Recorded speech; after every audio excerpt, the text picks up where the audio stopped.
You can. All right. Welcome to the Colorado County's virtual summit on mental health and criminal justice. I'm Vincent Atchity, President and CEO of Mental Health Colorado. I'm so grateful to you all for joining us today, and especially for the work that you do and the interest that you've taken in the intersection of mental health and criminal justice. We're starting promptly as we've got a very busy agenda ahead. Late arrivals will just have to catch up. Before we go any further, I want to take the first of several opportunities to thank our donors and sponsors. We're especially grateful for the generous support of the David and Laura Mirage Foundation, of Johnson & Johnson, and of Jefferson Center for Mental Health. As a nonprofit organization, Mental Health Colorado relies on the generosity and support of Colorado healthcare consumers and their families, whose voices and experiences we aspire to elevate through our advocacy and education work. Colorado healthcare consumers and their families. Hey, that's all of us. We're here to get this right for all our sakes. Thanks to each of you for your support and commitment. By showing up for this mission today, you're showing up for your allies and for all Coloradans. It's now my great pleasure and honor to introduce Arapahoe County Commissioner Nancy Jackson. Commissioner Jackson is chair of the Colorado Commissioners Justice and Public Safety Subcommittee and chair of the Arapahoe County Justice Coordinating Committee and Subcommittee on Behavioral Health. Commissioner Jackson is serving her third term as commissioner representing District 4, which includes the unincorporated area in North Arapahoe County and portions of the city of Aurora. Commissioner Jackson also serves on the National Association of Counties Behavioral Health Subcommittee and on the Colorado Commission on Criminal and Juvenile Justice. Dr. Jackson is familiar to many, if not all of you, so I won't go on. Please, Commissioner Jackson, the floor is yours. Thank you very much, Vincent. It's my honor to welcome you all. I see so many familiar faces and friends. Virtual hugs to all. Even virtually, it's good to see people and to be able to get together an occasion like this and learn from each other. But I want to give a special shout out to my fellow county commissioners. I want to thank you all for taking time for this really important topic. Behavioral health affects counties in so many ways, from our human services departments, our health departments, housing, open spaces and parks, and unfortunately, our jails. In fact, the number of people with a behavioral health disorder, that's either mental health and or substance use disorder, in your jails can range from 20 to 80%. Yet many of those in jail don't receive any treatment. Importantly, even if people do get treatment, jail is just not the appropriate place for it. I lost my place here. Even if they get the treatment, not only is it not appropriate in jail, but it's also more expensive. So deputies, no matter how well-meaning or trained in CIT, are also not prepared to deal with behavioral health issues. Unfortunately, in many communities, there aren't any options for people with behavioral issues other than jail. And without treatment, these folks may deteriorate and return to jail again and again. According to the DSM, which is the Diagnostic and Statistical Manual of Mental Health Disorders, there are about 20 mental health categories. I'm going to list these for you to demonstrate the complexity of behavioral health issues, and as a reminder that each person that you encounter represents a world of difference, of individuality. So here we go. Here are the categories.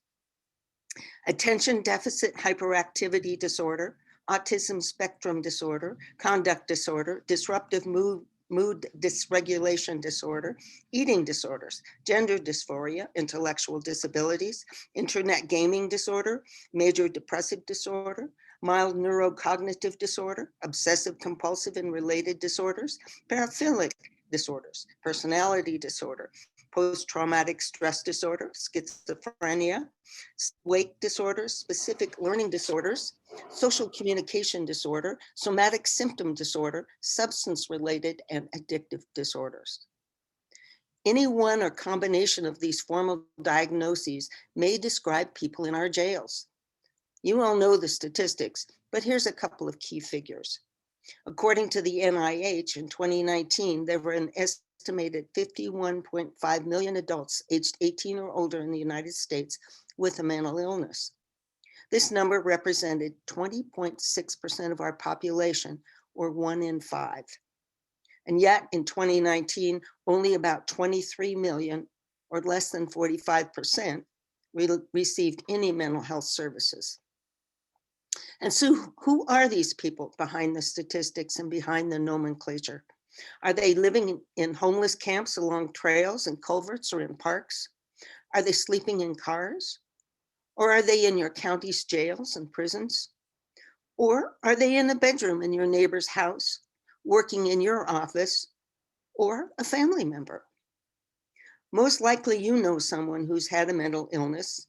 And of course, many of us have had a behavioral health issue ourselves. So wherever or whoever people are with behavioral health conditions, our culture derides them, ignores our pain, and certainly misunderstands the nature of suffering. And because many are seen as less than, they may end up rejected, shamed, or unwanted, with few options other than living on the street or ending up in jail. So the people here today are trying to change this picture. They're doing the hard work to make a difference in how people with behavioral health conditions are treated. Rather than criminalizing and rejecting people who are suffering, let's work together to expand options and bring new lives and new possibilities to people with mental health illnesses or conditions. Today's program, and those of you in this virtual room, create hope and opportunities for change. Today, we'll hear from people across the state who are working hard to implement programs and systems that take people who are headed towards incarceration or worse and redirect them into treatment. These dedicated professionals also help people who are already incarcerated get the treatment they need to be able to transition into a stable life. The agenda today is full of people who are doing great things and lots of wonderful ideas that will inspire you. So let's work together to change the face of mental health in Colorado. I welcome you today, and I challenge you to use the opportunity to learn, to make new contacts, and to implement new ideas into your already overwhelming but rewarding days. I want to thank you, Vincent, and Mental Health Colorado for all the things that you do. And thank to all of you who've taken time today to learn and hopefully to be inspired. So welcome you all. Sit back, take your notebook out. Please respond in the chat room if you have comments, and thank you all for coming. Vincent? Thank you, Commissioner Jackson. And we're even a minute ahead of schedule or so. Thanks so much for being here, and thanks so much for your partnership and leadership.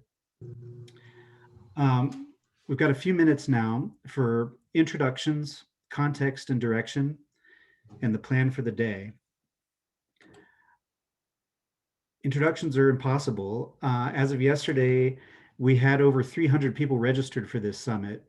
I expect folks will be coming in and out over the course of the day. We have judges, we have police and police chiefs, we have sheriffs and prosecutors and defenders. We have behavioral health providers and court administrators and navigators, peer service providers, first responders, county commissioners, partner advocacy organizations. We have state representatives. Thank you, Representative Singer, for all you've done for Colorado's mental health. And thank you, Representative Amabile, for all that you're already doing and you will surely go on to do in coming years. We have Director Michelle Barnes of the Department of Human Services. We have Mental Health Colorado board members and advisors for our national initiative to disentangle mental health and criminal justice. Thank you all. So suffice it to say, you're here today with an amazing group. These are your allies and coworkers. You're the ones who are working toward a more perfect union and a healthier state of Colorado. Making sure that the allies stay connected and on course is part of our purpose in today's summit. Since we can't have all those fruitful side conversations that make in-person gatherings so valuable, please use your private chat function to connect.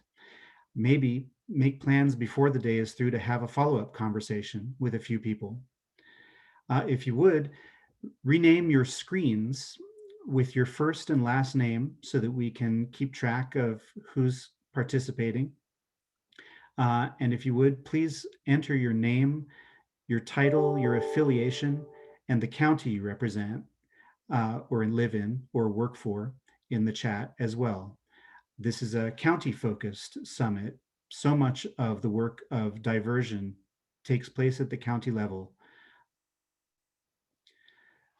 So by way of context, I had the opportunity to gather with many of you in 2016 near the start of my advocacy work to disentangle mental health and criminal justice. The outcome of that first course correction summit was a co-authored set of recommendations and aspirational goals that's attached to your agenda. Not least of these goals was that of ending the use of jails for M1 holds. At that time, Colorado was still one of the remaining 6 states in the country where that was permissible. That's no longer the case, thanks to your efforts. Many of us gathered again in 2018 and co-authored a second set of recommendations, also attached.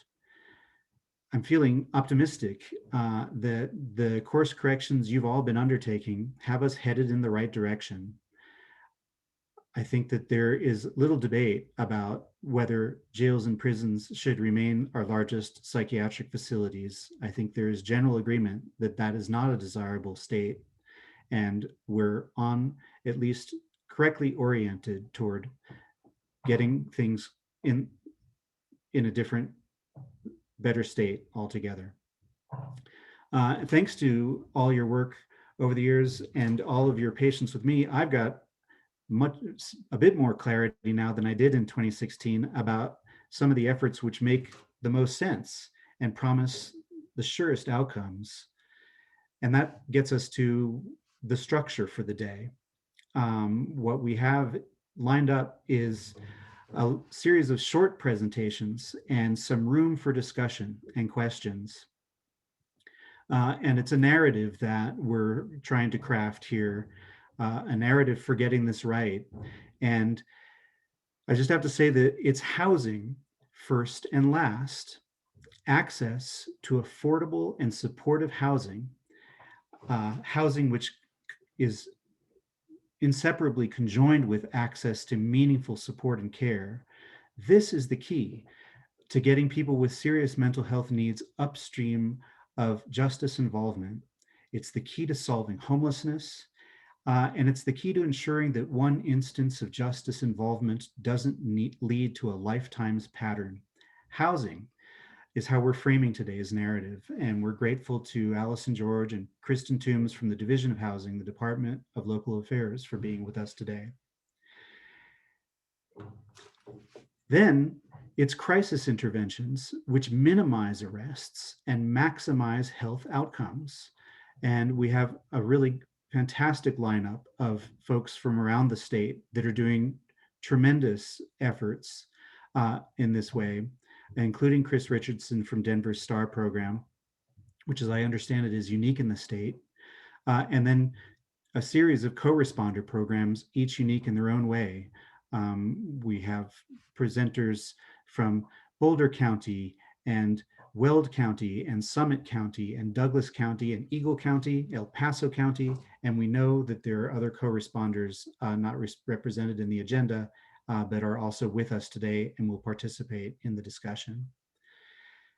Another key missing piece that Larimer County is getting ahead of the game and filling in is that alternative to jail access to care solution. So often we hear that when law enforcement are exercising their discernment at a point of intervention and determining that a person's health needs exceed their criminality, they often find that there's no there when it comes to an appropriate healthcare facility that can meet all of a person's needs and provide every level of care.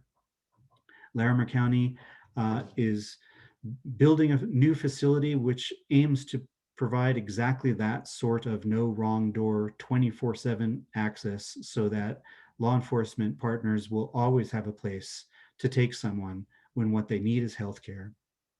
So we'll hear a little bit about that too.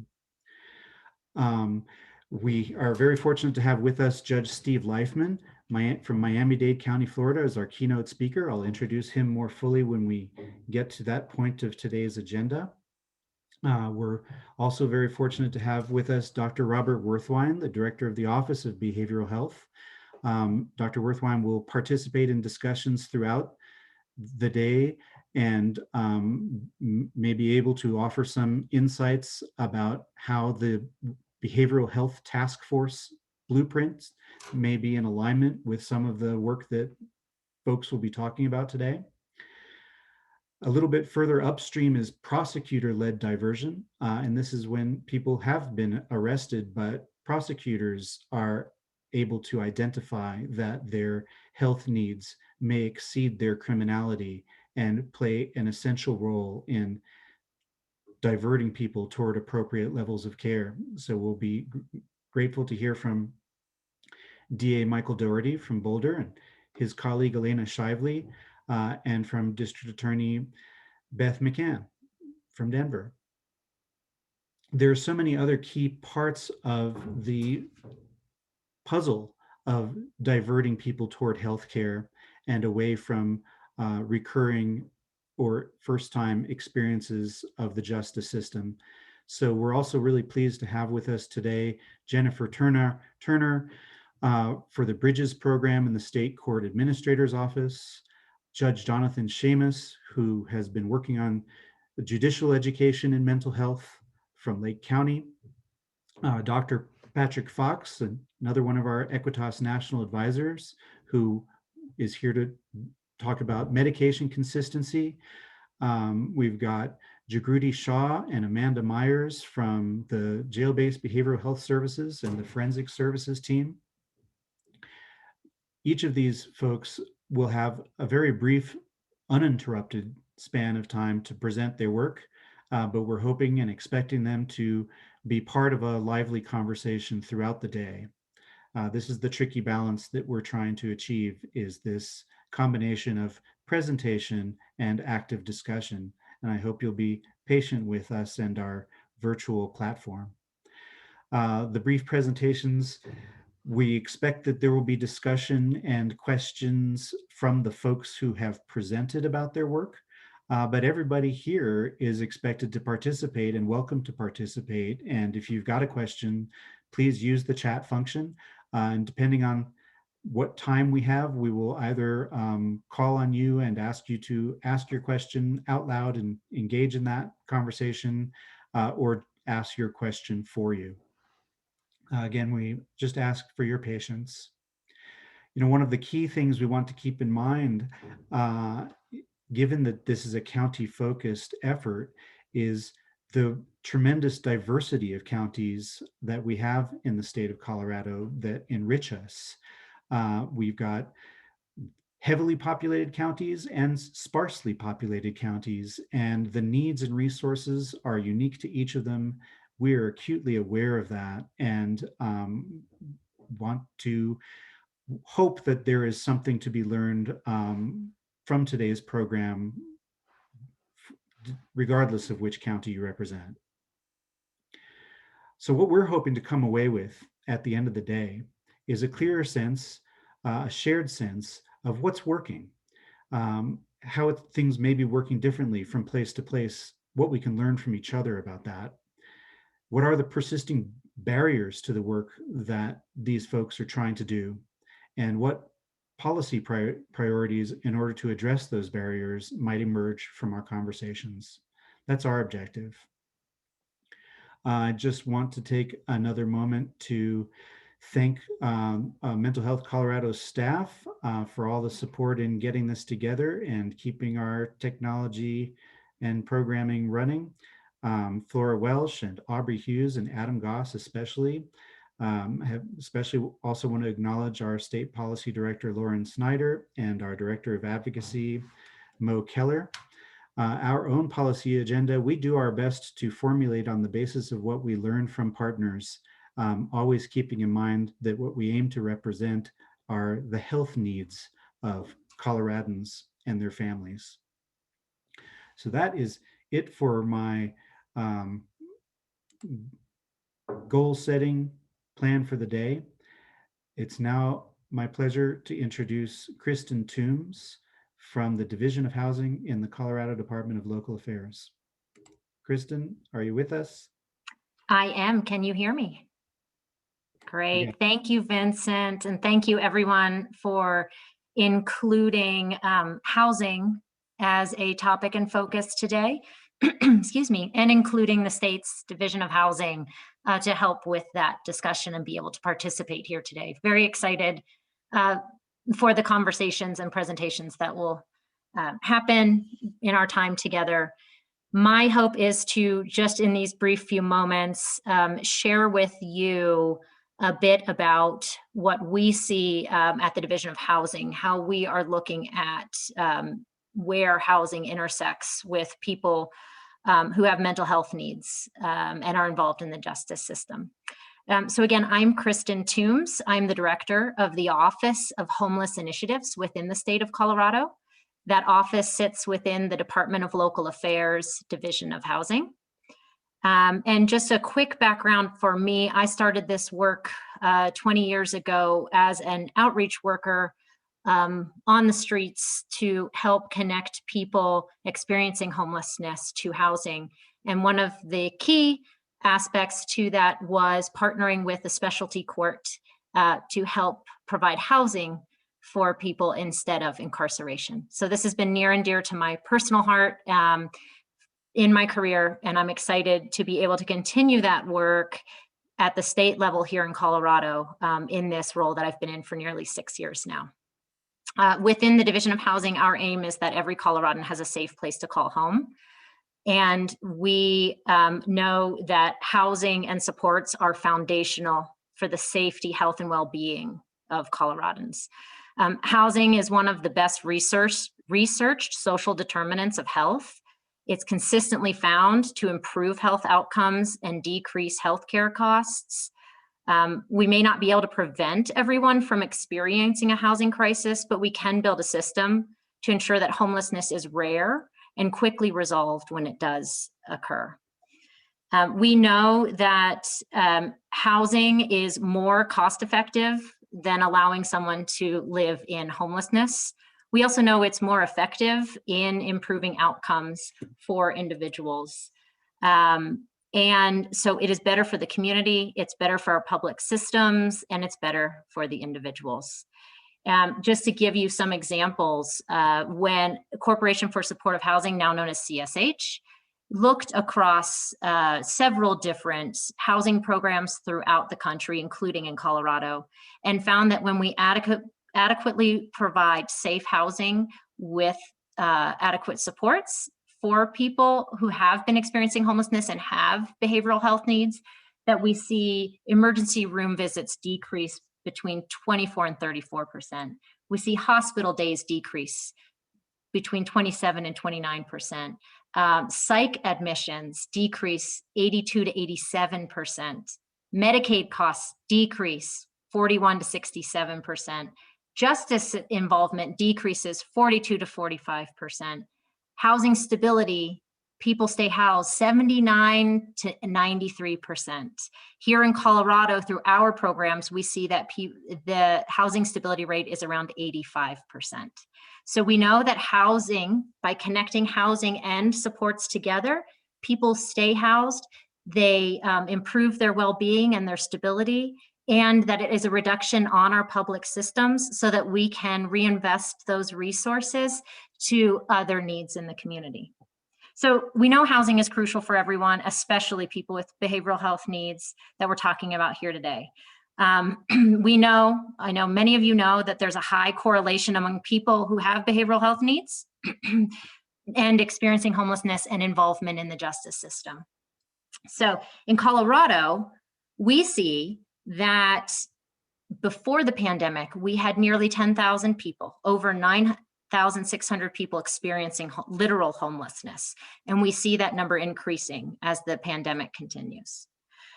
We also, through Medicaid enrollment data, we estimate that over 53,000 Coloradans are homeless or unstably housed. So as we see this intersection of homelessness with these utilization and impact on individuals' well-being as well, it's important to have a sense for that scale. So what are we doing about this great need? We have strategies, and I want to highlight those key efforts and some examples in just a few more minutes, because I know we want to keep going. I will draw your attention to the wonderful website for today's summit that does have a few documents for you to look at now or throughout the day or at another time. The one in particular is called the Playbook, and that was created by the Department of Local Affairs in partnership with our Medicaid entity at the state, Healthcare Policy and Financing, and the Department of Human Services. And that lays out the importance of intersection of homelessness, the need, what we're seeing, many of the stats I just shared with you now, and also gives the framework from which we are working. So being data-driven, being housing-focused, prioritizing based on need, and it highlights the coordination of partnerships. And it shows you examples of real projects and real efforts that are working here in Colorado. Outside of this time here this morning, I would be more than happy to speak with anybody in greater depth about that strategy, those examples, and what it looks like in your community, as well as connect you to some of the examples that are working. I also want to point to you another document that we shared. It's the Justice Involved one-pager, and that shows the intentional efforts that we've had in the state to connect housing resources to people involved in the justice system with behavioral health needs. You can see that in 2013, we started with 30 housing opportunities, and we're now to nearly 800. Within that, not only have we increased those numbers, but we've also been increasing and improving the partnerships and coordinations across the systems so that we can help connect people to housing throughout the intercept model, both at state and local. So we have promising practices. These are working, they're effective. We are not nearly meeting the need with those numbers that I shared with you before, but we have these foundations in place. We have this momentum, which as resources increase, hopefully, and improvement in coordination, we can continue to be more effective. This includes partnerships is key in this, which includes local government, local communities, so that we can look at what existing resources and systems are impacting people experiencing homelessness with behavioral health needs and connect them effectively to the housing. So getting better at connecting what we've got, but also looking at setting foundations so that as more resources come, we can be as effective as possible. We know we need to do more. We need to continue to coordinate those resources. And we need to have a sense for the need. What is the gap? So I mentioned those figures around need. We continually work with partners around data sharing while protecting privacy to have a better sense for the ongoing accurate need. Those 53,000 people that we have through Medicaid enrollment data, where does that overlap with the justice system? Where does that overlap with other populations and so on? So we continue those efforts. Again, the local coordination is as important as the state coordination. We spend a great deal of time trying to help with coordinating the resources and efforts as well. So I'll just leave you with homelessness is a complex social issue. We can tackle it together when we do it together. And we know that housing and supports together works, and that housing is crucial to everyone, especially people who may have behavioral health needs as well. So I will stop there. I don't know if we have time for questions, but would be more than happy to speak with any of you later today or afterwards. So thank you. And I'll turn it over to you, Vincent. Thank you, Kristen. And as for questions, if you don't mind sticking around, we'll have some open time for questions after we go through the next set of presentations. And You can also ask questions in the chat. And thank you, by the way, for mentioning the agenda and the materials. We are trying to keep this virtual summit as hiccup-free as possible by not using slides and screen shares and all of that transfer that is so fraught with risk, but instead materials are available embedded in the agenda. So please have a look there, and presenters will be referring to those throughout the day. Next, it's my pleasure to introduce Chris Richardson from Denver's STAR program. Chris, are you with us? I am. All right. All right. Thanks for having me, guys. My name is Chris Richardson. I'm the Associate Director of Criminal Justice Services with the Mental Health Center in Denver, and it is my pleasure to talk about Denver's STAR program. STAR stands for Support Team Assisted Response, and it is a civilian-based response to low-level 911 calls. Historically, as we've kind of, the 911 system has always been two responses, either legal, where police are responding to a call, or we have the medical, where it's EMTs or fire. And I think as we've kind of grown over the past 100 years of utilizing that system, we haven't been really inventive or creative with alternative response that kind of meet the social need.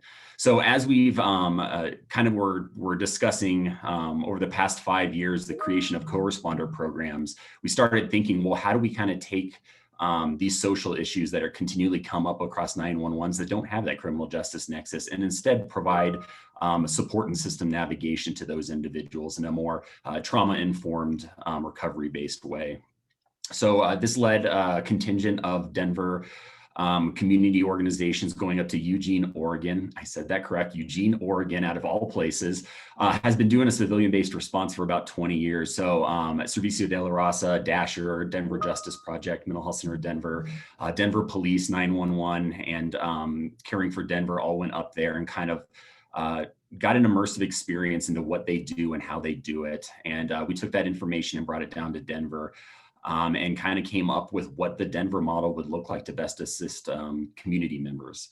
A lot of this is all it's all coming from 911. This is all being able to educate 911 on how do we dispatch a way that is different than we historically have. So when we started this program, it was a pilot Monday through Friday, 10 a.m. to 6 p.m. in the downtown corridor area.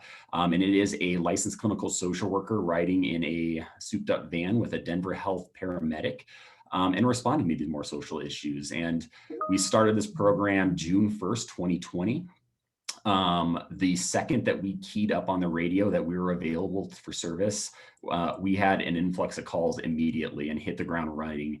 And was able to do that in an effective way where we were meeting community members in a much different approach. We're showing up with jeans, t-shirt, water, and just saying, what is it we can help support you with in this moment? And it was kind of one of those unique cultural shifts where people were a little taken back by what the response was, but all services that we were able to provide to that individual mitigated whatever crisis was going on, and also allowed us to kind of give that individual system navigation options of longer term supports.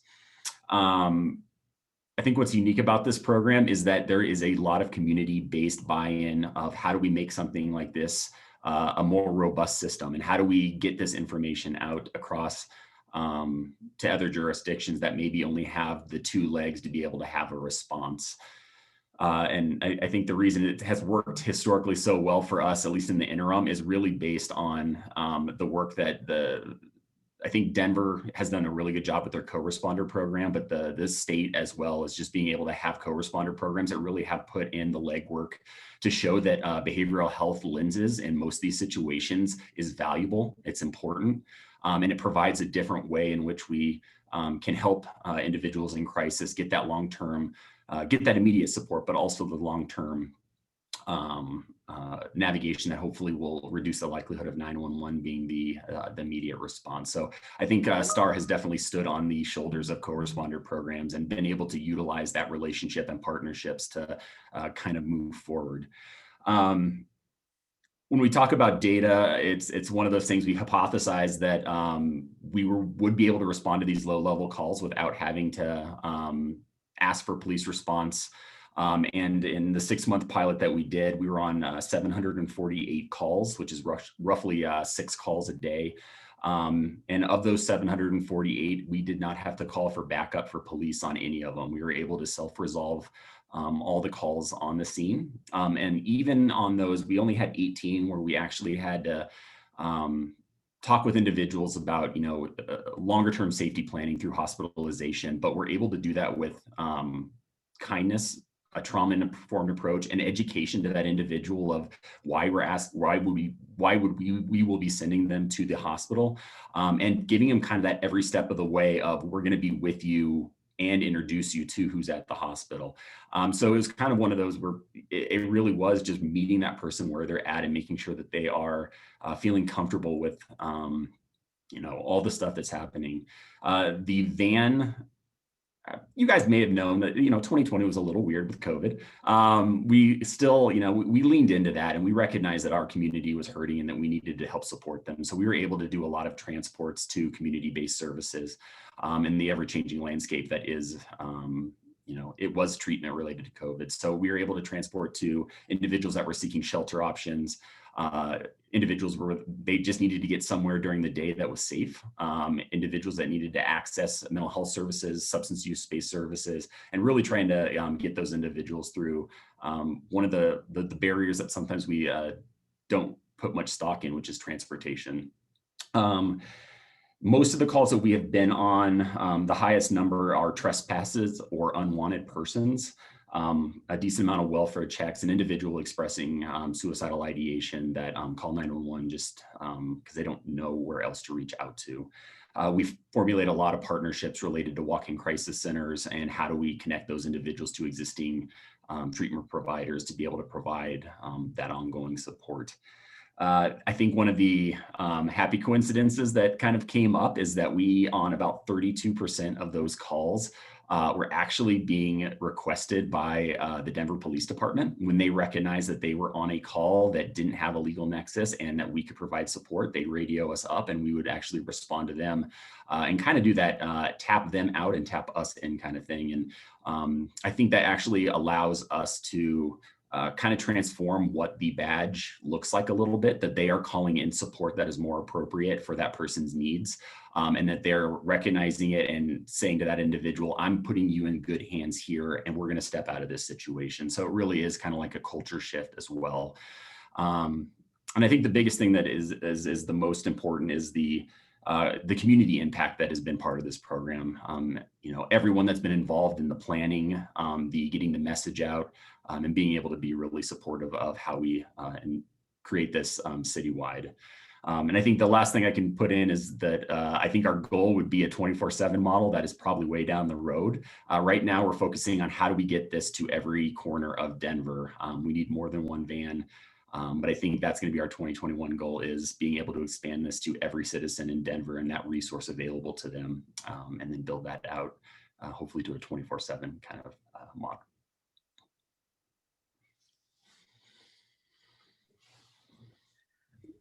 Great.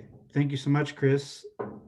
Thanks for being with us. And please note that there are materials about the STAR program attached to the agenda. Please have a look. And you can, again, put questions in the chat or wait till we get to our open period. So next, we're going to move into the co-responder section of the agenda. And I'm going to introduce folks in order of their presentations. So we're going to begin with Sheriff Joe Pelley from Boulder County. Sheriff Pelley, are you with us today? I am. Thank you. Thanks for hosting and having us. Thanks for being here. Yeah, we run a co-responder program in Boulder County and have been in business for a couple years. We recently, in December, in fact, we recently redid it and went to a system where we're using county employees rather than contracted services. So we have a team. Janine Hall is a PhD. She manages that team. She's the program manager for our program, and there's a packet of materials attached on the agenda that you can open if you care to and get a lot more data and see their smiling faces. A co-responder model works well for us in the county in that we are really spread out geographically. So, we go to the Continental Divide and we go out to the Eastern Plains. The county provides a co-responder model to not just the sheriff's office, but also the town of Erie and the town of Lafayette, who don't have their own programs. So these folks respond to a large geographic area, and they respond and meet the deputy or the police officer there, rather than trying to position them in a place to be responsive to a call and then have something pop up on the other side of the county. This is what makes sense for us. The program is funded through grants by the Office of Behavioral Health, and we are excited to have it. I've gotten as recently as yesterday emails from police officers and deputy sheriffs speaking in awe of the co-responders and the help they received on crisis calls, the ability to de-escalate, and the ability to essentially hand off and have this person referred to services. The co-responders carry crisis knowledge as well as the ability to refer people to services. We have co-responder models. The city of Boulder has one, the city of Longmont has one, and the city of Louisville has one, in addition to ours.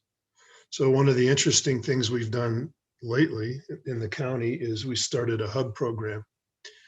These folks are all using software. They're keeping track of folks and making cross referrals, doing case management on a broader scale than just the individual would get if they were handled by a particular jurisdiction and that information was siloed. So we're hoping to create hopefully a holistic system, one that meets the needs of everybody, because folks just don't stay in the town of Longmont or Lafayette. They move around, and so it's very nice to be able to keep track of them and keep track of the services they need, and also keep track of the services themselves so that appropriate referrals can be made. Janine Hall runs our program. She's an employee of the department, Boulder Community Services, Boulder County Community Services.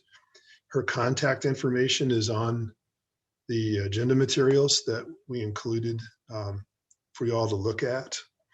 And she's happy to take questions, emails. She's probably on this call or on this meeting, but Janine's awesome. And if anybody has any questions, I would just refer them to get a hold of her. The biggest challenge I think we have in the future is this program has become indispensable. I think any of our cops would tell you, we just can't do without it. And it is grant funded, and we got 3 years left on the grant. And so the challenge is long-term sustainability, funding this out in the long range. The other challenge we have is these folks work 8 hours a day, 7 days a week, and the rest of the time there is no co-responder available. And I would love to have a co-responder available anytime I have a cop available to handle these calls, because they occur day and night. They do take case referrals to handle management. When, if something occurs after hours, the deputies and the police officers can still refer people to them, and they'll follow up with them. And they've done a number of those. In fact, they do more of those than they do responses. But we would love to expand the hours and the time that they're available. That's about all I have, Vincent. Thank you, Sheriff. Thanks for being with us. Next, it's my pleasure to introduce partners from Weld County, Chief Rick Brandt of Evans Police Department and Kimberly Collins of North Range Behavioral Health. Chief and Kimberly, are you with us? Yes. Good morning, Yes. Vincent. Good morning. Thank you for having us. Appreciate the opportunity. I'm going to be very brief. I'm going to turn it over to Kim here shortly to talk about the program. She's much more eloquent than I am, so I'm going to give it to her. But I just want to just offer a little background from our community about how we started down this path. And We began our journey, our partnership with the North Range Behavioral Health and my partnership with Kim Collins back in 2016 with our deployment of Narcan to combat the opioid crisis that we're all dealing with. And through that partnership, Kim and I met later in 2016 and discussed a co-responder model then, and we sort of call it our co-responder light model. She sent one of her clinicians, Tom, to us on a 20-hour a week basis, and he was working part-time with my officers embedded in the police department. And we did that for a couple of years until this grant opened up, and we had the opportunity to apply for and were awarded the grant that many other agencies are enjoying and having this program. And I'll share the sentiments of my friend Sheriff Pelly that this has become indispensable.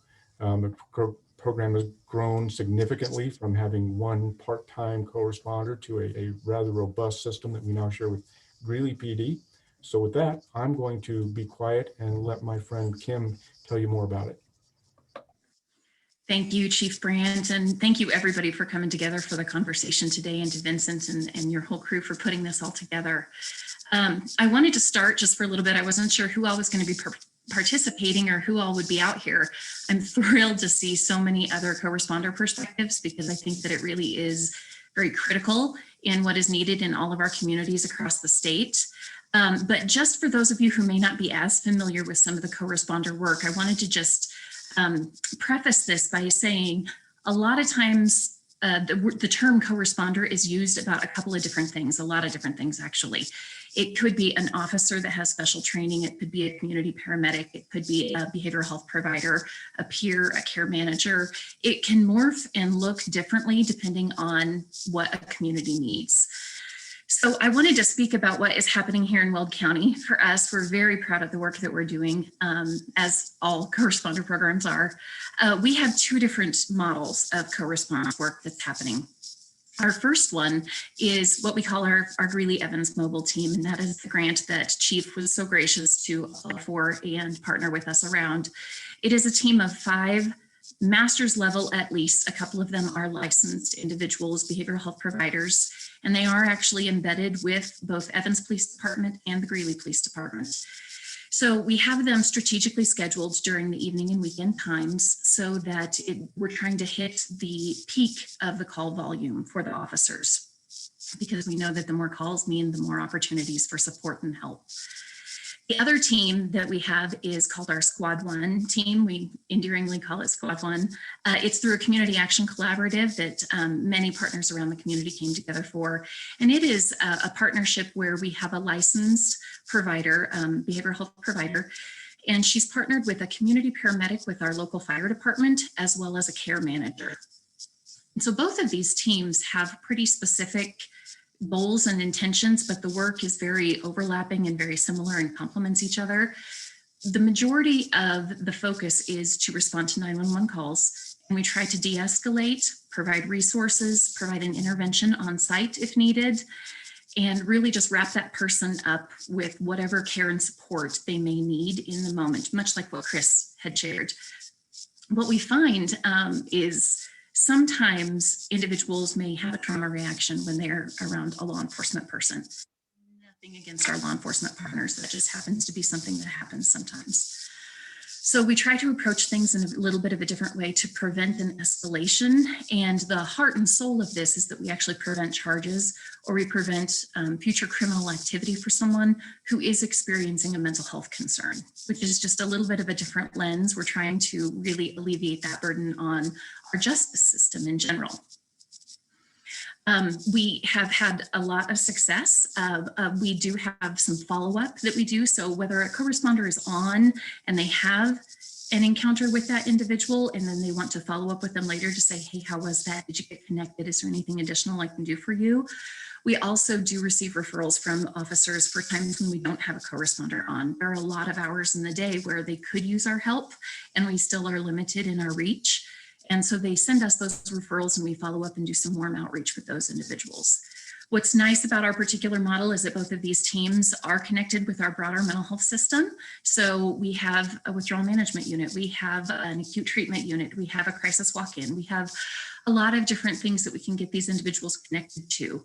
And we find that when we do a nice job of engaging them and really wrapping them up, they will then call us next time as opposed to a 911 system.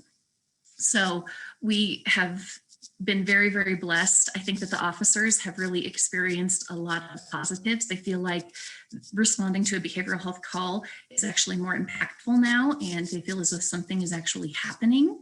Our models do come with secured vehicles. So our clinicians, if everyone in the officers feel as though the scene is safe, the officers can get back into service and our clinicians stay with that person for as long as we need to connect them to whatever services they are needing. So I would just want to close our very brief time by saying, if you're not familiar with the co-responder model, please reach out to us. I would be happy to talk with anybody if you have any questions about either of our models. The Office of Behavioral Health has an amazing person by the name of Emily, and she's in here, and she not only was one, but she does have a bird's eye view on all the different programs across our state. So by all means, reach out to her. She's an expert. And we would just reach out to your local mental health partners as well, because we would just want to get, I think I can collectively say for most mental health people in Colorado, we just want to get folks the service and the care and the support that they need. And sometimes, unfortunately, that does have to happen through a law enforcement intervention, but it's so worth it when we can really provide a good service for someone. So thank you so much for your time. Thank you, Kim. Thank you, Chief Brandt. It's now my pleasure to introduce from Summit County, our partner, Sheriff Jamie Fitzsimons. Sheriff Fitzsimons, are you with us today? Okay, can you hear me? Yes. Awesome. Hey, thank you, Vincent, for inviting me. My name is Jamie Fitzsimons. I'm the sheriff here in Summit County. We stood up a co-responder team a year ago now, January, well, last month. You know, I think it's really important for me to let everyone on this call really highlight the nuances. You know, we're all talking about co-responder, but we're all doing it differently. I mean, there's so many nuances, and you know, Sheriff Pelley touched on it, Chief Brandt touched on it, that you know, this is very community specific. So our team also, we truly designed it around the needs of our community as well. What's unique about our program, we have a deputy, a clinician, and a case manager assigned to a team. And when I say team, they actually work together. They're not, they work together, respond together, and work as a team. We have currently two teams. They're all Sheriff's Office employees. They all work for me. They don't work for a community mental health center. They don't work for outside providers. They actually work for the sheriff. They are a dedicated resource. So the deputies assigned to this team are not also working patrol or some other assignment. They are assigned to this team, and why that was important is so that they could also participate in all the same trainings that our mental health clinicians and case managers are required to by our grants, so that everyone is trained at the same level. My team responds in plain clothes. You heard about mitigating trauma response. My team responds in plain clothes, in unmarked cars, and I respond in all the 5 municipal jurisdictions within Summit County. So all the towns within Summit County, this team responds. We also have a referral system. So obviously the 2 teams work 80 hours a week combined. It doesn't cover 24/7. We also need that ability desperately.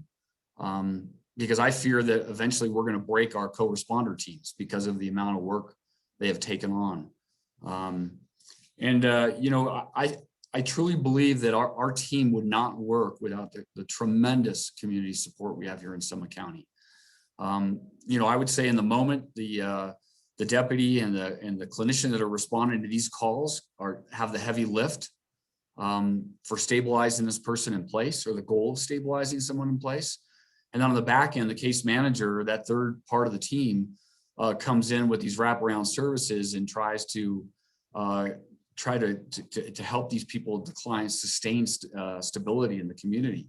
And I would tell you that there's not one insecurity, and I say insecurity, or one other need that a client has in this community, that there isn't a community support system ready to receive them. And they work that close with our case manager. So that provides for a lot of stability in our community. Our grants, our teams are supported by a grant from Office of Behavioral Health, a grant from Department of Local Affairs. And as we all know, that grants never support 100% of anything. So I'm lucky enough that in our community in 2018, we passed a tax initiative that funnels $2 million a year into mental health. So I'm able to kind of fill the gaps that the grants don't cover with the support from our mental health initiative. Barriers I face, funding is absolutely a barrier for me. Also, I would tell you the rigid structure of the grants and how grants differ. Rather than all asking for the same information, they all kind of differ a little bit, and they all have a different structure. Some of our successes, Summit County last year experienced over 1,000 calls with a mental health nexus.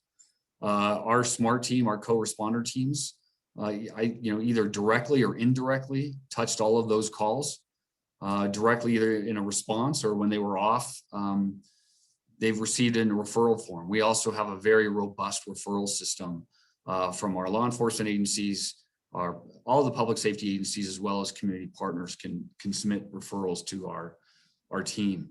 Our case management managed 254 people. We received an additional 200 plus referrals. The amazing statistic is we stabilized 219 people in our community in place.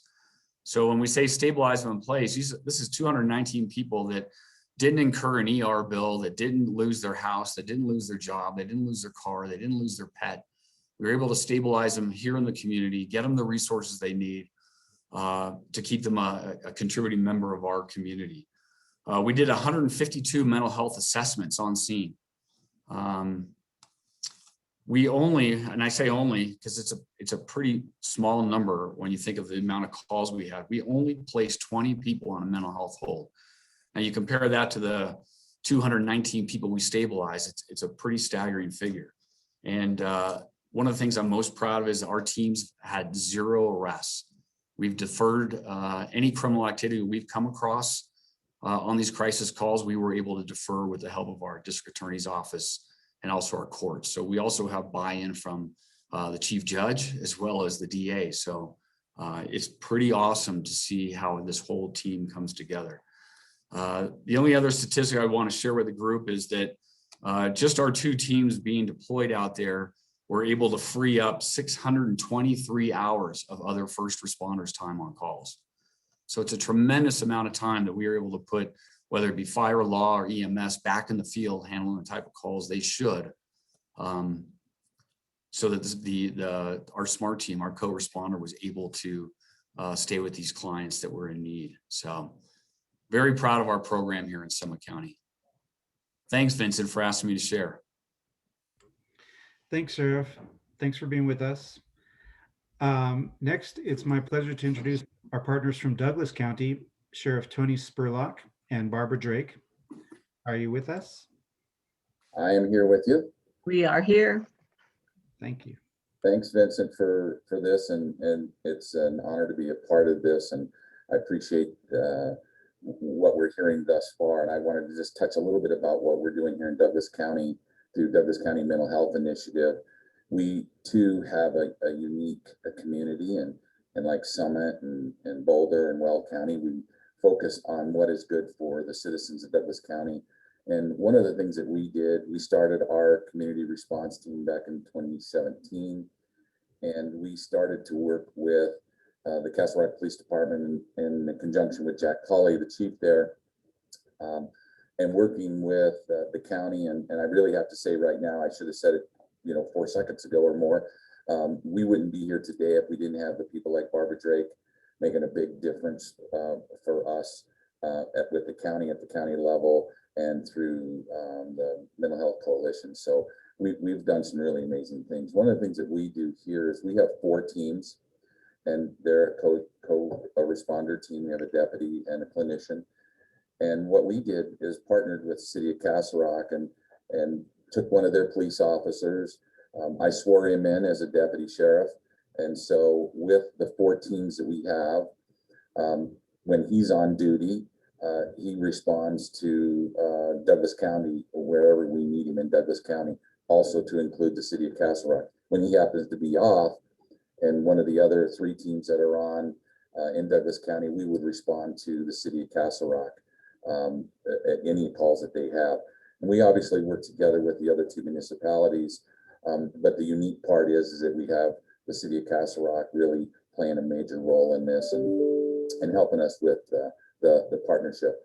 One of the things that we did not like anyone else is doing, our goal is to reduce emergency room visits and jail custodies when we're dealing with anyone who has a mental health crisis.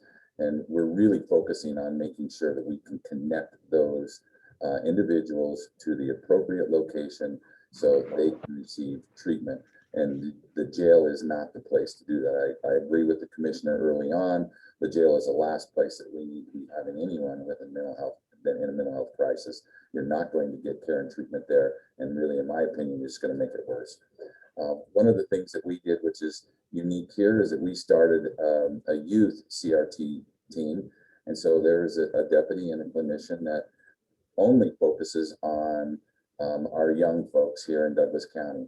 So if it is a call when they're on duty that, obviously, if it's a call that would require 2 of our CRTs to be a part of it, they would respond and help our other on-duty CRT, but their main response is going to calls with the youth. They work very closely with our SRO program, and we work around the time when we're dealing with kids and we know that these kids are active, or when we know that they're most at risk. And so that's when we put this team on duty, and they work in conjunction with the school resource officers and then the rest of the officers in regards to making sure that we have the best protection that we can for when we're dealing with young people who are having mental health crisis. And what we're finding is that often they're in the middle of a crisis and they have no place to turn because maybe there's a situation in their home where one of their parents, their caregiver, is not available, and they go into immediate crisis and are in the middle of striking out or putting themselves in danger to either being involved in a criminal episode or harming themselves. And we're able to intervene with that group that specifically is trained to deal with the youth. And we have found it to be very, very successful, and looking to expand that as well. When you talk about how it is impacting the community as a whole, and that is something that we looked at over the past 3 years, which I think is so important. And when you look at the resources that we can save, when we go back and we tell the commissioners and city council, this unit, what it saves, and just like what Sheriff Fitzsimmons was just talking about and others, we are making a lot of contacts. In the 3 years that we put this together, we've had over 6,000 CRT contacts, and those are broken down into a number of areas. But what's so important is that 1,100 of those were referred to some kind of a case management, which had a 57% success rate and engagement. Very, very important for us that we know we're being successful. 855 of those were emergency department or jail diversions, another 324 jail diversions. So these people did not go to the ER and did not go to jail. And that is huge when you're talking about resource management. But more importantly, when we're talking about the individual who's having this crisis, the last place they need to be is at those 2 places, because they're not going to get the care and treatment that they really should. And I don't ever like to say anything bad about emergency rooms, because I love those people that are doing the work, but that's not the place for someone who's in the middle of a mental health crisis. This last year, our data was really, it went up. We had just a little over 2,500 referrals collectively, where we had a lot of impact to our community. But we were able to just this year save about 269 emergency room visits, 116 jail saves, as we call it. We did have 71 out of those 2,500 M1s, so that we had mental health holds on those folks. But we were able to refer those and be helpful to be able to refer those. The impact from me, from a management perspective, and the 3 chiefs of police in my community, is that we had 862 officers that were deferred off of that call so they could go back to do other things. And with our partners in the EMS services, 110 fire personnel that were relieved, to include 45 vehicle personnel that were able to go back into service to serve other areas. Those are things that are so important when we're talking about a community response team, and how it saves not only the money and the resources, but I always go right back to the number one thing is that if we're going to do this right, and this is about those individuals who are in the middle of a crisis, what better thing to do is to give them the best services and the resources to help them through that, so we don't have a tragedy. And that's where I see this as more of a success. I know the bean counters and everyone else likes that money saving and everyone else, but what a great thing to do, and to hear from our deputies and our clinicians that they are seeing success from these folks. And so I want to thank Castle Rock Police Department, the Lone Tree Police Department, South Metro Fire and Castle Rock, and of course Douglas County Government and County Commissioners, who really made it beneficial to us. I know Barbara has a few things, so I want to turn it over to her to make sure we have appropriate amount of time. So Barbara. Thank you, Sheriff. So I don't have a lot to add to that. We did post some information with the agenda, and we have a lot of details on our website. We do a pretty elaborate annual report every year with our data. You're welcome to look at that. We also have a video on our website that sort of depicts what we call our CRT teams. I did want to mention a couple of things, and that is we have specialty teams from our fire EMS. They are called out by the CRT team. And one of the functions that they fulfill is the medical clearance at the scene if someone is headed to a direct mental health placement. And our placement partners have agreed to this medical clearance at the scene. And that's another way that we avoid emergency department visits. The sheriff already talked about, we've really reduced the number of M1s that we've done. Some folks earlier talked about software. We use something called Gelota. So that's our software system that we use, that all of our teams use. And so we are able to gather a lot of detailed data about who we're serving. And also we all use that same data system. I think the other thing I wanted to mention is that we talk about referrals. So each team has a clinician, a law enforcement officer that's specifically assigned to the team that really want to do this work and are really suited for this work. And then each team has a case manager that follows up and also sometimes follows up on referrals. As everybody's mentioning, we take referrals from anyone, officers, and including from Lone Tree PD, even though they don't have their own team, we take referrals and follow up on all of those referrals. The youth team has a very solid relationship with the Department of Human Services, the school district. They welcome us in. And we also have a unique relationship with Tennyson Center that is offering intensive in-home programs for some of the individuals that we're encountering through the youth community response team. So I think those are, I know I wanted to talk about, so how are we funded? So one of our teams, the current Parker team, we are using the Office of Behavioral Health grant for the clinical staff for that team. But the other teams, the other 3 teams, the clinical staff is funded by the county commissioners as part of their general fund funding. So we're not grant reliant for those teams. And then all of our law enforcement partners are providing their in-kind support for our team. So our other 3 teams operate with in-kind support from our partners in law enforcement. And so we're in good shape as far as that goes. The other thing that I wanted to mention is we have the sheriff mentioned that we have our Douglas County Mental Health Initiative, which is a unique partnership of 40 community partners that came together. And the CRT was one of the programs they created. But we have kind of that force of that whole group behind their support of the community response team. And I just wanted to mention very quickly, another thing that we are working on that also will help kind of wrap itself around the community response team is we just launched something called the Care Compact. And we have 12 community partners, the kind of usual suspects that you would think of: hospitals. We have our community center board. We have our community mental health center. We have many partners. We have our RAY, all have come together. And what we're doing is ensuring that people that need that kind of next level of care to keep them from migrating back into the emergency crisis systems of things like our co-responder program or state crisis. We are creating a key case manager or a core case manager as part of the Care Compact. And we've made a commitment to each other that we're not going to let people fall through the cracks that need this case management. So we're piloting it for adults that have very complex mental health and or substance use disorder needs.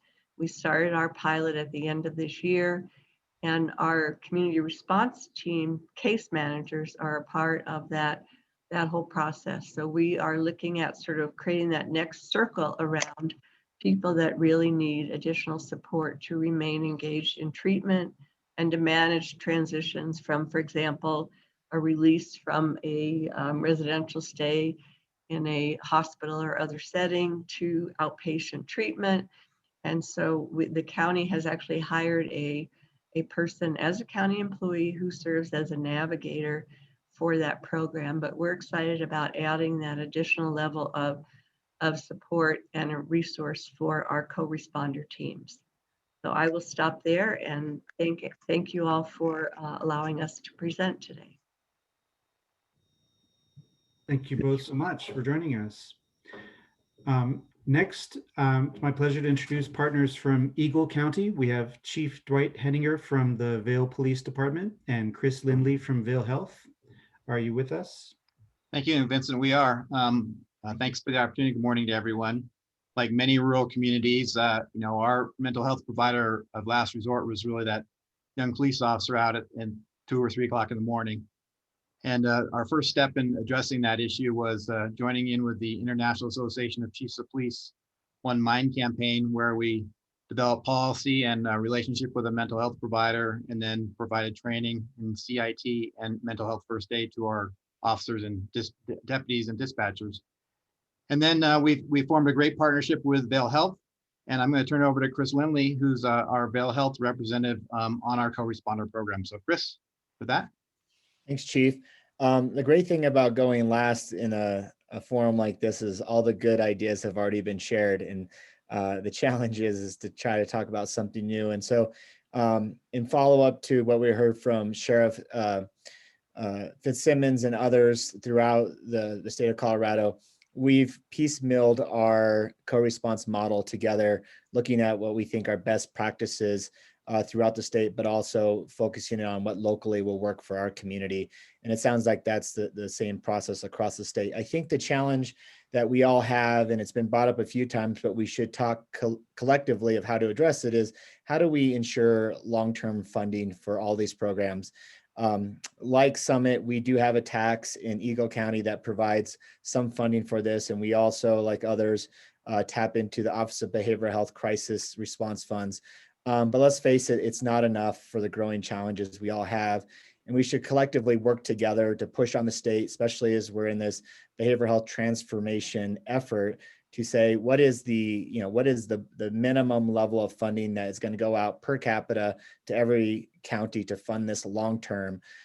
Granted, some counties will have more robust programs and will add more services on, and that county can specifically work within their own geographic area with their own partners to enhance that. But it's a shame that there's 5 to 10 counties that really have this program in place and it's doing really well, while the other 50 counties are still struggling to put something like this in place. And so we should all work together to find that level and ensure we can provide the services statewide, because it makes a huge difference. I'll just share a couple statistics, but over the last 18 months of doing the co-response model, we've seen a 70% reduction in those individuals on 911 EMS calls that end up getting transported to the emergency department. A financial impact of that is about, on average, our data shows that a 911 transport for an M1 hold to our emergency department, and then a 3-hour transport to either Denver or Grand Junction, because we have no long-term behavioral health beds, ends up being a bill of around $26,000 per incidence per person. When you look at the lives that we've been able to, take care of out in the field, in the home, it's well over 150 individuals now. So that's, we're talking $30 million that has been prevented of being spent either by the individual or the healthcare system and EMS providers and law enforcement that are absorbing those costs, because many of these people in the end can't pay. So from a statewide, we should be looking at the impact that we're saving downstream of unpaid for care, and maybe some of those funds, even 10%, could be pushed back out to all the counties and jurisdictions to help support these programs, because it is truly saving a lot of financial resources downstream the more we move upstream. Thanks, Chris. And I just, want to put in a plug for those that are in rural communities that are struggling to find a partner and the financing for doing some type of co-responder program, where ours is the officers respond or deputies respond, and then we have a community paramedic and someone from the Hope Center that all go out and deal with the problem collectively. The community hospital in Vail Health, has been a wonderful partner, and they are currently in a fundraising campaign to fund this program for the next 10 years. And that's just really exciting. So those of you that are struggling to get this off the ground, as I did for probably 20 years, it's very exciting and a great partnership we have. And Chris has really been the primary leader for that. So if you need help getting that happen, talk to Chris. Thank you, Vincent. We'll turn it back to you. Thank you both so much for joining us. Next, I'll introduce our partners from El Paso County, Sheriff Bill Elder and Chief of Staff Janet Huffer, and their colleague Carrie Bolter. I'm sorry, Carrie's name didn't make it onto the agenda, but if you're with us, please take it away. Thanks, Vincent. And it's an honor to be part of this. I appreciate it. We've had a lot of conversations over the last several years, and I appreciate you inviting us. Janet and Carrie are both on the call, and I'm not going to spend a ton of time spinning that up.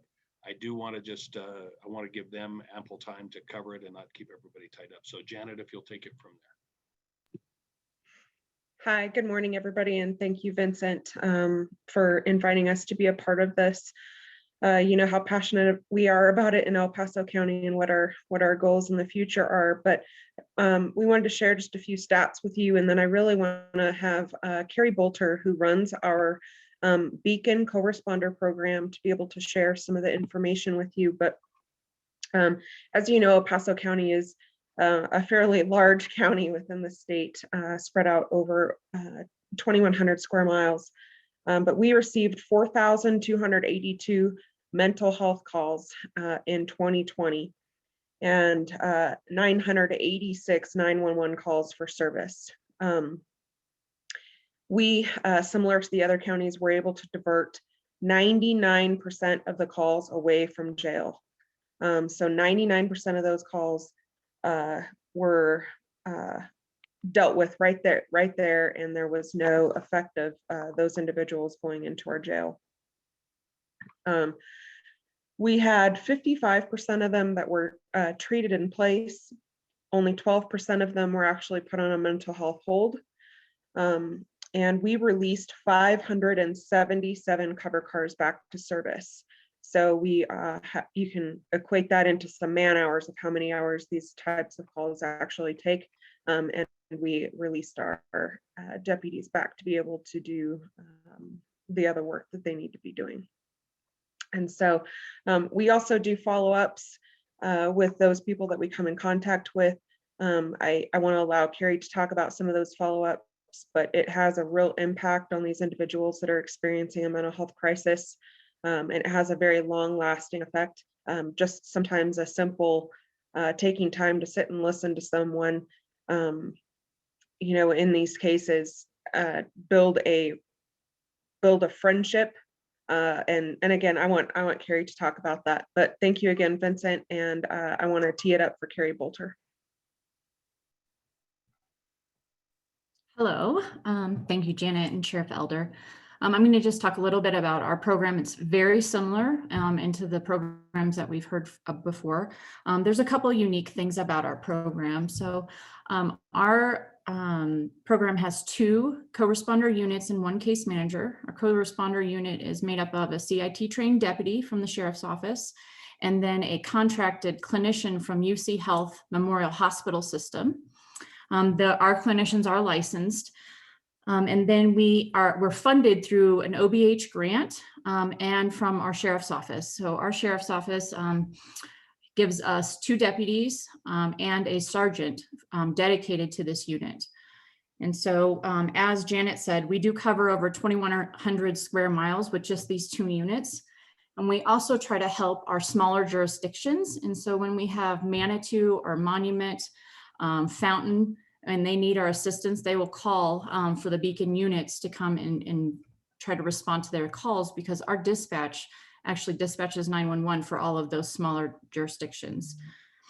And I think one of the unique responses that our team has is that we are a primary response team. And so we will go to in progress, low level criminal calls to see if we can tell in the call screen that it could potentially be a mental health related situation. We will try to go and intervene, and if appropriate, we will take that person and assist them in whatever help they need, rather than arresting them for some low-level criminal trespassing type of crime, if indeed it is related to their mental health. Janet talked about some of those stats that we're proud of, and that 1% arrest rate. Given that we are a primary response and do go to low level calls, we're very proud of that. Our case manager has taken 206 referrals from our deputies, our law enforcement deputies, to follow up and connect individuals in the community to care. And then one of the other things that is unique, I think, or special for us and that we're proud of, is that our team, both our clinician and our deputy, will give their cell phone numbers, their cards to clients they come into contact with, and attempt to make contact in the future. So they'll follow up themselves, or they'll invite the client to follow up with them, rather than continuing to call the 911 system. So that is another benefit to our community, is that we try to head off some of those things because we've already developed that relationship. And so that's all I have for you. That's great. Thank you so much for joining us. All right, so our opportunity for questions and discussion is coming up soon. But before that, we're going to change tack a little bit and hear from our partners in Larimer County about alternative to jail access to care solutions. We have with us today Lori Stolen, the Director of Behavioral Health Services, and Dr. Leslie Brooks from Summit Stone Mental Health, Behavioral Health. Dr. Brooks and Leslie, are you with us? Yes, we're Lori, here. Can you hear? Okay. Thank you, Vincent. Appreciate your time. And we're excited to share how Larimer County is working alongside many others and the lessons that we've learned in disentangling behavioral health and criminal justice. We just recently completed the sequential intercept mapping project with PRA, the Policy Research Associates, and that with our co-responder program. Really, the timing of it is perfect with the work that the Behavioral Health Initiative, that was the 2018 voter approved ballot initiative. So the resources that are coming in for that really give us a perfect opportunity to continue looking at where the critical gaps are in our community so we can continue to address those issues. I want to talk for just a moment about the Behavioral Health Initiative, where we are. And as we get into talking about the facility, then I'll hand it over to Dr. Brooks, and she can talk about the programming that we are planning for in this new behavioral health facility. So first of all, the revenues started coming in for this initiative in 2019. And we at Larimer County quickly went into the work of developing a new department within the county, and then creating funding pathways that we would be able to distribute these dollars back to the community and start seeing some impacts and improvements around increasing awareness and access to affordable and appropriate behavioral health care. We have been doing work in our community for over 20 years in researching and understanding what we have available, where our gaps are, and then really trying to put Band-Aids on some issues. As you all may or may not know, Larimer County has a very strong criminal justice system, but it's overutilized like it is in many places around the country.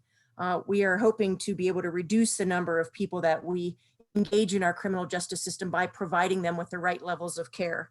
And so we believe this is a multi-pronged approach, that if we can do some work upstream in our community and get some dollars back out in community-based programming, that we may be able to reduce the overutilization of more costly levels of care like our jail and like our emergency rooms.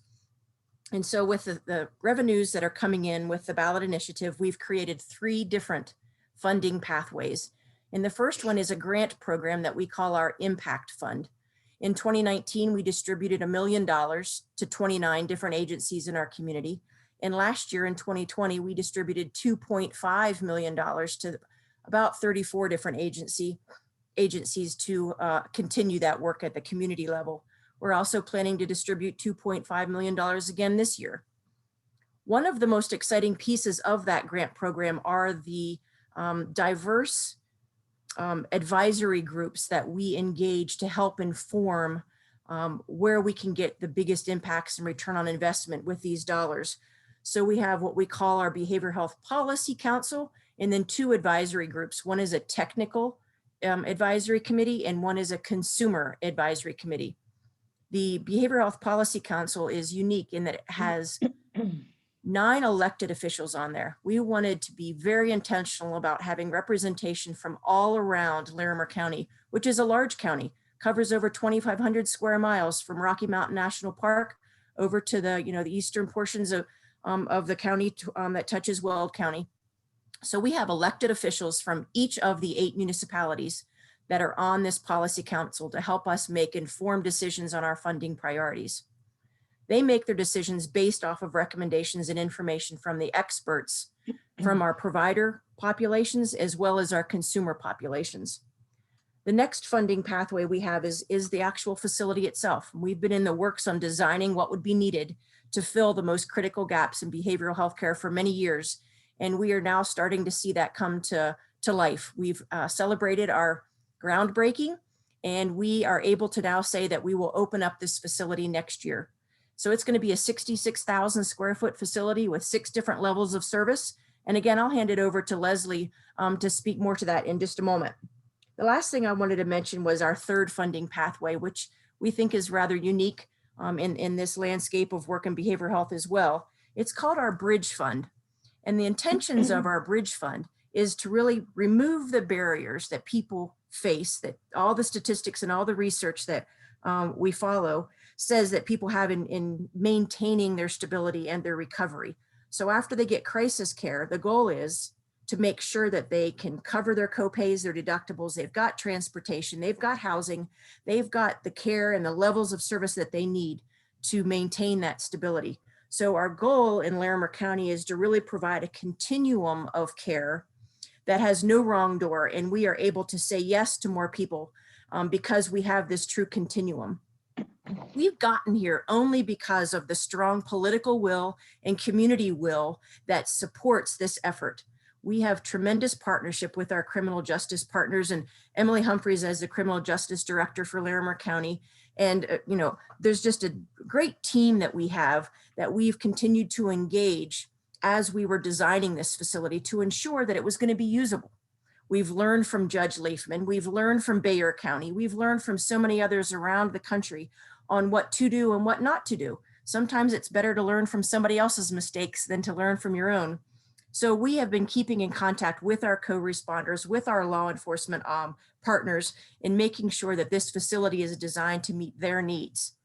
I'm going to hand it over now to Dr. Brooks so she can talk about the programming that's planned for in our new facility. Awesome. Thanks so much, Lori, and thanks, Vince, for inviting us and for having us. So continuing on with the incredible work, this kind of partnership doesn't happen unless you are building on a foundation of a solid foundation of multiple community partnerships at all levels, and this is no different. Summit Stone is incredibly excited to partner with the county and operate the services and programming in this new facility. We will offer several levels of care in this facility, including a 24/7 behavioral health urgent care, 2 levels of withdrawal management. You might know that better as detox, both social detox as well as medical detox, a crisis stabilization unit, short-term intensive residential treatment, a bridge clinic. We envision that as people step down out of these levels of care, I don't have to tell anybody on this call that not everybody coming out of these acute levels of care is ready to go into mainstream treatment, wait in line, wait their turn, wait in the exam room. So we envision that we are going to be able to sort of handhold for a little while through a bit of a bridge clinic and kind of hang on to people for, maybe 4 to 8 weeks while we get them ready to warm hand off them into the community. Lori talked about the no wrong door approach and the ways in which we really want to support people both in acute care and coming back to their home community in a way that is stabilizing and unifying for their friends and families. And that is one way that we envision doing that, is having a bit of a bridge clinic. We will have lab and pharmacy services. And importantly, for substance use disorder, we will offer all forms of medication-assisted treatment in this facility, including methadone initiation and maintenance. Lori already talked about the case management and transportation services that we are planning. Further, we plan to serve as a center of excellence and provide teaching and education for patients and families, as well as for professionals in training and current community practitioners. That is not standard training. If you're coming out of school right now, you may get a little bit more training in substance use disorder and acute mental health care, but that is not standard training that exists in the histories of many providers in our community. So we plan to allow folks into this facility to learn how this work is done, so that they can bring those best practices back to their own practices. We want to partner with our providers and organizations in our community such that transitions of care are highly informed, anticipated, and highly coordinated. We plan for an equitable and inclusive care delivery system, one in which we do all we can to break down the structural inequities that laid the groundwork for our current pandemic and other poor health outcomes for our BIPOC and other marginalized populations. Barriers to this level of care, that was another question that you asked. There's lots of regulatory evolution happening in our state, and we are learning. The new substance use benefit has recently rolled out. And we are learning how best to use it. What does it cover? What doesn't it cover? Case management is still an underfunded resource and needs to be fully supported. We plan for that in this facility.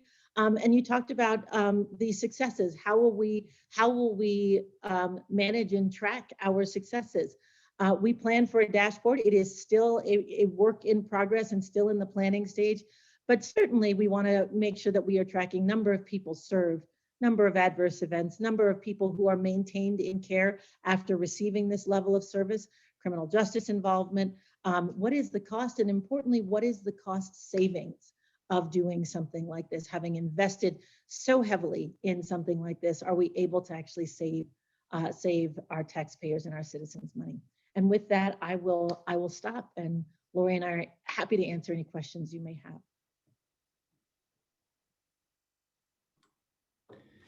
Well, thank you both, and thanks to all the other presenters for being here with us. Well, now is the time we're going to be able to have a little discussion and questions, and I just wanted to mention again, we had featured Dr. Werthwein on the agenda from the Office of Behavioral Health in case there are observations to be made about the Behavioral Health Task Force blueprint and its alignment with the work that you're all doing. I'm not going to put Dr. Werthwein on the spot because I didn't say that I was going to do that. But Dr. Werthwein, if you're here and you want to say anything, you're welcome, or else you can just wait and join in the with questions and discussion segment. Yeah, I'm glad to hear that the co-responder program is having a real impact. We're excited by the non-arrest record and the joint effort. I think the long-term vision, at least for the Office of Behavioral Health and some of the conversation we've been having in the task force, is ultimately we'd love to see two things. One, is to have co-responder be a sort of a continuum of behavioral health responses along with mobile response for just clinician response. So having options for communities to respond. We hear from a lot of consumers as well that sometimes they just want to, when it's safe, they just want a behavioral health response, or sometimes they want, but sometimes it's not safe. So a paired response makes more sense. Really continue to build out a full flush continuum of options and response. But ultimately, I would love to get to a point, a day when behavioral health is sort of looked as a first responder system. So that option is available, and that local communities sort of have that choice of sort of like they do now with physical health. Do we just send a paramedic? Do we send a paramedic and law enforcement? Well, adding behavioral health into that component, do we just send behavioral health? Do we send behavioral health with law enforcement, with the paramedic, depending on the situation, and allowing those communities to triage the situation and give the appropriate response? That would be the ultimate end goal, is to sort of add behavioral health as a first responder continuum. Thank you, Dr. Worthwine. All right, so now we've got some opportunity for questions and discussion for any or all of the presenters, or presenters themselves may have questions for each other. And I will keep an eye on the chat functionality and watch for some indication of questions.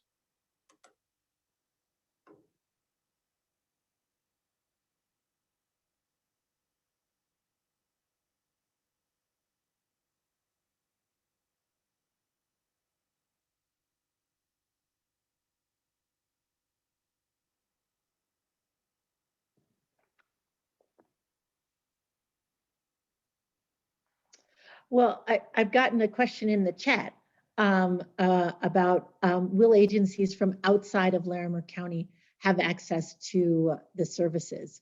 That is a really good question. Lori, I'm gonna turn that one over to you. I think in terms of using the BHS funds, she just unmuted herself. Lori. Yep, can you read the question, please, again, Dr. Brooks? Yeah, of course, of course. First, the person says, I can't tell you how exciting your new center sounds. So thank you for that. Agencies from outside of the Larimer County area have access to the services.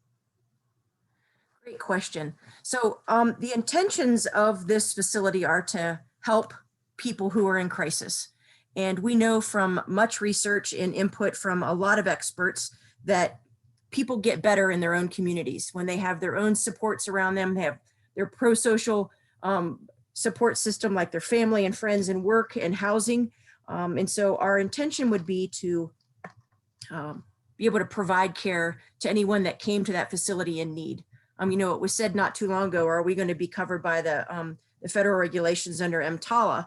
And Dr. Brooks and I looked at each other and said, you know, we don't need to have a federal guideline tell us to take care of people in need. And so our goal really is to be able to provide care to the folks that come to this facility. And then if they're not from here, to find out where they're from and to get them back to that, that community of support and that place that they want to be. We don't find that people normally flock to treatment, right? We have a need here in our community now. We have a gap in services here in our community. And so this is being built for the population in need in Larimer County. We do know that there are folks that will come from surrounding areas and regionally. And we of course want to build up the relationships with our partners around this region and be able to communicate with billing and reimbursement and working with the different RAs. And so we will definitely do that on the backside, but we want our services to be transparent and seamless for the folks that come to this facility that need care. Dr. Brooks, would you add anything to that? No, that's pitch perfect. That's certainly pitch perfect. Thank you. Here's a question from Tosh. Does anyone have a 911 system that takes low acuity calls that come in and forward them to the crisis line?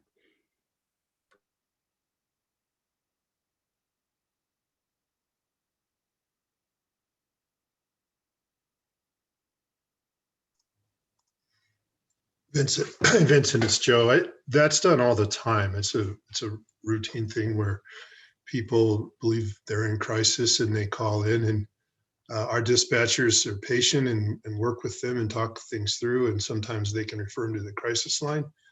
Sometimes we will have our co-responders talk to them. It's just completely situational and not exactly systematic, but a matter of talking to people and finding out what their needs are. Thanks, Sheriff. And here's a question from Cody Hickman. Cody, if you're still here, would you like to ask your question, or I can ask it for you? Yeah, I don't mind asking if you guys can hear me. Yep. I'm actually just wondering, and please feel free if you have these resources to just put them in the chat box. But for any of the co-responder or STAR or anybody else, do you happen to have any metrics or statistics for interactions with persons who have intellectual or developmental disabilities and co-occurring mental health needs? And similarly, any of your programs, I know Barbara Drake mentioned that they actually work with CCBs, but are any of your co-responder models working with local professionals who provide services to persons with intellectual or developmental disabilities?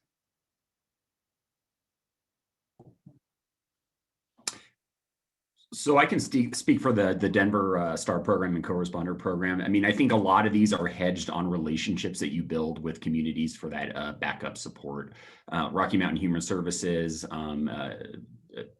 Brain Injury Alliance, and then the co-occurring stuff is related to, if someone needs MAT induction, we have relationships with Denver Health, and then access to mental health and behavioral health services through either, the Mental Health Center of Denver, Coalition for the Homeless, private providers out in the community, and really being able to have those back-end wraparound supports that you can connect an individual to. But it's about community collaboration on these. We can't do it alone on the front end. Absolutely. So I would go ahead. This is Barbara. No, I go would ahead. say we work with both Rocky Mountain Human Services and Developmental Pathways. As I mentioned, they're both partners of ours, and we routinely work with them, particularly around the case management follow-up piece. And I was just going to echo what Chris said. So with Summit Stone, we have a co-responder program, and there's no exclusionary criteria for responding to folks with intellectual and developmental delays, and we frequently respond to folks who have a variety of challenges. And to your point, Chris, around relationship, we have staff members embedded in Foothills Gateway, which is the community center board in Larimer County, which serves our intellectually and developmentally delayed population. Recently, I just did a ride along a couple of months ago where we responded to a set of twins who are served by our community center board. And there was the co-responder on the phone with their therapist at Foothills Gateway, trying to figure out how do we get them connected back to services after this crisis has happened.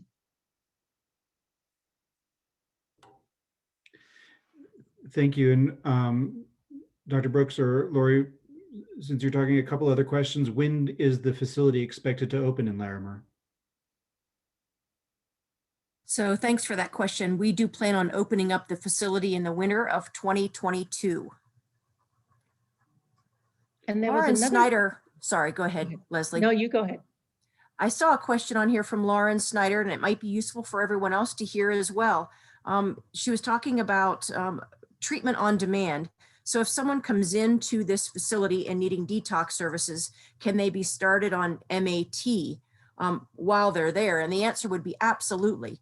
Our goal is to do a really thorough assessment of folks and make sure that we connect them and get them going on whatever is the appropriate level of care for them. And we have a very strong MAT program in our community that Dr. Brooks can talk fully about, but we would be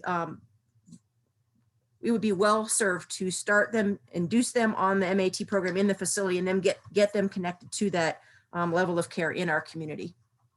Absolutely. Thank you.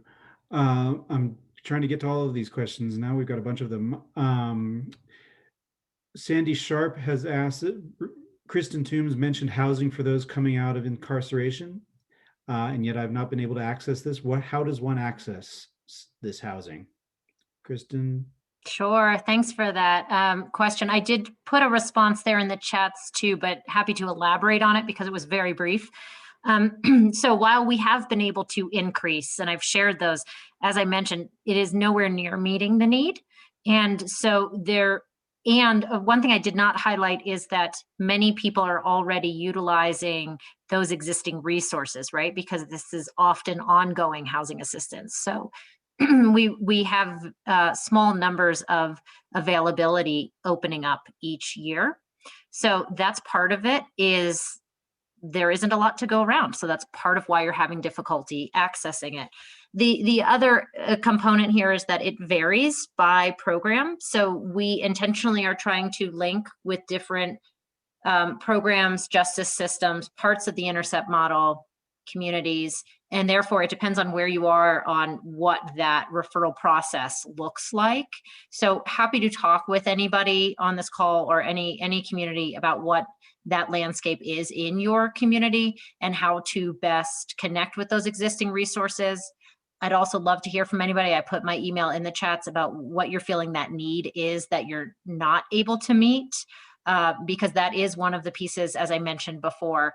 Getting a sense for the need and the gap that we have is really important for all of us as we think about how to address meeting that need. So I did not give you specific answers. Some of the examples would be the referrals come right from the facility within DOC or DYS. Some is what we call our coordinated entry system, which is a system within the homeless response world, where we pull together housing assessment needs, and everyone who needs housing is on a list, and all of the housing resources are on a list, and we try to match based on need. And so happy to talk with anybody about that resource as well. And that includes not just Division of Housing funding, but other funding sources as well. Thanks.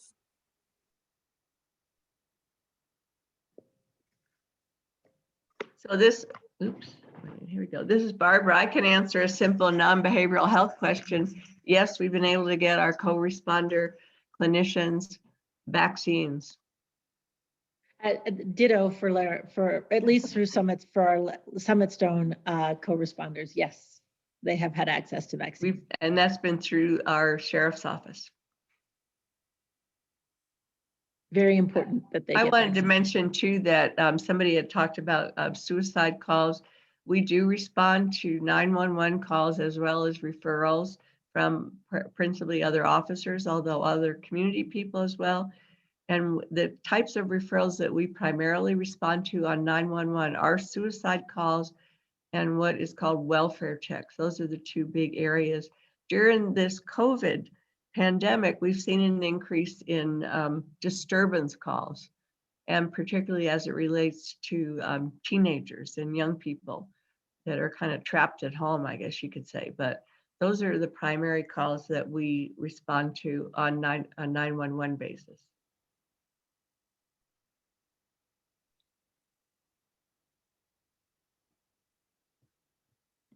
Great, thank you.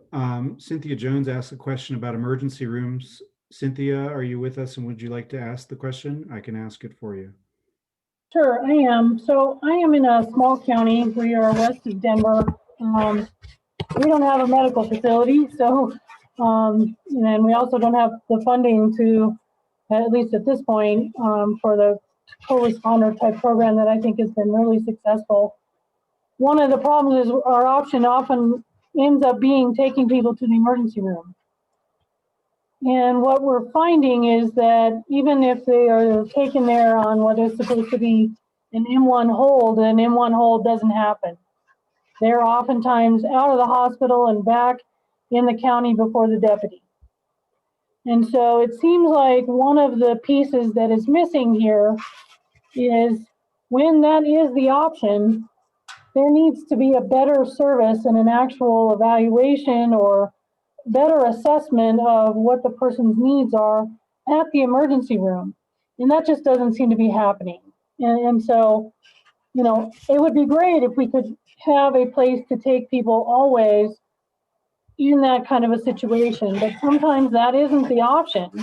And we end up having to take them to the emergency room. And it just, I'm wondering sort of where the medical centers and the medical providers fit into this model, because it seems like that's a huge piece that's missing. Because also sometimes people will say, if they call 911 or they, they'll say, go to the emergency room. Well, they're not getting the mental health assessment at the emergency room. At least does not appear to be happening. And they just, they ask, are you a danger to yourself or you a danger to someone else? No.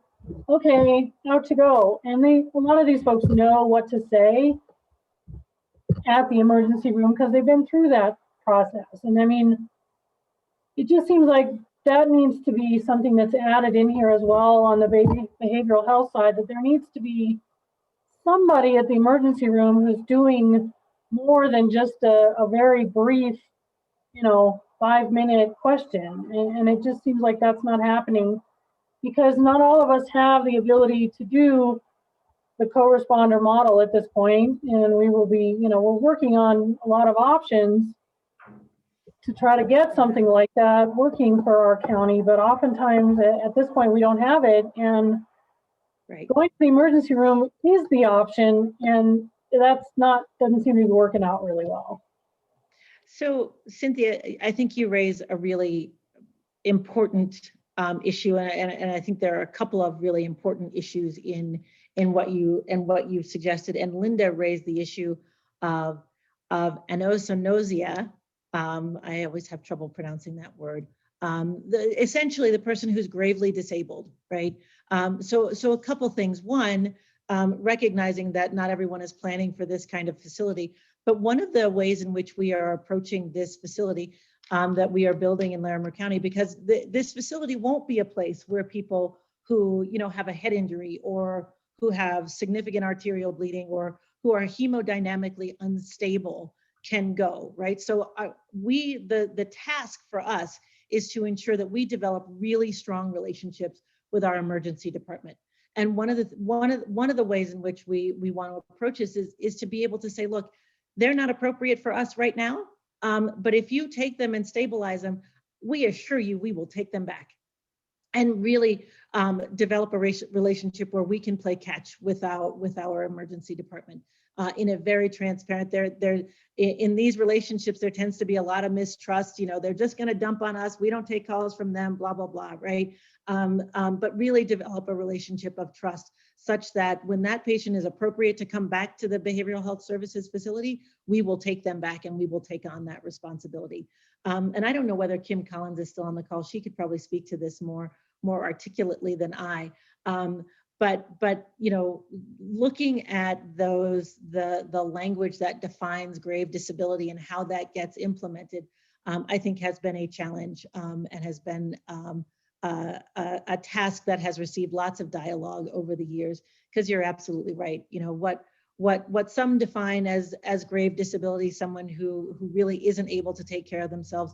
Once people get to the emergency department, maybe they look a little different. Maybe they've tried a little harder.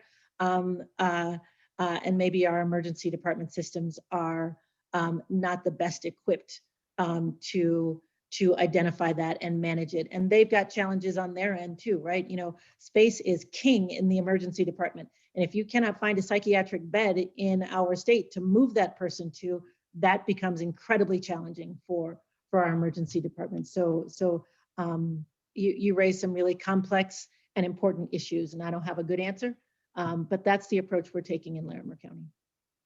This is Robert. In all fairness to a lot of providers, that bar is somewhat high in Colorado. So really it's a difference whether you're talking about someone who's voluntarily or involuntarily wants to, is seeking services. So if they're voluntarily going to the ER, I agree. And we are trying to increase the number of teleconsultation, teleevaluation capacity in the state, particularly for rural Colorado, so that emergency rooms and other settings where there's a physician or a nurse can tap into sort of a specialist to help with the evaluations. This is where the challenge becomes with some of these programs is that second step. The co-responder works really well, but the second step of if somebody doesn't want treatment and you have to go to this involuntary threshold, it's a pretty high bar to keep somebody against their will. So in fairness to a lot of providers, that bar is pretty high in Colorado. Absolutely.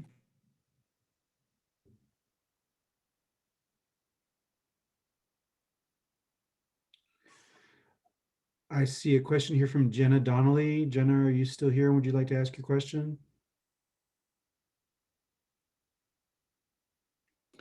Lori already answered my question privately, so thank you for that. Oh, very good. This is about the impact of the pandemic on demand for services. Have you seen a surge in impact, surge in demand in the populations you serve? And speak for Larimer and say, yes, we absolutely have. Our co-responders report they have seen an increase in mental health type calls as well as domestic violence calls. And the worst part of that is an increase in the lethality and violent levels of the calls. And so we continue to have challenges in meeting the needs until we have the services available in our community. We tend to continue to utilize what we have, which is burdening our emergency rooms and our criminal justice system for these things. Vincent, if I may, I can tell you from Douglas County, we did not see a significant increase in domestic violence, but what we did see was an incredible increase in alcohol call related and alcohol abuse, to the degree that some of those people were hospitalized. And so when you look at our data, when you look at those who were hospitalized, those were much of those were connected to a medical condition for the concern of alcohol poisoning. And of course, the other component with that was obviously an acute depression or some other kind of mental health disorder. And so we saw a big spike in alcohol abuse type of calls that our CRT team was responding to, astronomically more than what we saw in 2019. So from that perspective, we saw that kind of an impact, which we are, still trying to figure out how to address that. Thank you.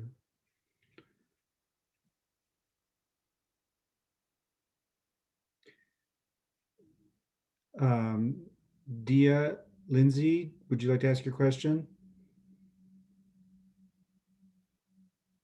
Yes, I was referring to, I had in the chat, I just put it in the chat, and I was referring to the comment that there's a high bar in Colorado for keeping someone in a hospital.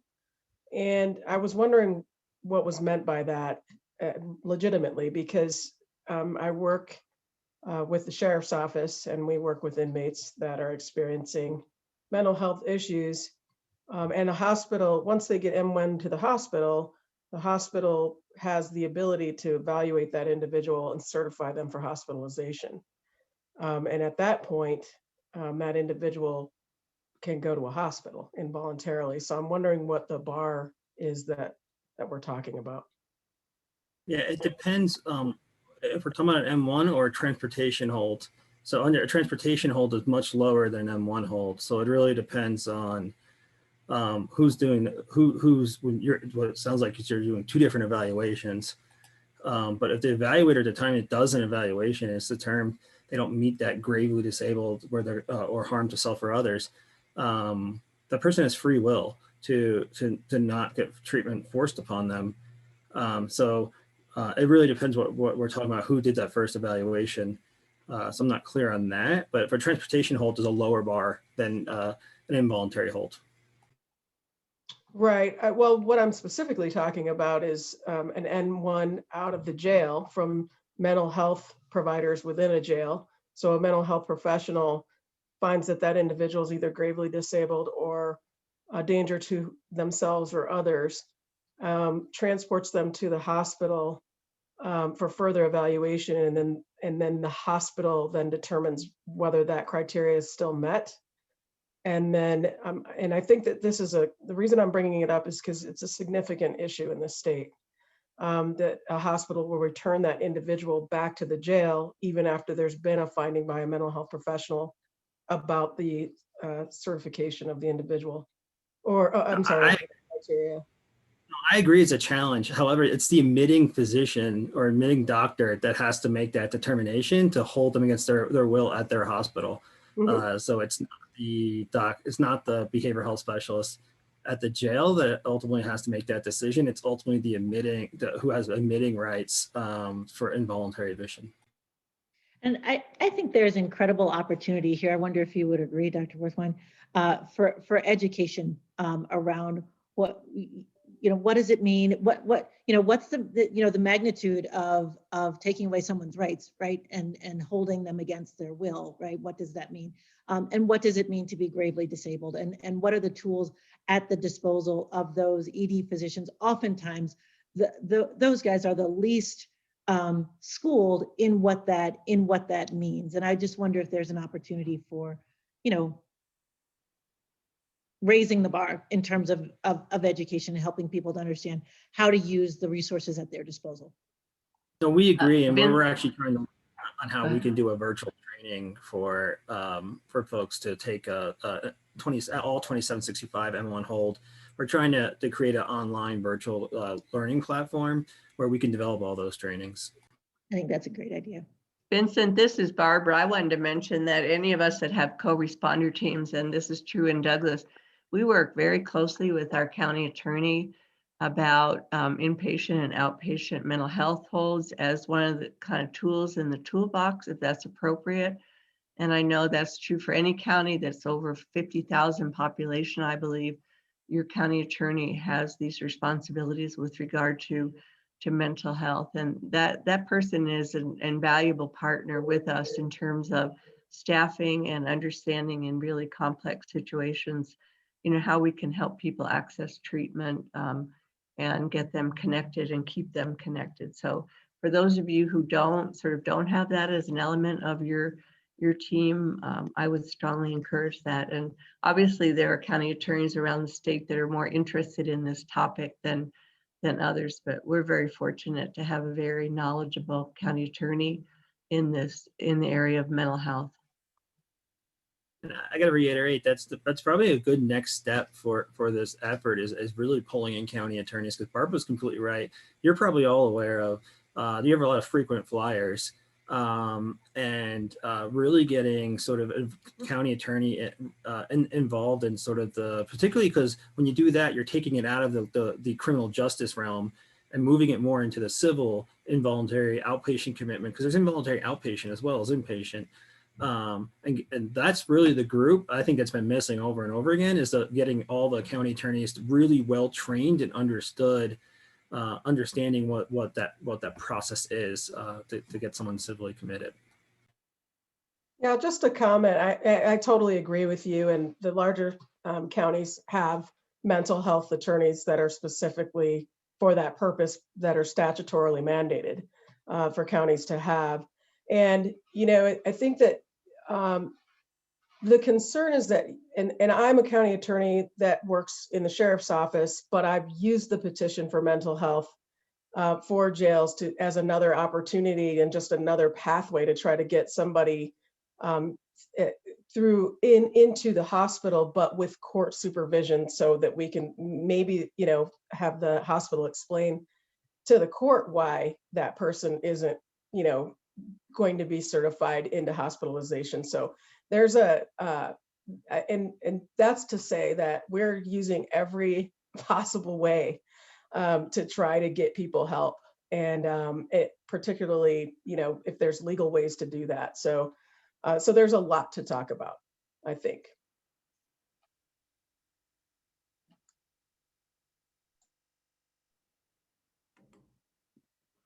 Thank you. Thank you for that. Just navigating around some of these questions we have time for. Elizabeth Richards from Beacon Health Options, are you still with us? And would you like to ask your question?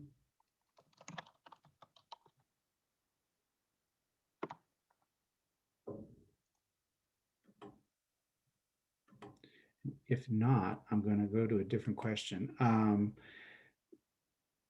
Commissioner Jackson, are you still with us, and would you like to ask your question? Oh, I'm here, sorry. Oh, okay, very good. This is Elizabeth with Beacon Health Options. Is it okay if I ask my question, or do you want me to wait till later? No, please go right ahead. Okay, thank you.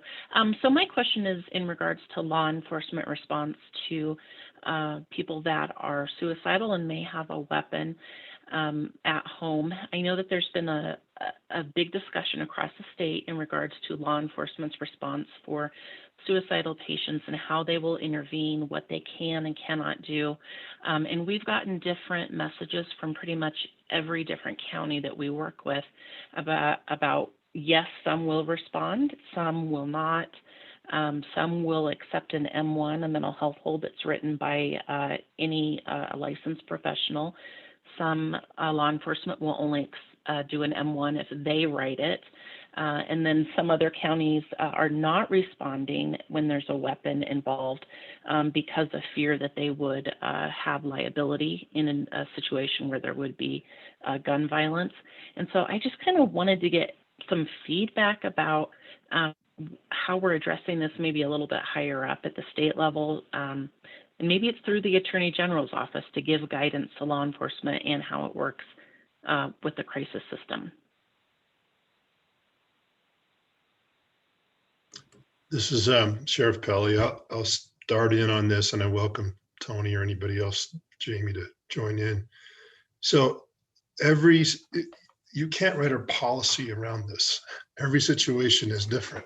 And, you know, there's some basic principles, like we value human life. That's our first and highest value.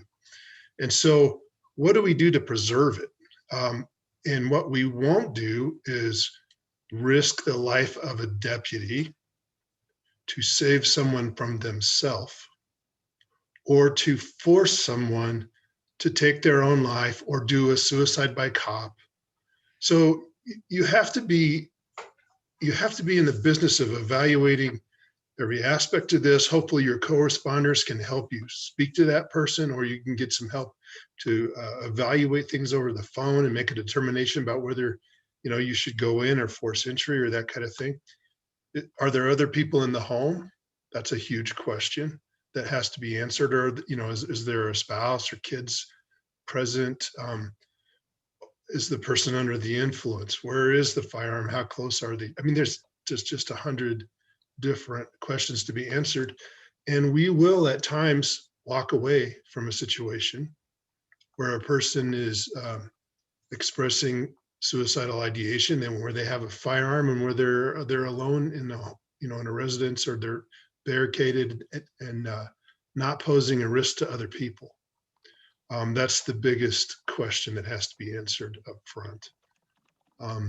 Jamie, Bill, if any of you want to jump in on this, please do, because it's more complicated than a universal sort of policy. It's really based on your values and you know, the value of human life, the value of, you know, innocent people, the value of cops. All of those things have to be answered and taken into consideration when we respond on these.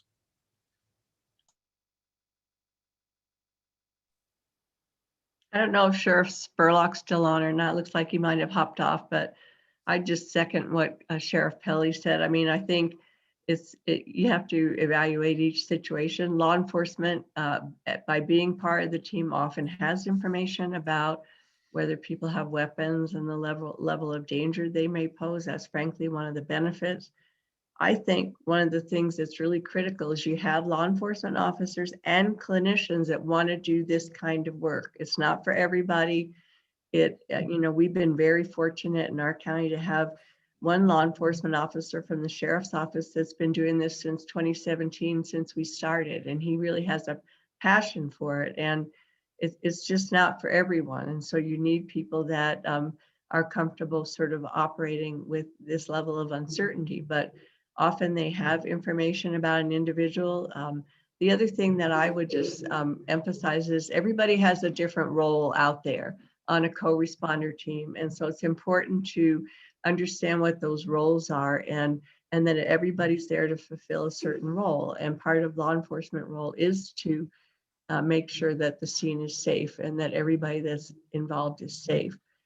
Having said that, I believe that we have made a huge difference in the lives of some very volatile people that we knew had weapons, because we knew they were mentally ill and we knew about their circumstance. And our community response team had reached out to them and had been able to form a relationship with them. And so I believe that was able to really affect the way in which we responded to some individuals that were extraordinarily mentally ill, setting fires, came at law enforcement with a weapon, but we were able to respond because we knew exactly what it was that we were dealing with and that kind of thing. So that sounds dramatic, but there are situations like that that co-responder teams encounter. And to me, this is why I go back to what Robert said. I think that we will always need a combination of both behavioral health, mobile crisis, but we also will always need situations where law enforcement fulfills a necessary role out there alongside a clinician that can ascertain, what the person's needs are. So it's not complicated.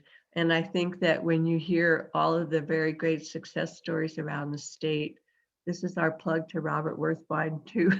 And I'm on the Behavioral Health Task Force also, that we need these co-responder programs alongside of mobile crisis all around the state in order to respond appropriately to the individuals that we're talking about today.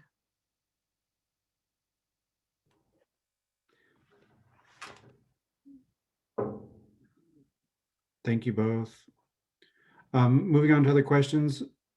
Commander Leonard from Jefferson County, are you still with us? Would you like to ask your question? Yeah, to some of the other co-responders, I was just looking at what metrics are you utilizing to determine the savings that you're doing, either from calls of service and the individual backup cars going back into service, because like many of these counties that are on there, we don't jail individuals that are in a mental health crisis as we get them the resources. So how are you measuring diversions from jail?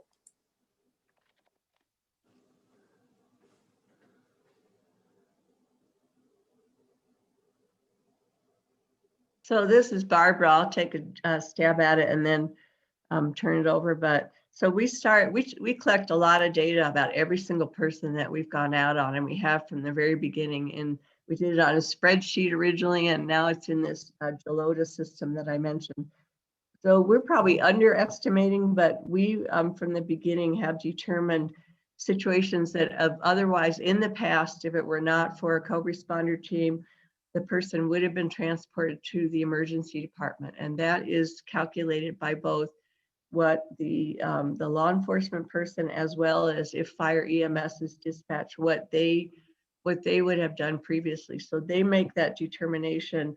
So we use that as a cost avoidance measure for fire EMS and the emergency department. And the same thing, we allow law enforcement to enter data about situations where they would have taken the person to jail that has otherwise been diverted. Same thing somebody else mentioned, we have an agreement with the district attorney around these kind of low-level crimes that it's not uncommon to see people that have mental health issues get connected, get hooked up in. And so we allow the experts in those areas to determine, and then we put a cost value on, what that costs. So we're probably underestimating because we're not including things like the person's cost of being taken to the emergency department or being arrested and going to jail. Well, thank you.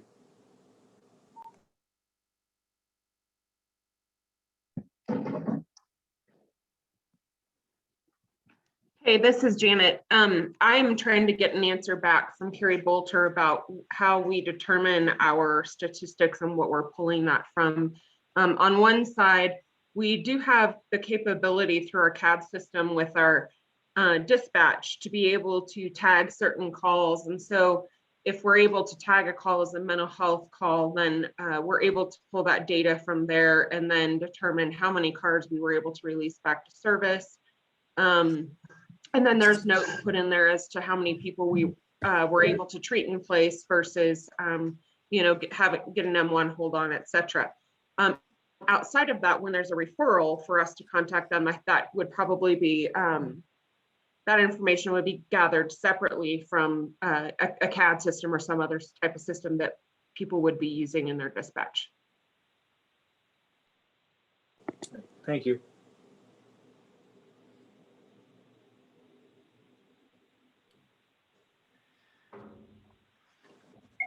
I see a question here from Jennifer Turner. Jennifer, are you with us? And would you like to ask your question about housing?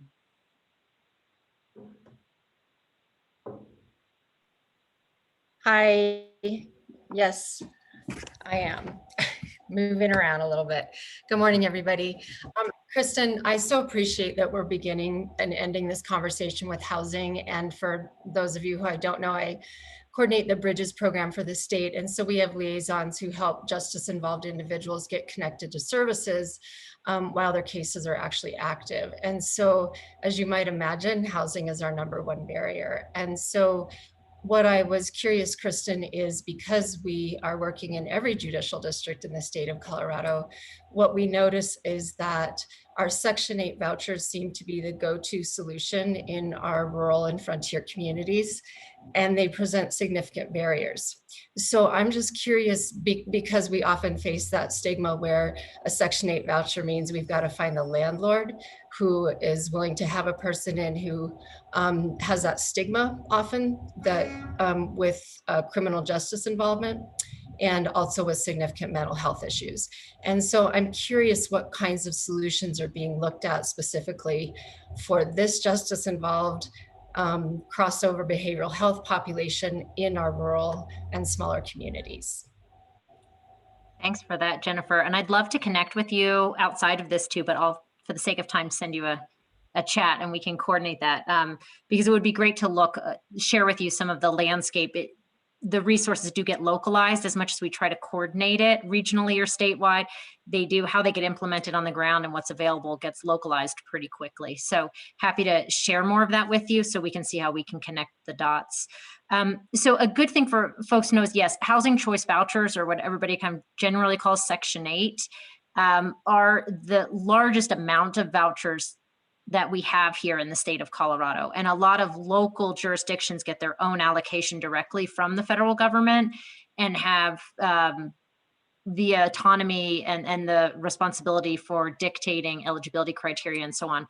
Overwhelmingly, those are what are called tenant-based, which is just what you were sharing, Jennifer, that you have to give it to the person, the voucher, and they have to go find a landlord willing to rent them. So there's two things that often happen with those vouchers is the housing authority's eligibility criteria application process as low barrier as possible for people with criminal backgrounds, or what I like to say is colorful backgrounds, right? It might be lots of different things in your background that might not make you an ideal tenant, but at Division of Housing, that's how we end up prioritizing our vouchers for people experiencing homelessness and have reduced a lot of the criminal background criteria there to try to make it as low barrier as possible. So one of the things is talking with your local public housing authority, and we can help folks connect those dots to see look at that eligibility criteria.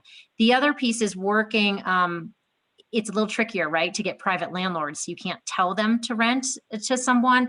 A couple things, there was a law just passed that you cannot discriminate somebody by source of income when you're renting to them. So that hopefully will help, that you're not seeing someone has some sort of voucher and then that doesn't flag something. But we know that landlords still might require things like criminal background. What we recommend is, and maybe this is something we can talk about, Jennifer, for the Bridges program, is having the staff of the program, the agency, help do landlord outreach, engagement, housing navigation, and be that person saying, hey, you're renting to us in addition, in a way, right? We're here to support and talk through how to help alleviate some of those fears. So happy to talk through that with you. It is a real challenge, especially when we have such low vacancy rates throughout the state. But then I will add that part of what we have is increasingly at Division of Housing are state funded vouchers. So thankfully, the state legislature have sent repeatedly in the past few years been giving us state funds that are much more flexible than our federal funds. And so we have been able to intentionally prioritize those for people involved in the justice system for this very reason that you're talking about. Unfortunately, we just don't have a lot of them. And those often also are tenant-based. And so you still have that landlord issue, but happy to talk about where those are available. Then I'll finally add that we are able to do what's called project-based, whether it's these federal vouchers or state. What that means is they do get connected to a specific building and a specific property owner. And with Division of Housing, anytime we award project-based vouchers, we need to make sure that that building is as low barrier as possible. And we review the referral process and the eligibility criteria to ensure that the very folks we are talking about here today are eligible for that limited resource. And what's really nice about that is, right, that you have a landlord and you have property management and services that understand the needs and the histories of people that we are housing and can be supportive and create a support environment. We have increased project-based housing that we call supportive housing like that. To over 1,000 units in the past 7 years, but that's, again, not nearly enough. So happy to talk to you about each of those projects where they exist. 6-7 years ago, we didn't have them throughout the state. Now we're in over 20 counties. But again, one project might be 30 units and they often don't turn over. People are really successful in them, which is great. So we just need more of that. So that's a long-winded way to share some of the work we're doing and kind of the landscape and the challenges and how to work through that. Happy to talk with you and anybody else about that in further details. Thanks for bringing it up. Yeah, thanks, Kristen. And I think that what's helpful to know is what is the vision for rural communities moving forward, because the project-based solutions are the stronger solutions. And so our teams, like I imagine all the case management teams throughout the state, are really familiar with what's available in terms of vouchers. It's just that system often just isn't serving the client's needs. And then of course, in the Denver metro area, there are more project-based alternatives, and it's easier for our liaisons to get our metro-based clients into housing. So I think it's just really important, because housing, not only are our jails like the de facto mental institutions, they're also the de facto homeless shelters in our state and in our nation. And so I think that really focusing on what types of solutions are really effective is really going to be helpful. And our liaisons definitely are out there trying to make all of those work.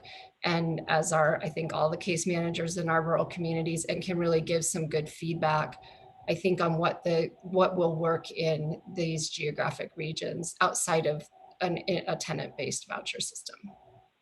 Thanks. That's great. Yeah, happy to share. We have been really focused on making sure we have housing options that fit from a financing market perspective, right? That plays a role in rural. It looks different than maybe on the Front Range in a metro area. What the market can bear, that plays a role here, in addition to what can be implemented from a programmatic perspective that's best for the individuals we're serving.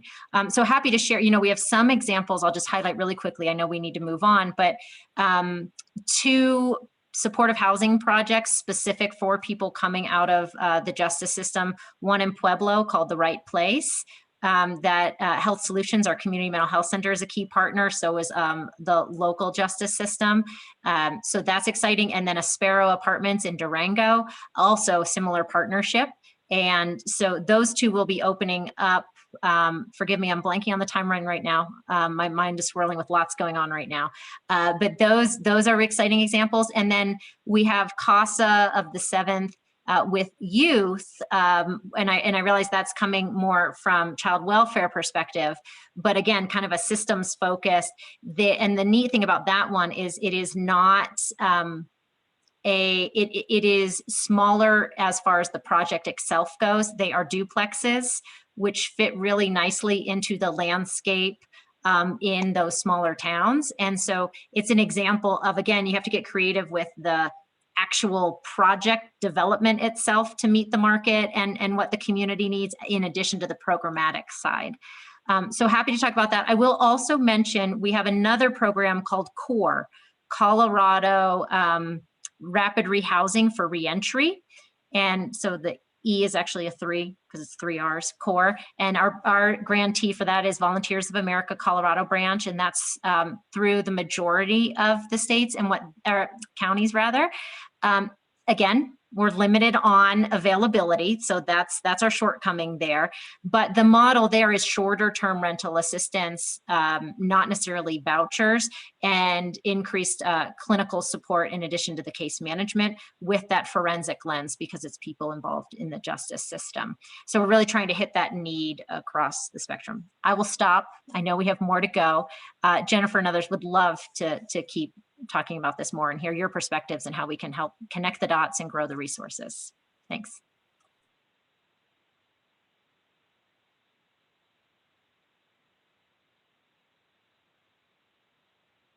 You're on mute, Vincent. I am? Am I on mute? No, you're good. Okay. Can you hear me now? Yes, we can hear you. All right. Thank you. I'm going to introduce our keynote speaker. With great pleasure, I'm going to introduce Judge Steve Leifman. From 2007 to 2010, Miami-Dade County Judge Steve Leifman served as special advisor on criminal justice and mental health for the Supreme Court of Florida. In this capacity, Judge Leifman was responsible for chairing the court's mental health subcommittee, which authored a groundbreaking report entitled Transforming Florida's Mental Health System. This report outlines recommendations with the goal of decreasing inappropriate and costly involvement of people with mental illnesses in the justice system. Since 2010, Judge Leifman has chaired the Florida Supreme Court's Task Force on Substance Abuse and Mental Health Issues in the court. Due to his expertise in the areas of criminal justice and mental health, Judge Leifman has been appointed to serve in a variety of capacities on local, state, and national bodies, including our own Equitas National Advisory Group. In recognition of his tireless efforts, Judge Leifman has received numerous awards, including the 2015 William H. Rehnquist Award for Judicial Excellence. One of the nation's highest judicial honors, the Rehnquist Award is presented annually to a state court judge who exemplifies judicial excellence, integrity, fairness, and professional ethics. Judge Leifman has also been featured in many national and local television programs, radio programs, and articles about mental health in the criminal justice system. Last year, for example, PBS aired The Definition of Insanity, which I highly recommend, which centers around Judge Leifman's transformation of a county with an exploding jail population into a jurisdiction that serves as a national model for reducing jail populations and helping people with mental health needs access proper care. The film presents the Miami model as a diversion continuum that has reoriented and redirected thousands of lives in its approximately 20 years of operation. With that, I will introduce Judge Leifman. Thank you for joining us. Thank you so much for having me. Although I've had the pleasure of listening for the last hour plus, and I don't think you need a keynote speaker anymore. I remember the first time I came out there. I love Colorado, period, but I remember coming out there several years ago, and people just looked at me a little strangely about why are you talking about these issues, and you can't help this population, and all these other silly thoughts. And now you really are becoming a model of your own, and it is incredibly rewarding and heartening to hear the amazing progress that you're making. I actually stole a few new good ideas from you today, so thank you very much. And it's just very impressive. Vincent, thank you for your steadfast work in this area, as well as Mental Health Colorado and the work with Equitas. You should really be proud to see the transformation going on, not only in your local community, but around the state. It's really something. I think it was Lori that said today, you know, we know how to do it. It's just about political will. And that really is the bottom line. And, you know, there isn't a whole lot of good to say about the pandemic, particularly when I should be in Colorado. although it is warmer here today, I guess. But, the one thing that you can say is that everything is stopped. The number of arrests are way down. There's an opportunity to stop and think. And I think the biggest crime that we can commit after this pandemic is going back to the same system that we had before the pandemic. There's really an opportunity here, and we shouldn't waste it. And it doesn't sound like you are in any stretch of the imagination. So congratulations to all of you. I'm thrilled to be part of this today. We have added some new features since I was out there, and I'll talk to you about that a little bit now. But you're really moving in the right direction. And to hear your sheriff speak, and Dr. Brooks had some tremendous points that she made, and I'm a huge fan of centers of excellence. I think it's critically important. If you look at the data, it's kind of disturbing, but there's a 15 to 17 year lag between research and implementation everywhere in the country. And you just can't have that and have a system of care that's effective. And so all these pieces that you're putting together and the way you're envisioning and thinking about this is really brilliant. And you all should be very, very proud of the good people that you have working on these issues.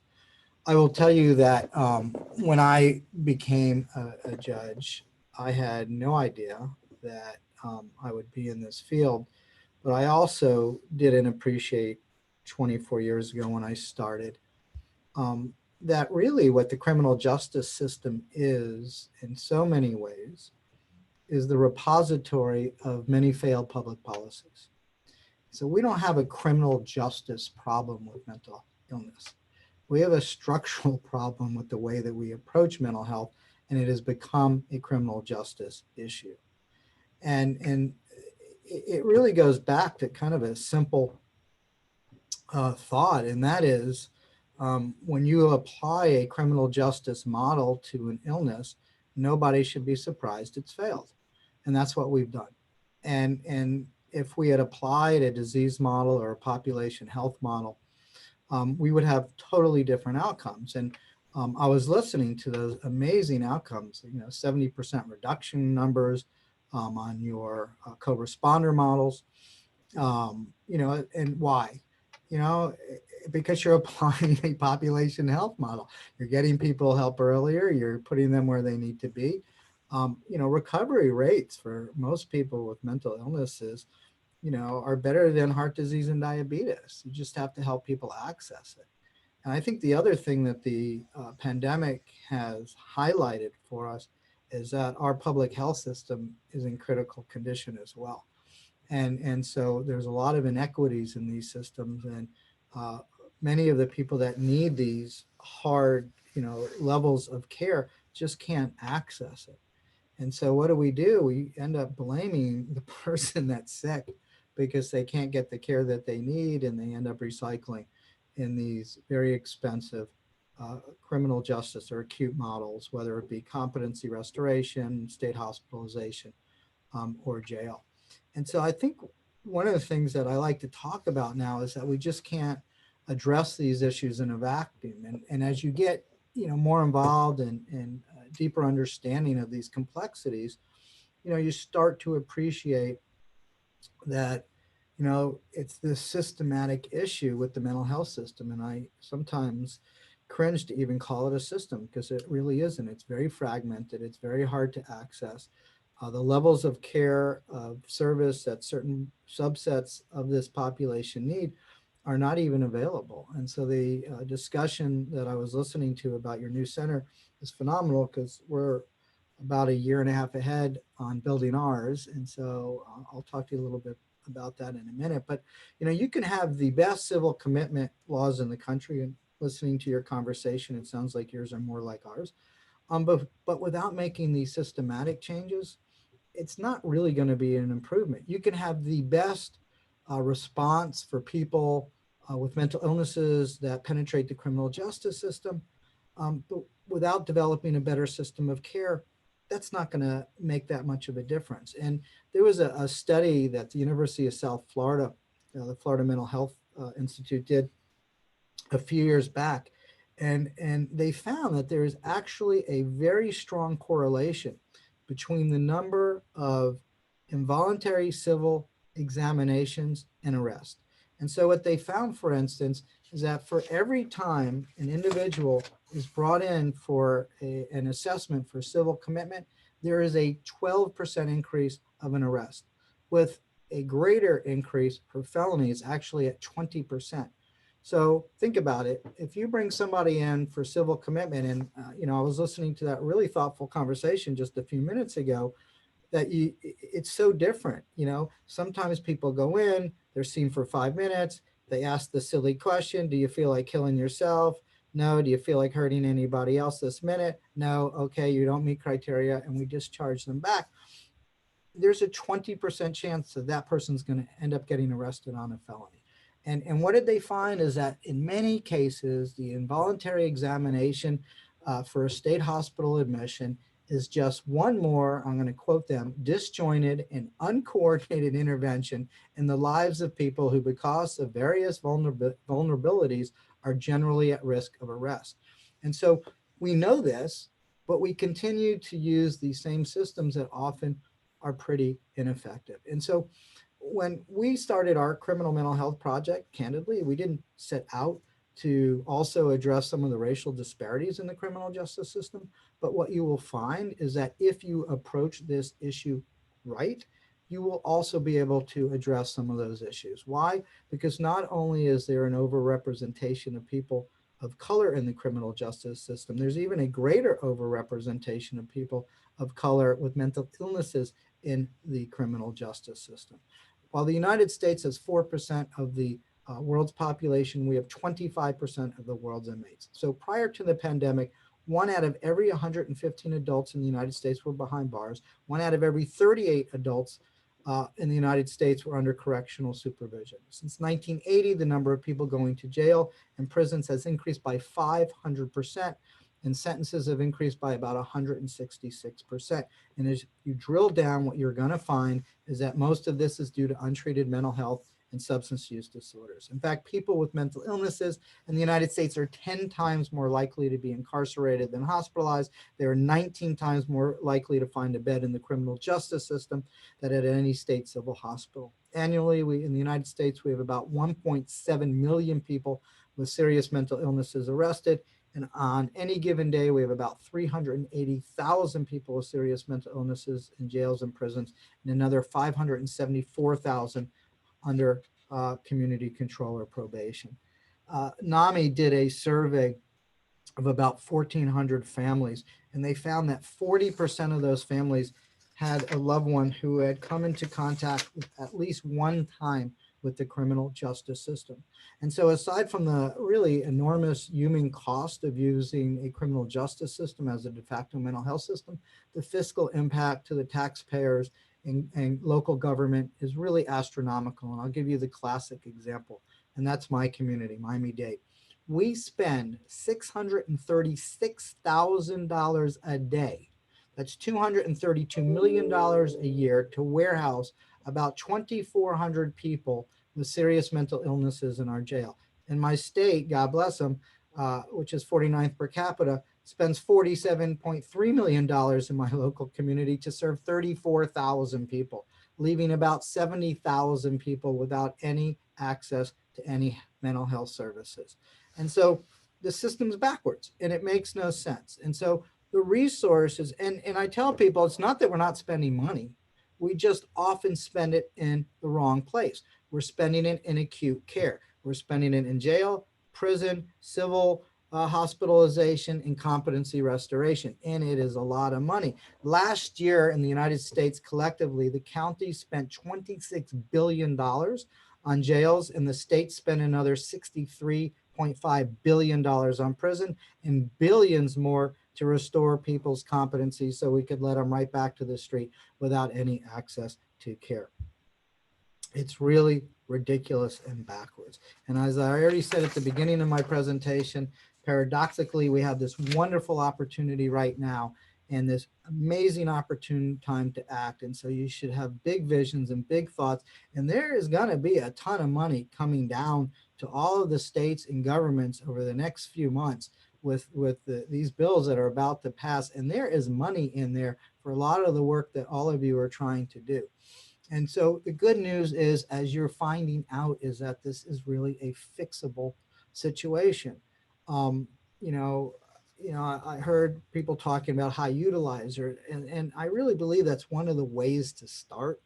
And that's because if you can get your high user or utilizer population under control, you can start to save amazing resources that you can begin to move more upfront. Florida Mental Health Institute, again, they are our center of excellence for the state of Florida. They do a lot of research and a lot of data. And they are one of the few communities in the United States that can actually tell a community who individually the highest utilizers of both criminal justice and mental health services are in a community. So we took the names of about 3,300 people who had been arrested in Miami-Dade. And, HIPAA doesn't really apply to the criminal justice system. And so we sent them the names of and social security numbers of these 3,300 people. And they have live data of all the arrests in Florida, all the civil commitments in Florida, and all the Medicaid and Medicare records. And so they have this blended data set and they crunch these numbers. And our hope was, when we were putting our project together here, is, hey, let's figure out who the highest utilizers are so we could spend what limited resources we had more effectively, and we could get a bigger bang for the buck. And so I emailed it off, or whatever we did. It came back a couple months later. I open up this letter and there's only one piece of paper. And on this one piece of paper are the names of 97 individuals, primarily men, primarily diagnosed with schizophrenia or some type of schizoaffective disorder, who over a 5-year period, these 97 people were arrested 2,200 times. They spent 27,000 days in the Dade County Jail, 13,000 days at a state-funded psychiatric facility, cost taxpayers $14.7 million. They were primarily homeless, primarily co-occurring, everything that everyone who's watching today sees every single day. 97 people. And we got nothing for it. And it's because we don't have systems set up to deal with these acutely ill people.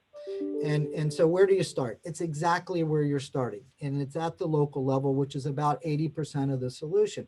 Why? Because if you've seen one community mental health system, you've seen one community mental health system. Everybody's a little different. So it requires this type of collaboration, exactly what you're starting to do. And so, which is what we did. And one of the things I wanted to point out, and I saw it on the chat before, you're very lucky because one of your fellow Coloradans, Patty Tobias, who works with the National Center of State Courts and is taking the lead on this amazing project. It's this initiative with all the state chief justices and state court administrators. You should look at her chat and get the link to it. But right now, only the third time in their history, every state chief justice has voted to create this task force to really get involved and help flip this switch to change and make the structural changes that are necessary to improve the lives of people with mental illnesses and to keep them out of the criminal justice system. But what we know is that while more and more judges are involved in this issue, it really, none of us can fix it alone. Not one person, not one party, not one institution created it, and not one person, party, or individual is going to fix it. Everyone on this Zoom summit today are really critical to making these changes. And so the way we did it, and I highly recommend this because each individual community is so different, is that we had this 2-day summit and we brought outside experts in. And what you're finding, and you should follow up with this, the chief justices are starting to hold statewide summits and then local summits, and it's really starting to filter back down to the local communities. But what we did is we spent the first half day of our summit, and this is in 2000. Hard to believe I've gotten that old, but we literally mapped out how our criminal justice system intersected with our community mental health system. And what we found, and I still vividly remember those 2 days, is that we were embarrassingly dysfunctional. we were ordering all these expensive competency evaluations on misdemeanor. It turns out we didn't have competency restoration for people with misdemeanors. So we would just release them back to the street. We were spending just in Dade County between $1 and $2 million just on evaluation. So we would lose jurisdiction. And none of it really made sense. And it's because the right and left hand really don't talk to each other in this arena. And now that you're starting to do it, you can start to close these gaps. I will tell you, a lot of it is not rocket science. It's just figuring out where the gaps are, creating warm handoffs, educating and getting people that care to become involved in these issues. And it makes just a huge difference. And as a result of this 2-day summit, we actually created this written collaborative agreement, and we required everybody to sign it. And everyone that signed it were the types of folks that are on this call: sheriffs, police chiefs, Department of Health, the state attorney, public defender, the court, legislators, county commissioners. And we created a model on moving forward, but it also put everybody's name on the list. And so we had something that we knew would institutionalize what we were doing. And what we did at the time is we created a 2-part approach. And it seems a little antiquated now listening to all the great stuff that's going on. And I'm glad people are taking, and I heard the other comment, I think it was Lori, she said that, it's good to take, learn from other people's mistakes. So we're very happy to have shared our mistakes with everybody and anybody, so you didn't repeat them. And I'm going to add one that we made that I still didn't hear anything about today that I think we should be talking about adding. And I'll get to that in a moment. But we had them all sign it, and it really institutionalized. But we then just picked an arbitrary date and we started. And the first part of what we did was to do we started to look at a pre-arrest diversion system and a post-arrest diversion system. I'm going to start backwards because we started the post-arrest. It was easier than the pre-arrest when we first started. And what we did is we changed the jail screening tool. We found that it wasn't working, and it was an invalidated tool. And these little things make such a difference. If you use the right tool, you find the right people. And if you got arrested on a misdemeanor, what we would do, and what we still do, is we'd get you out within 3 days. We'd transfer you to a crisis stabilization unit. And because they're on a criminal hold, the 72 hours of our civil law didn't apply. We'd reset the case for about 2 weeks, because what we found is that that's what most people need. The whole idea of holding someone for 72 hours is not scientifically based. It's kind of based on what we do in the legal world, that you shouldn't be held for more than 3 days without some kind of due process. And so what we found is 2 weeks made a huge difference in the lives of these individuals by getting them out of jail in crisis, in a place where they could actually begin to stabilize. And then a member of our team would go see them and try to convince them it's a voluntary program to come in, but we wouldn't even bother ordering competency evaluations. We now save over $1 million a year in Dade County just by not ordering these ridiculous evaluations. And so, that's $20 million at this point that we've saved the county just by not ordering evaluations. And so what we do instead is we look more towards their illness, the degree of their illness, and we divert them into this treatment system. And if they agree to go into our plan, we don't rebook them. They're picked back up at the facility. Our Department of Corrections acts as our Department of Transportation, and they're taken directly to the courtroom. And when they get to the courtroom, one of our 8 peers are waiting for them in the courtroom. And we have 4 of our 8 peers are graduates of the program. And when they get there, they're waiting for them with food, with water, with their medication, with a car for transportation. Their housing has already been established. They begin to develop a relationship with this individual. And I see a question pop up. I'll come back into a second. There's absolutely no constitutional concern by holding someone more than 72 hours when they're on a criminal hold, because they were going to be in jail for a lot longer anyway. So that's not a constitutional issue. So anyway, they get to court. They're now released. They're going to be taken by the peer where they're going to be staying. Whole process is put into place, and we begin to get them the level of care that they need. It worked so well. Our recidivism dropped like a rock from about 72% to about 20%. the state attorney started to realize, hey, if you want to improve public safety, the way to do it is to make sure we get people treated. You know, we have two choices. We can release people without treatment, or we can release people with treatment. And we know it happens often when we release them without. People with these mental illnesses are no more dangerous. No, I'm not just talking about low-level misdemeanors. I'm talking about all misdemeanors and felonies now. And so I'm just responding to some of the pop-up chat so I don't have to come back to it later. And they're getting real-time answers. So what I was going to say, though, is it works so well. And you know, the idea of public safety, oh, this population's not more dangerous than the general population. And that's something we need to understand. And it doesn't mean they can't be dangerous. And unfortunately, you've had a horrible experience in Colorado. We've had one right in Parkland. It doesn't mean they're not going to be dangerous, but as a whole, we don't have to have those kind of fears. And we know that people on medication are actually a lot less dangerous than the general population that doesn't have a mental illness. So our diversion, post-arrest diversion system has grown from nonviolent misdemeanors to all misdemeanors to felony cases now.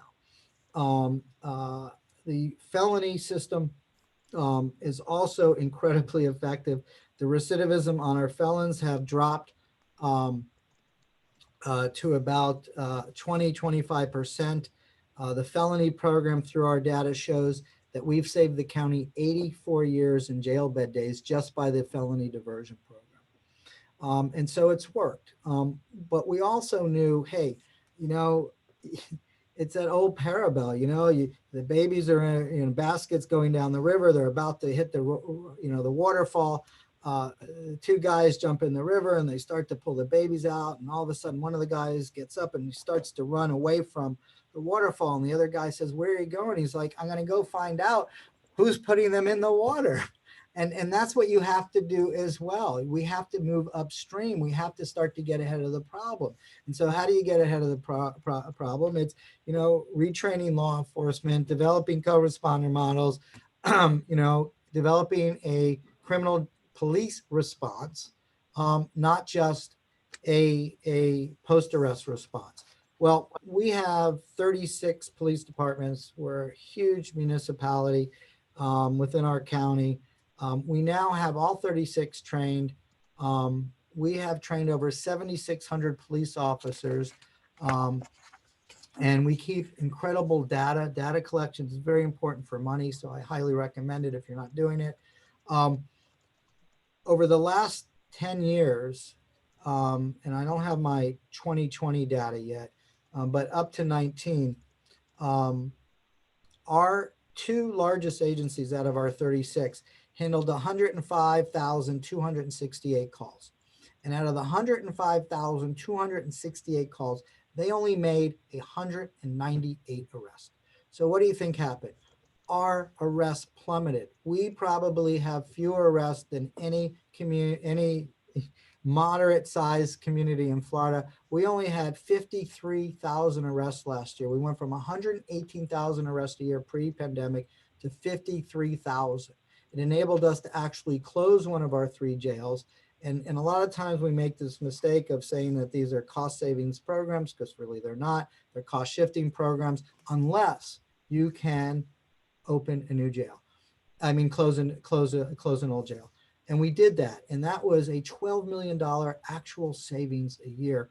It has saved the county $84 million so far. And they have reinvested a lot of that money back through some bonds that I'll talk to you about in a minute. But one of the mistakes that we made that we should have done 20 years ago, but the data really wasn't there, and I don't think we appreciated it, is we should be doing more with kids. And I don't know if there's anyone from the school board on this summit or from the school system or any superintendents. And I'll tell you why. 92% of all the women in jails and prisons in the United States with serious mental illnesses have horrific histories of trauma. And most of it is sexual abuse as little kids. 75% of men who are in jail in prisons in the United States with serious mental illnesses also have horrific histories of trauma. Some of it may be sexual abuse, more likely to be domestic violence or witnesses to violent crimes. These are physiological reactions to the brain. A young brain that is exposed to cortisol is damaged more than in an adult brain. And that's what's happening. These are flight or fight mechanisms. And so what I think we should have been doing and what we're trying to catch up to do now, we're not there yet, but is we should be offering assessment tools to every middle school kid in America using programs like ACEs, which stands for Adverse Childhood Experience. We know that if you have a score of 4 or above, you have almost 100% chance of a substance use disorder or 100% chance of a mental health disorder.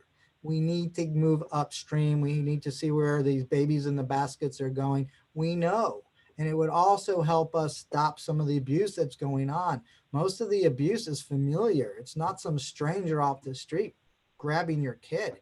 It's people we know, which makes it harder and creepier and more difficult. But we need to move in to help these children. And if we did that, we would have much better results over a long period of time and keep a lot of people from ever entering our terrible criminal justice system and help them get their brains healed much quicker and earlier if we didn't wait. Because these kids are living with horrific PTSD. And guess what happens? They act out in school. Shocking. And does the school wrap their arms around the child and say, you know, what's wrong? I'm sorry you're acting this way. No, we punish the behavior and we end up making matters worse. And so there really is a disconnect there. I think there's movement. California is the only state I know right now that's actually offering ACEs for all middle school kids, I think on a statewide basis. And so you should keep an eye out for the data that'll come out with that. But there's, you know, we're talking the right way. And it's not about forgiving people's bad behavior. It's figuring out why they're behaving the way that they are so that we can get better results and keep the, you know, help them improve. And so it helps all of us financially, public safety wise, taxpayer wise, and we give people, afford people the opportunity for hope and recovery, which is so critical for their success. I think I have about 3-4 minutes. How am I doing? Okay, Vincent. And so we have also added a few major new components that I want to talk about really quick that are amazing. So not only do we have the pre and post arrest, we recently set up a jail in-reach program that we have a co-located staff that we hire working in the jail to make sure that people aren't even getting by our screenings that we use, and we can expedite them out of jail more quickly and more effectively. We also got the legislature to extend assisted outpatient treatment authority to county court criminal judges. Those are our misdemeanor judges, because we know that so many of these very sick, poor, homeless individuals that keep getting arrested again and again are just so sick. You know, we all know it's the guy you've walked by, you know, talking to himself, or the woman pushing the grocery cart in 12-degree weather in the middle of winter, and we all walk by her and she's just so sick. And we need to do more. And then she'll get picked up on a vagrancy because some really good police officer doesn't want to see her freezing to death. You know, what is wrong with a society that is set up to have to help someone by arresting them? And so what we did is we put AOT in our criminal division, and it's a civil law, and the criminal judge can use the civil law to get the person treated. And it's very narrow. This is not a big civil liberties reach. It's for that really, really sick person that we haven't been able to help. And I will tell you, it is every judge in my building's favorite division to sit in. Why? Because within 2 weeks, we watch people who have been almost catatonic for 10, 20, 30 years come back to life. We use long-term injectables. I should say not we, the doctors do. And it is amazing to watch people get insight. We got money from the legislature for it. So we have all the wraparound services that everybody's been talking about.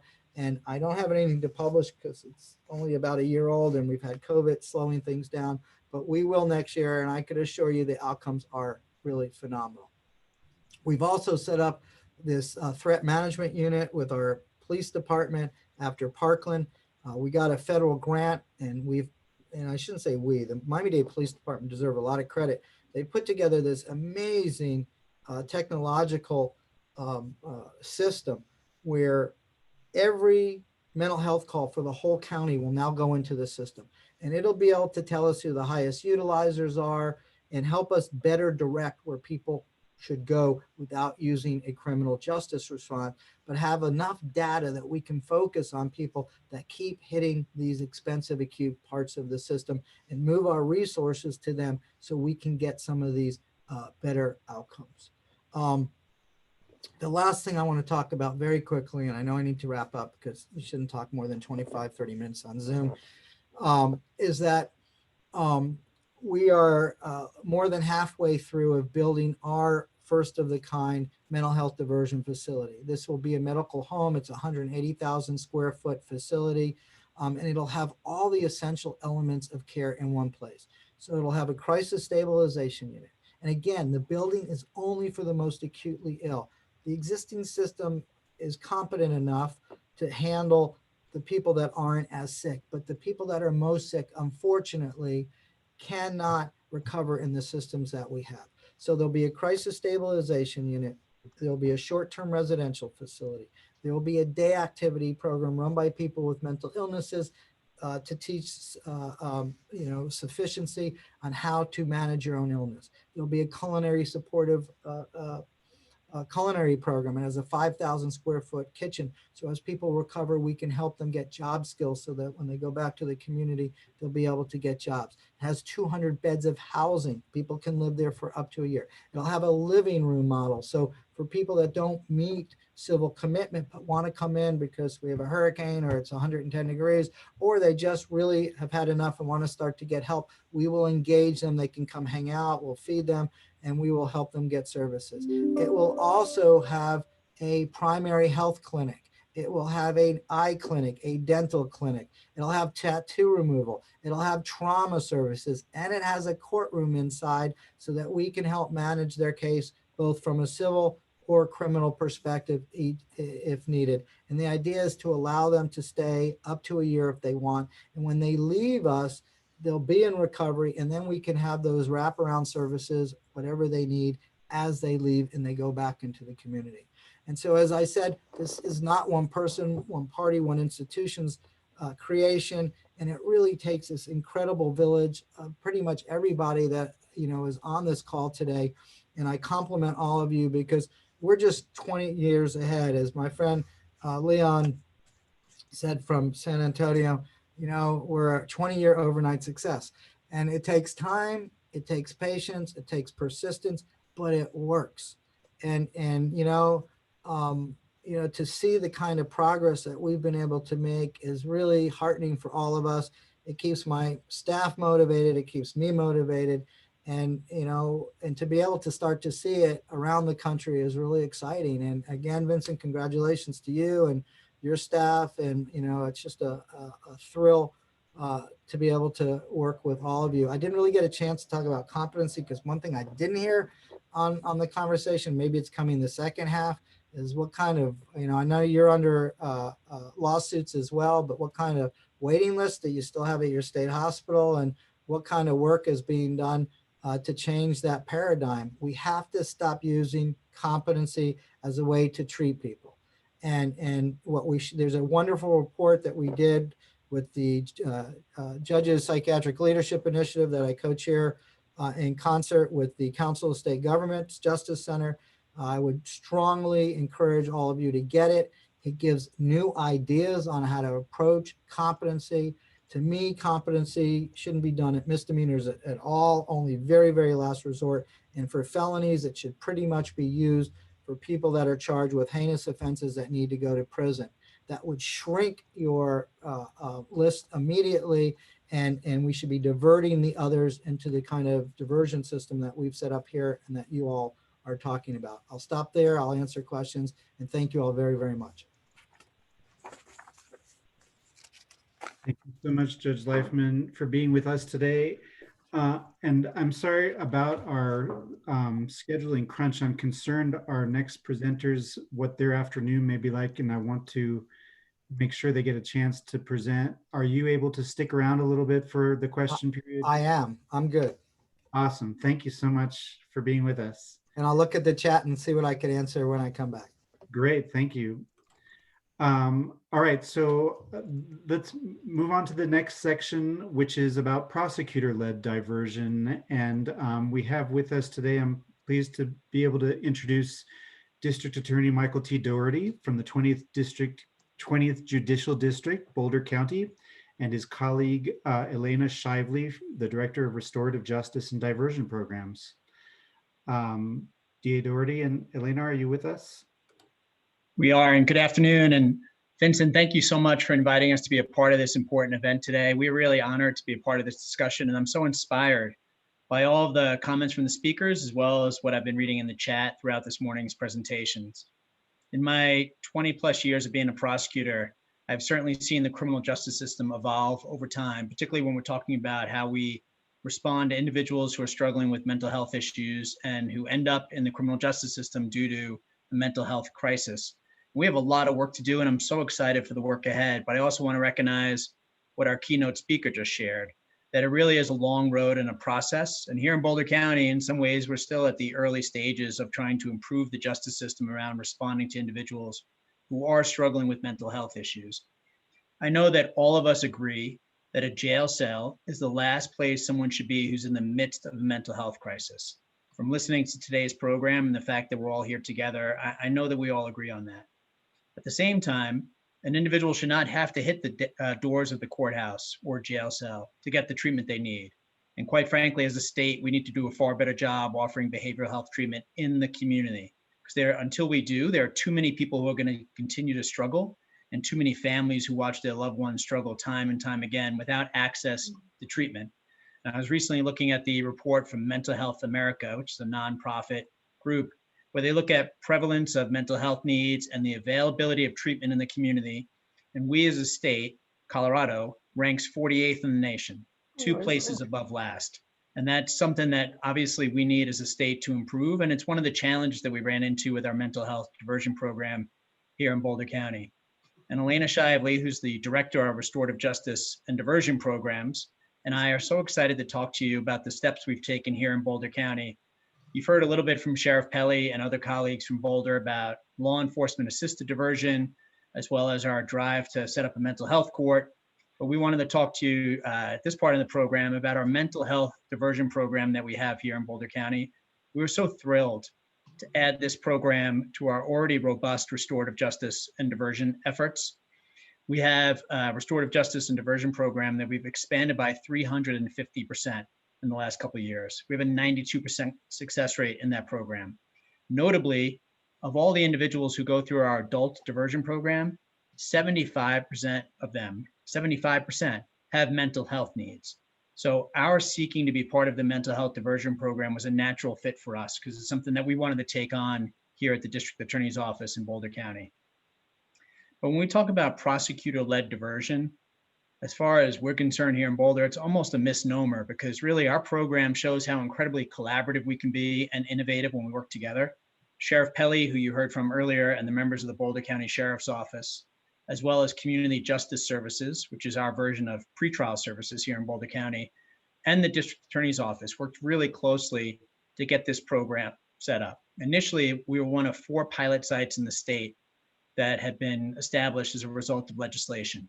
We were the only pilot site to set up the program as a pre-file or pre-charging program, which is what is especially innovative and important about the program we have here.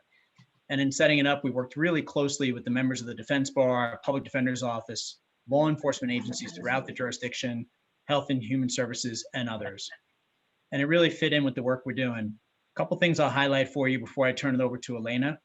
First, it's a pre-file program, which means when we first set it up, individuals who were being arrested and booked into the jail were screened for mental health disorders. And if they flagged for having a significant mental health disorder and they had a qualifying offense as the basis for arrest, they were diverted out of the jail immediately. In other words, we did not file charges. They were not prosecuted. And I'll tell you, as a prosecutor, I've learned a lot through this program. I was initially opposed to that, and Elena was the one to convince me that the research shows this should be all carrot, as they say, and no stick, that we shouldn't threaten charges and threaten punishment if someone doesn't succeed every step of the way through the program. So we set it up so it's a pre-file program. We've also done two significant things to expand it since the start of the program. One is, since so many individuals in Boulder County receive a summons in lieu of an arrest, we were missing a whole group of individuals who are not being booked into the jail because they're basically getting a ticket to come to the courthouse. So we expanded the program to include our first appearance center, where someone would be coming in with a ticket to appear at the courthouse instead of just limiting it to individuals at the jail. We also expanded it to include felony offenses. So now we have a wide variety of misdemeanor offenses that are eligible for the mental health diversion program, as well as felony offenses. Two significant things that I'll share with you that happened when we were first setting up the program. One was the challenge I referenced earlier, which was finding treatment providers in the community who were available and willing to be a part of this program. And that was a heavy lift at the start. And we had to overcome some significant obstacles to partner with people in the community who'd be able to provide the treatment that is needed in the mental health diversion program. And then one thing that was really interesting to me, and I was so struck by, was initially I was asked if we would include obstruction of a police officer and resisting arrest as eligible offenses. And I went to Sheriff Pelly and the police chiefs of Boulder County at one of our regular meetings. And I said, I'm being asked to include these offenses in the list of eligible offenses for mental health treatment in our program. I assume you'd be opposed to that. And instead, they were unanimous in saying I was wrong, and that those are the exact offenses that we should include. Because sometimes individuals who are struggling with a mental health crisis act out against the police officer, leaving the police officer with very little option but to make an arrest, but also recognizing that what they really need is mental health treatment, not to sit in a jail cell. So the one example that I'll really highlight for you from our program is an individual who in 2019 was arrested 100 times, all on low-level offenses. We then had him enrolled in the mental health diversion program, and he's been arrested once since. So when you think about the tremendous savings and resources, all those nights in jail, all the transport back and forth between the jail and the courthouse, law enforcement resources, prosecutors, public defenders, judges, the list goes on.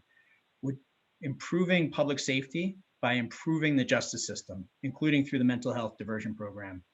I will highlight for you that the funding was cut by the state legislature in response to the fiscal crisis created by COVID-19 beginning in July of 2020. So we had our funding cut in July of 2020. And quite frankly, this program is too important to let it go without a fight. And it should be the last thing in the world that's being cut by the legislature.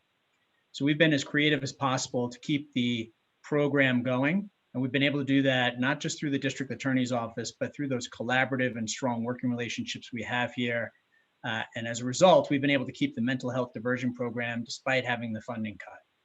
And in my last thought before I turn it over to Elaine, I'll just highlight, we've talked a lot here and over the last year in this country about the need for law enforcement reform, more co-responder models, and making sure the police are doing the best possible job in responding to individuals who are in a mental health crisis.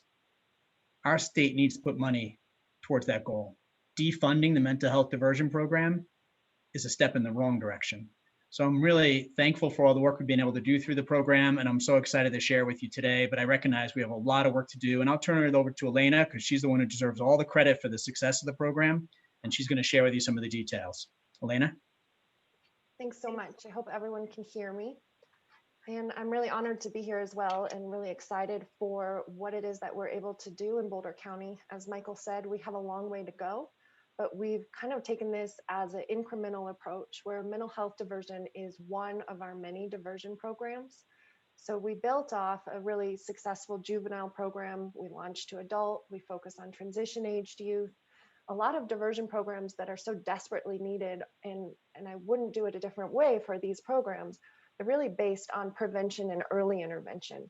So often you'll see that we're diverting first-time offenses, first felony level offenses, diving in to understand what underlying needs are, get people back on their feet, as well as inviting victim voice with our restorative justice program and facilitating accountability and harm repair. Through those programs, we are diverting over 750 cases a year in our county with 97% success rate. So that's 97% of the cases that are going to be dismissed outright. But as the judge so eloquently put it earlier, we were still struggling with people who are really in the thrust or acutely ill and people who have lengthier history. And we know also that this is often frequent system utilizers, and we really needed to dive in and figure out how we could be more effective, because we knew that those were some of our worst outcomes. So that's where we kind of started with this. Michael talked about the model that we have multiple off ramps. So it's being viewed at the jail. We're trying to find, screen, and get in there to get services and get them to the mental health diversion program, as well as offering post-filing, pre-filing and post-filing, so that we're not missing cases. What we're looking for in these cases, I think it takes a really strong sense of what's risk, what's need, what's responsivity issues, and also what the judge said, that highly acute mental health does not necessarily mean high risk to the community. So how do we weigh what it is that the person needs? And through that, I have to give all the credit to our behavioral health navigator, who is actually doing these services and meeting with the participants in Boulder County. Her name's Mary McKenzie, and I believe that she is on the call today. And so a lot of what she does is bust barriers and herd cats, to be honest. And so she is trying to figure out what treatment modality is going to fit the person's needs best. She involves them in that conversation. She meets them with cups of coffee or sandwiches. She'll go and find them in the community if they're living in an encampment and try to check on them if they're missing appointments. She's trying to figure out different creative ways that we know are just more effective, such as working with our office in jail medical and the public defender's office to figure out how we can stabilize someone enough to release them from the jail to work with Mary, and then realizing that they have no cell phone. So how are they supposed to get back into contact with Mary? So we were able to figure out how, Mary figured out how to use CARES funding to get a cell phone to that person, pre-programmed her phone number so that she could help take both crisis calls and then the case management. And that person was able to follow up with her with that help. We're also realizing that, of course, diversion can't be one size fits all, which really is reflective of all of our different programs. But that we need to keep our options open. So we're looking for TBI screening. Somebody mentioned that, to try to figure out who of our caseloads have suffered traumatic brain injuries, get them into the right services, recognizing that talk therapy is not for everyone, and that there's sometimes trauma associated with prior behavioral health treatment associations. And so trying to figure out what modalities can we use, how can we engage, what are they willing to do, and what is their first priority? So is it housing first? Is it food first? Is it reconnecting with a family member, and trying to figure that out? As Michael said, a lot of our challenge is around funding and sustainability. We're already at full capacity. Our Bridges program in Colorado, which does help navigate on our incompetent to proceed cases, is at over double capacity. And we do see that overlap. And so we could definitely be trying to grow these programs. I think there's a lot of appetite in other district attorneys' offices. I took a call today from another jurisdiction asking if we could help figure out how they could help get this person out of the system and what diversion might look like. And so we're trying to figure out how best to expand these, at the same time trying to piece together restrictive grants and trying to figure out. But next on our agenda is to keep looking at it. We're definitely trying to get ahead of competency and figure out if we can expand mental health diversion to kind of preempt those many competency cases. And we're trying to figure out what it is that's the best target for all of these programs.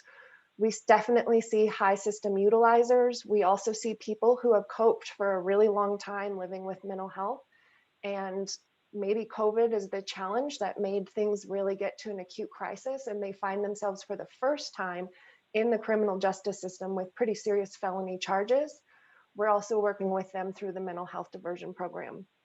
Someone asked about full capacity, and this is one dedicated full-time employee who's doing all of this case management and navigation. So we do need to keep that caseload relatively low, and it hovers around 30 people at a time.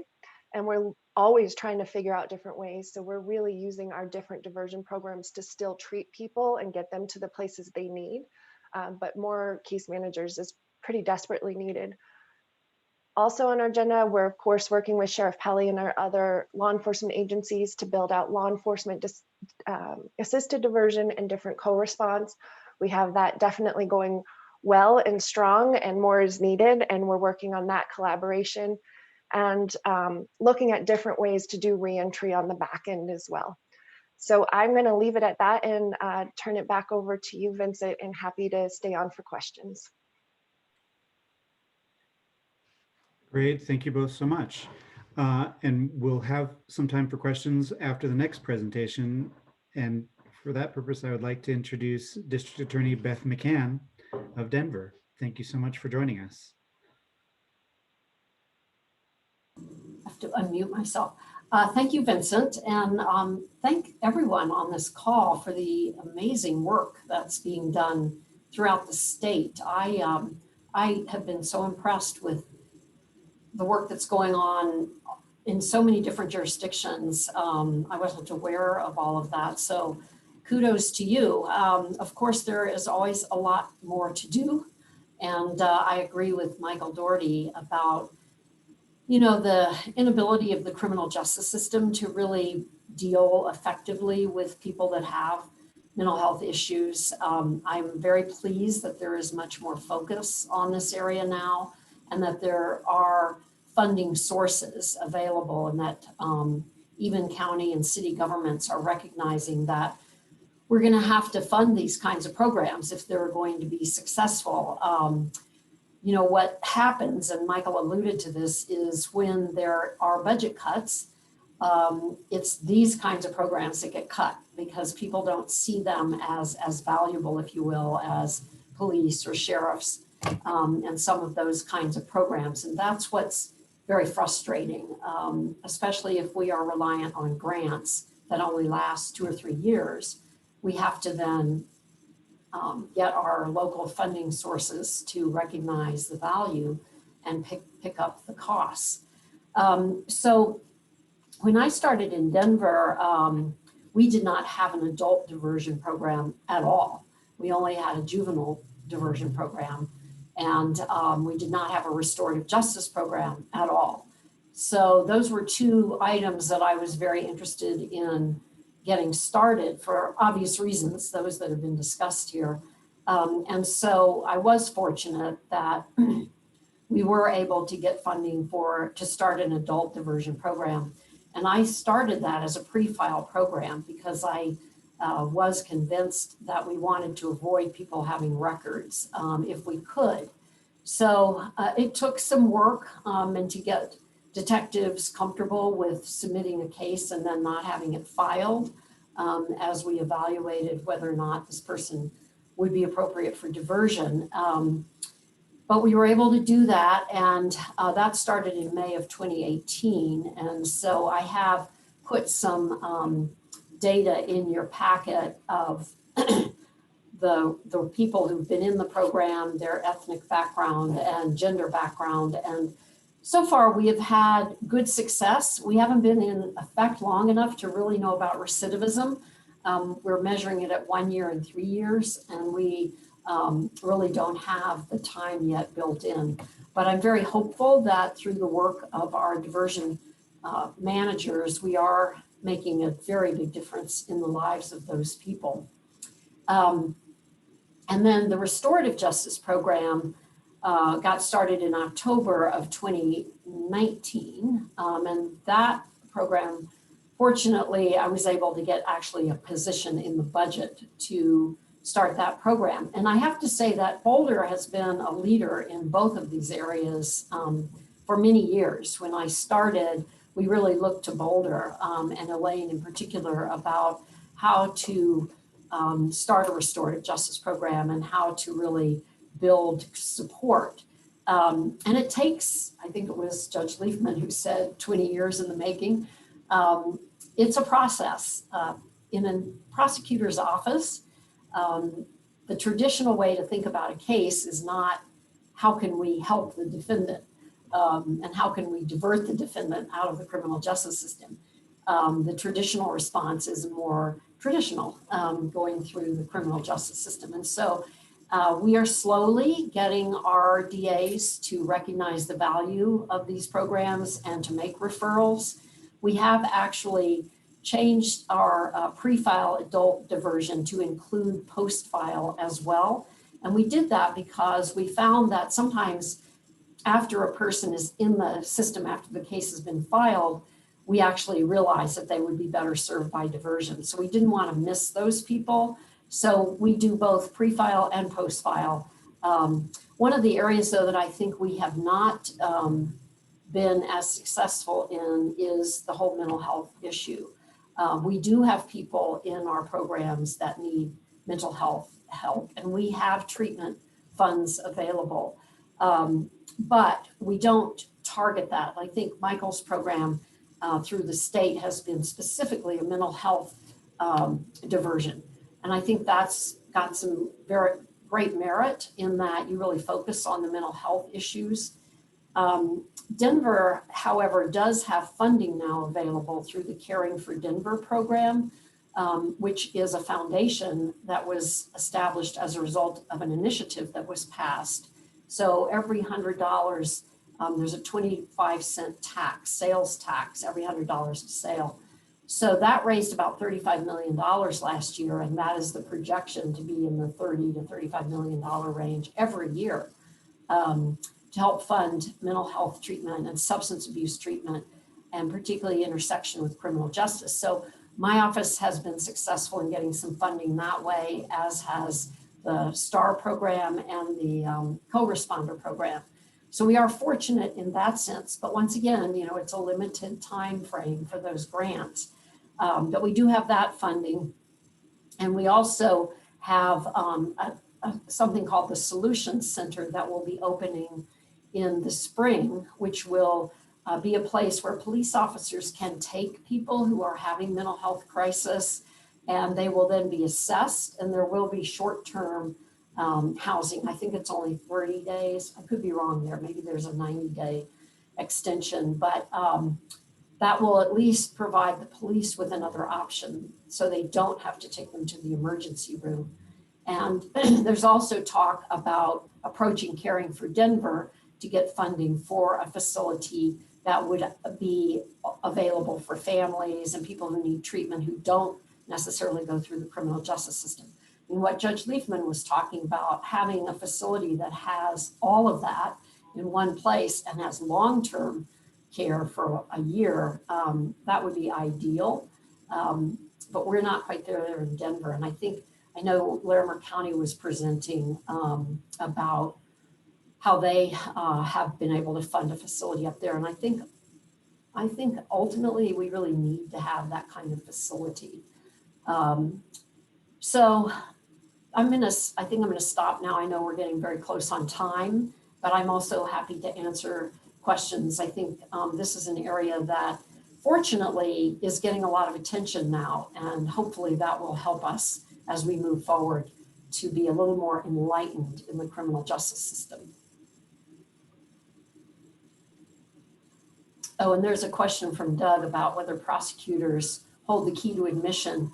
That is a really interesting question. We have had judges, we just had one where the DA was actually objecting to restorative justice, and the judge sent the person to restorative justice. So the judges can do it. That is not common. So typically it is the prosecutors and the defense attorneys coming to an agreement, or the individual if they don't have an attorney. But it can be done.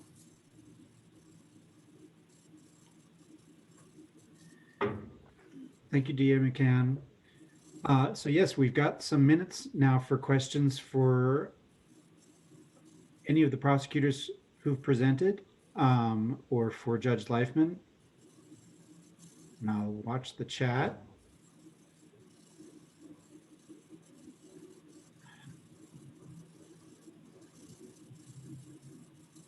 Well, the other thing I was looking at my notes. You know, I think Judge Leifman and Michael both raised this issue of the more serious crimes. And we tend to send low-level cases to diversion and restorative justice. However, we did, our adult diversion started with felonies, and actually we're now expanding it to misdemeanors.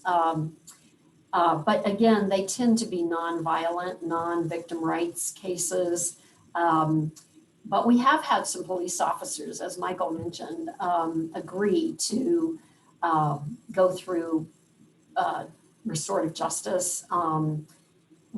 We haven't been as successful, I don't think, in that as Boulder has, but we just had some people that were arrested during the protests who we've accepted into restorative justice. And we've just had a police sergeant agree to have members of her unit participate in the actual restorative justice process, which I think will be so much richer for everyone if the police are willing to cooperate and express their viewpoints about the kind of harm that's caused. That's not exactly mental health necessarily, but it certainly helps people understand the impact of their activity. And we also have a case that's going through restorative justice where someone spit on a police officer. So we're slowly, getting law enforcement on board. I know they are more on board, I think, in the 20th in Boulder and Longmont. It's a process. Hi, it's Steve Leifman. If I can respond to that last And question. I see a It's good to follow-up see it, question from District Doug Attorney. Wilson. Doug, thanks for joining us. You want to just ask your question? Sure, I think the judge was about to answer it. Yeah. Go ahead. I'm sorry. Go ahead. No. It's the question I always ask you, right? Is should prosecutors continue to hold the key to admission, or should judges have the ability to redirect folks into the programs?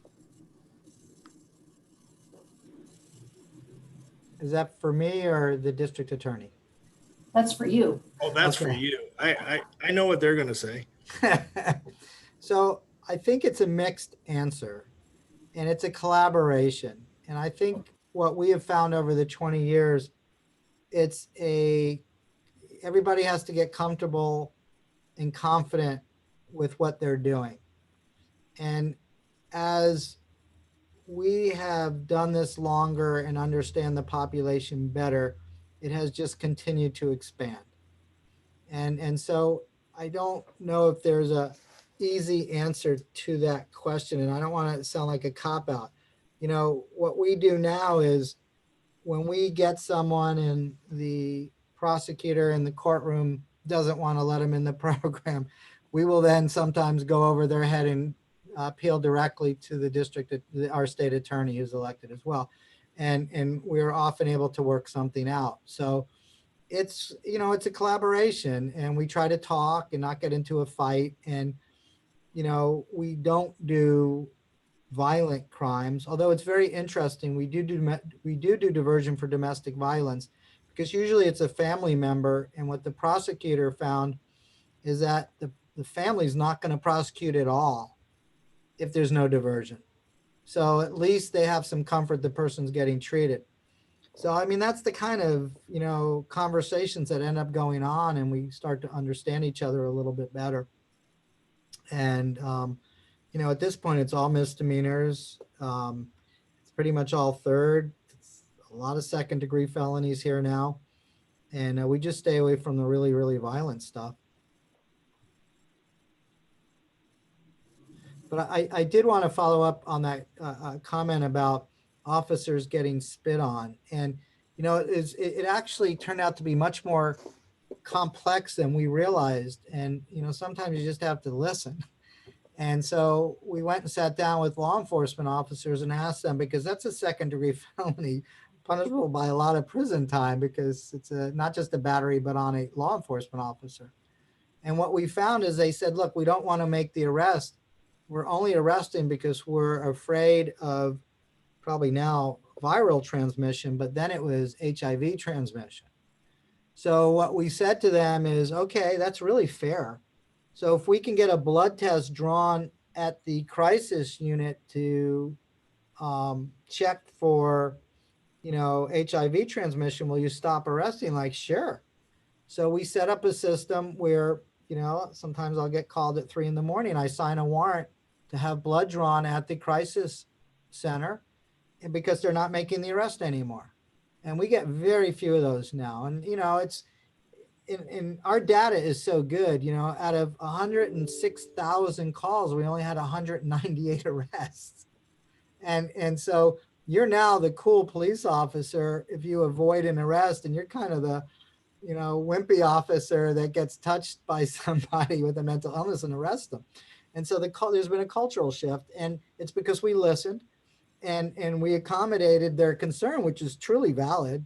If I got spit in the eye, I'd want to know if the person was HIV or COVID-19. And so, we accommodated it, and it's worked. So like I said, it's just a lot of conversation, a lot of hand holding, and a lot of proving that this really works to do it, by expanding these programs, not minimizing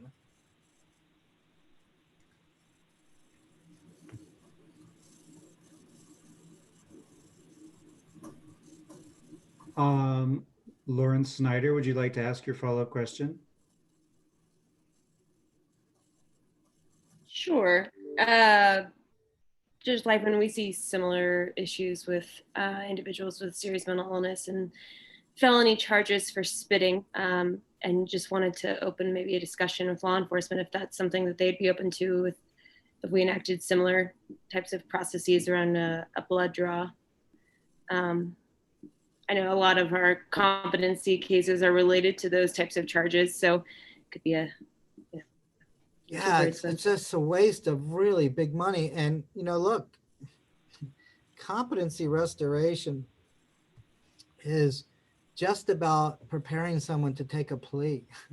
It has nothing to do with treatment. In fact, I got involved at the level I'm involved at in my state is because in Florida, we have a law that requires an individual who is adjudicated incompetent to be physically moved from the jail to the restoration facility within 15 days of the adjudication. And so we ran out of beds, and it created this horrible backlog. And we had people die in the jail because they were waiting so long for a bed, and people gouging their eyes out, people jumping off bunk beds, really horrible stuff.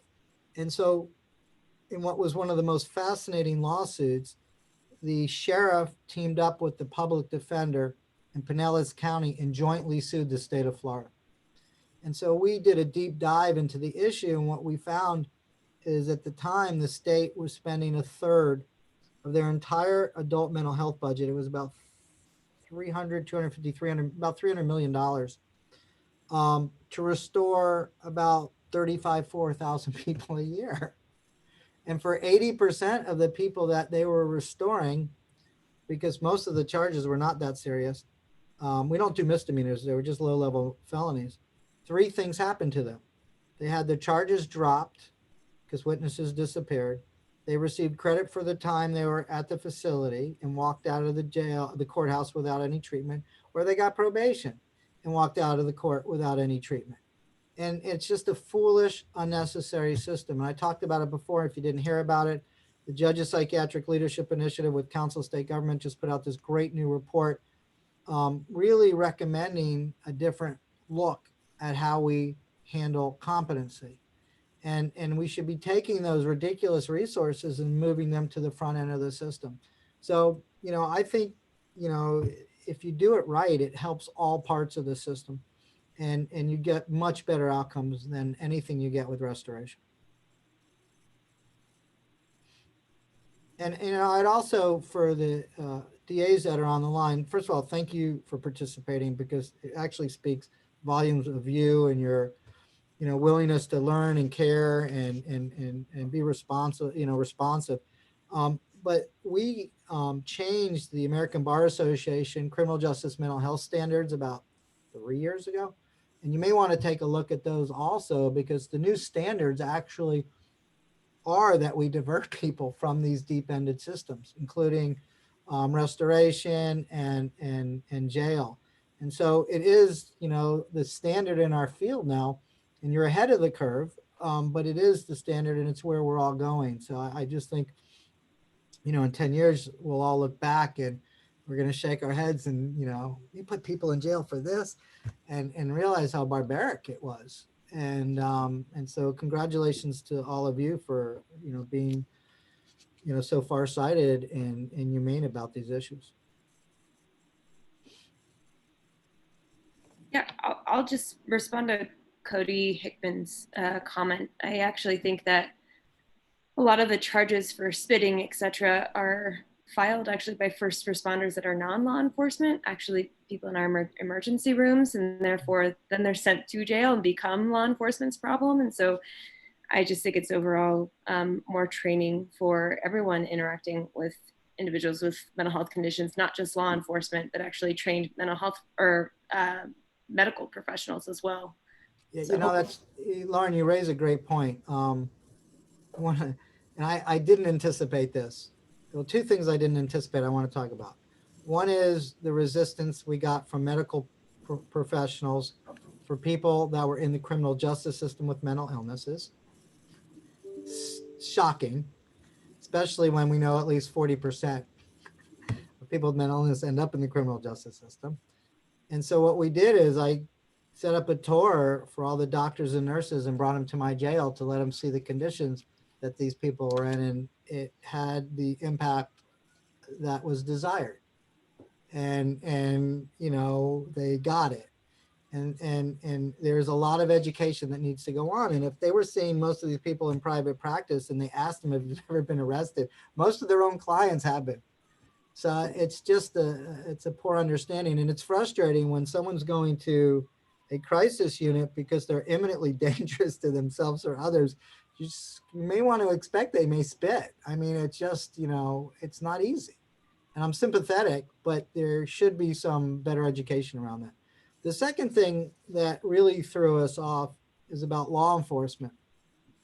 The woman, we have a wonderful woman that does my CIT training, and she gets 150 calls a month from police officers for their own personal mental health issues. About 20% of police departments have severe PTSD. And last year, more officers died from suicide than in the line of duty. And we are doing a terrible job addressing that issue. I think it contributes to a lot of the police shootings that we see.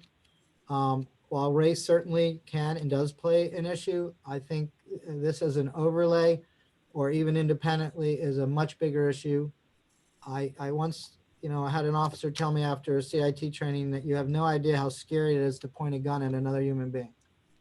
And if they already have PTSD and they're already scared, they're going to overreact. And so one of the things that we did is we set up, they won't go to their own departments for treatment for all the various, you know, the obvious reasons. So we set up a program that we refer them to treatment outside the department with the department's permission. And unless they're homicidal or suicidal, we don't report it. And they know we will if they are, and they're okay with it, but at least they're getting treated outside their departments. And I think it's part of the reason they have become incredibly and so empathetic to the people they're trying to help now. And our shootings, I didn't even get to talk about, we just finished a cursory study with the city of Miami, and we looked at police shootings in the city of Miami 5 years before CIT and the 5 years after. It is mind-blowing. It went from 90 to 30, and now it's at about 2 or 3 at the most a year. And so the liability for the local government has precipitously dropped. The city of Miami was able to get their bond rating improved and save their taxpayers hundreds of millions of dollars because they stopped shooting people.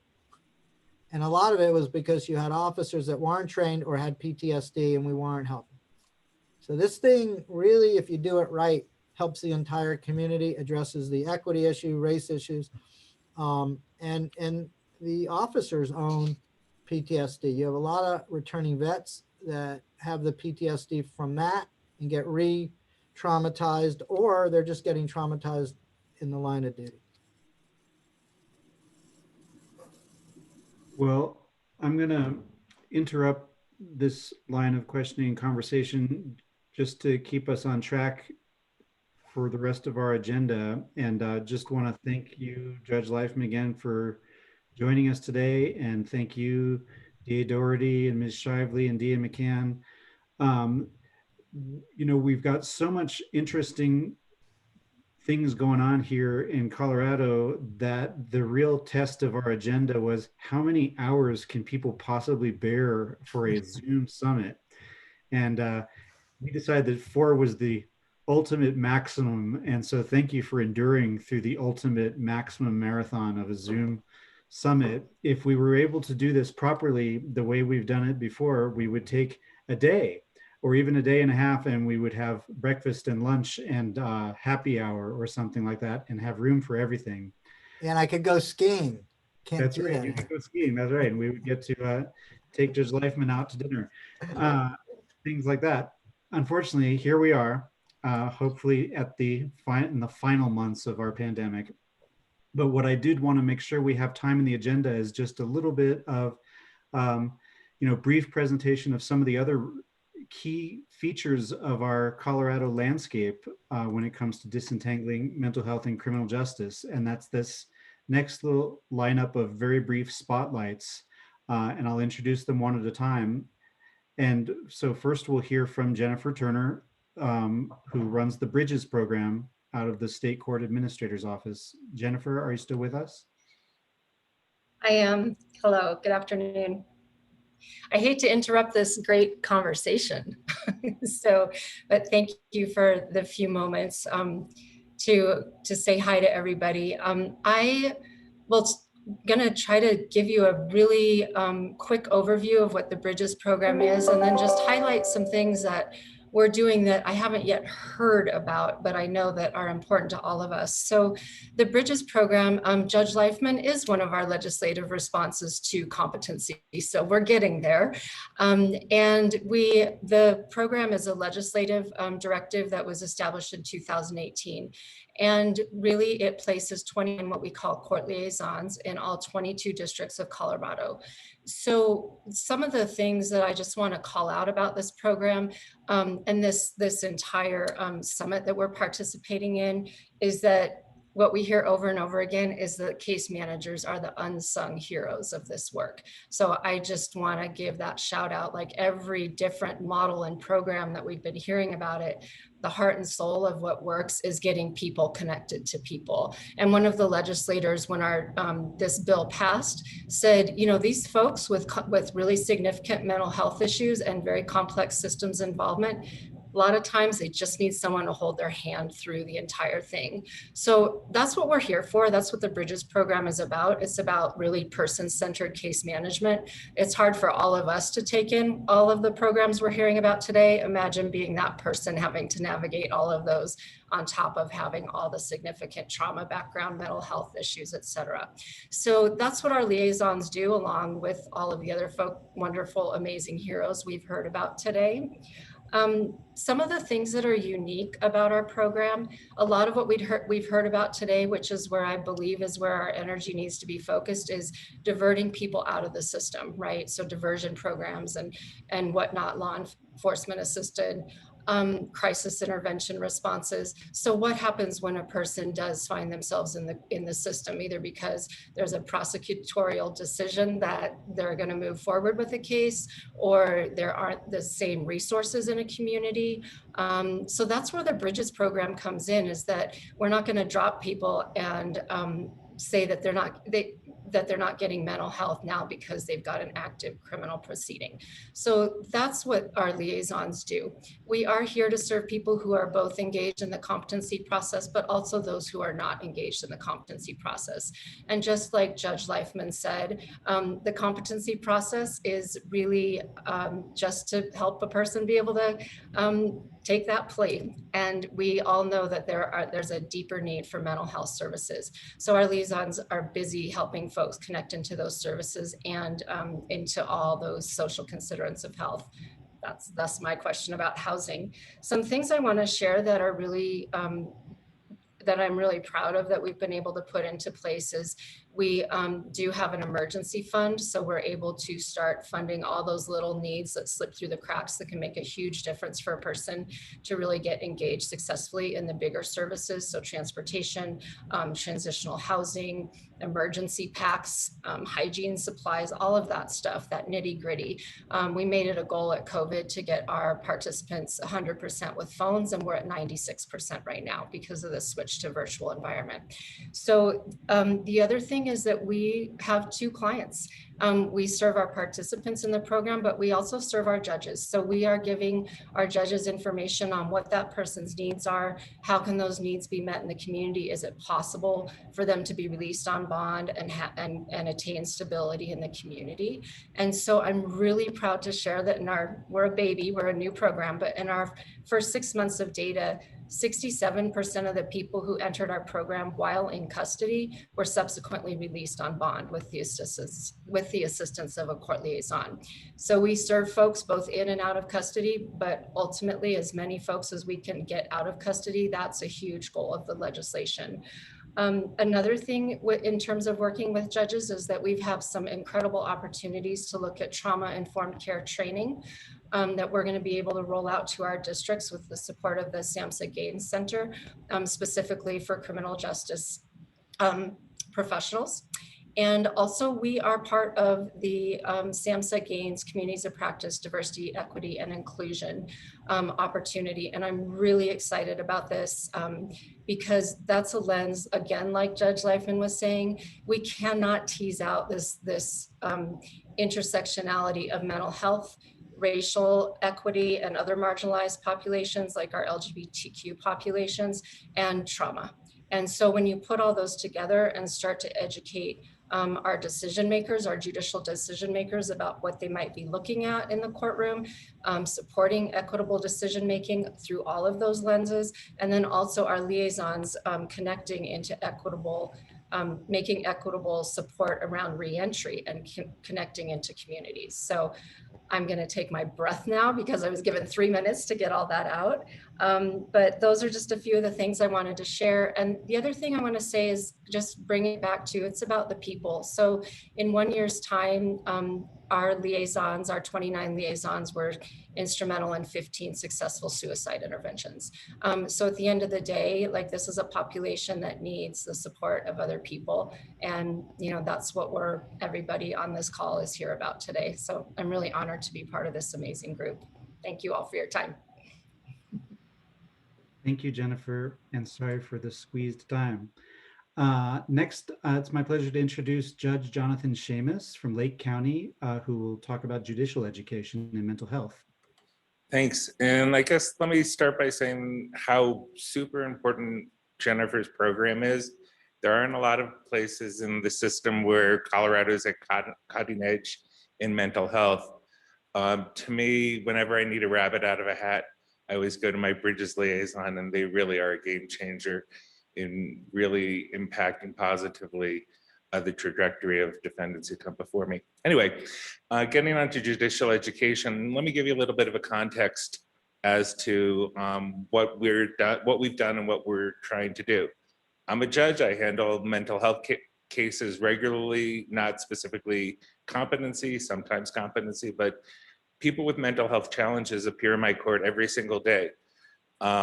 In criminal cases, domestic relations cases, probate cases, juvenile cases, even in collection cases and eviction cases sometimes.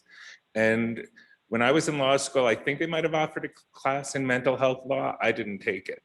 And so there really isn't a lot of understanding among many judges as to what mental health is, what I need to do because of it. At the same time, on a daily basis, I'm ordering people into treatment and following the recommendations of the evaluation. I have no idea what I'm ordering. Regularly, I'm looking at competency evaluations. Usually I scroll down to the conclusions or recommendation and I just follow it. And it was because of that failure of many of us judges to not really understand what we're doing, why we're doing it, but having this enormous power and responsibility in which we're impacting the lives of people with mental health challenges, that about 3 years ago, among the many attributes of Judge Leifman, he also founded the Judges and Psychiatrists Leadership Initiative, which was designed to give judges a better appreciation of mental health issues. We did a training through that in Colorado. 20 judges attended, maybe 30. I appreciate the fact that Michael Dougherty and Doug Wilson both helped and participated in that training. And the response on that was that, wow, mental health is really important. Now what? And so we took that 3 years ago and we tried to develop a framework to help determine what judges needed to know. For about a year, we had this conversation back and forth with mental health professionals. What do we need to know? Well, I don't know. What do you want to know? I don't know. And we had this cyclical conversation, but ultimately we did develop a framework, which we then presented at the last in-person judicial conference in 2019. There we had 100 judges who showed up. So we had 3 times as many judges, all of whom wanted to understand and prioritize what they needed to know about mental health.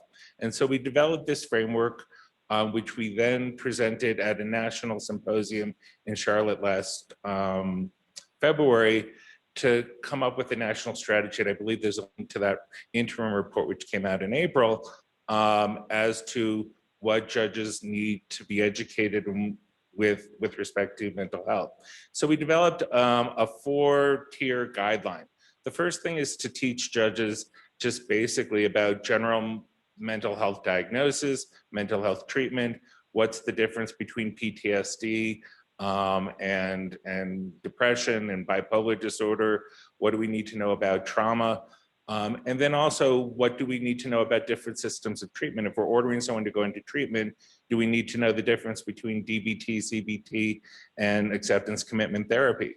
If we send someone to Freudian analysis, what are we ordering? Or is that something we need to be aware of and understand? And so the first thing is just what information we need to have to be able to be successful in understanding the people who come before us. One of the things to that end that we're doing at next judicial conference is we're developing a mental health 101 curriculum with Mental Health Colorado for judges to help inform them of mostly that first access of information. The second thing is to learn a series of skill sets. When we have someone who has mental health issues who are before us, what do we need to know to be effective in engaging them? How can we talk to them? The default for judges is to talk loud and slowly.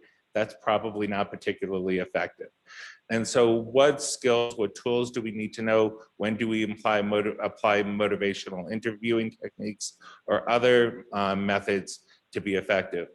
If someone comes before us and is non-compliant, the default judicial response is we'll give them a chance. Maybe we'll give them another chance, then we'll throw them in jail. Well, if that person happens to be suffering from depression, can't get out of bed, and we throw them in jail, then guess what? We're probably making the whole circumstance worse, and we're probably not likely to have any higher level of compliance than we would otherwise. And so to help inform the judges as to what do we need to know to be effective in our role on the bench. The third is dealing with just the mechanics of how to be effective in utilizing whatever legal tools are available. If we need a competency evaluation, how to effectively do that. If we need to develop a restoration program, what do we need to be effective in doing that? We've been really, really lucky in working with OBH in developing a series of bench cards. And so that is something which we will make available to all judges. What we want to then also do is have some tools to help apply those bench cards. So it's one thing to fill out the right form to get a competency evaluation, but when you run into a problem, what do we need to know in order to be effective? So when I have someone who's been found incompetent, I've ordered restoration, but they're still in jail 3 months later, waiting for housing, what tools do I have to change the outcome of that? The last component of the educational toolkit that we're trying to develop for judges is what is the responsibility of a judicial officer to be effective in addressing the mental health needs of the people who come before that judicial officer. And so the Behavioral Health Task Force did make several recommendations. One was that every judicial district should go through a SIMS mapping process. That was also one of the recommendations that the judicial branch delegation to that conference in Idaho that I believe Judge Leifman mentioned talked about, but most judges don't even know what SIMS stands for, let alone how to actually develop it, engage it, and effectuate it in their particular jurisdiction. Another recommendation of the Behavioral Health Task Force was to develop a community justice model.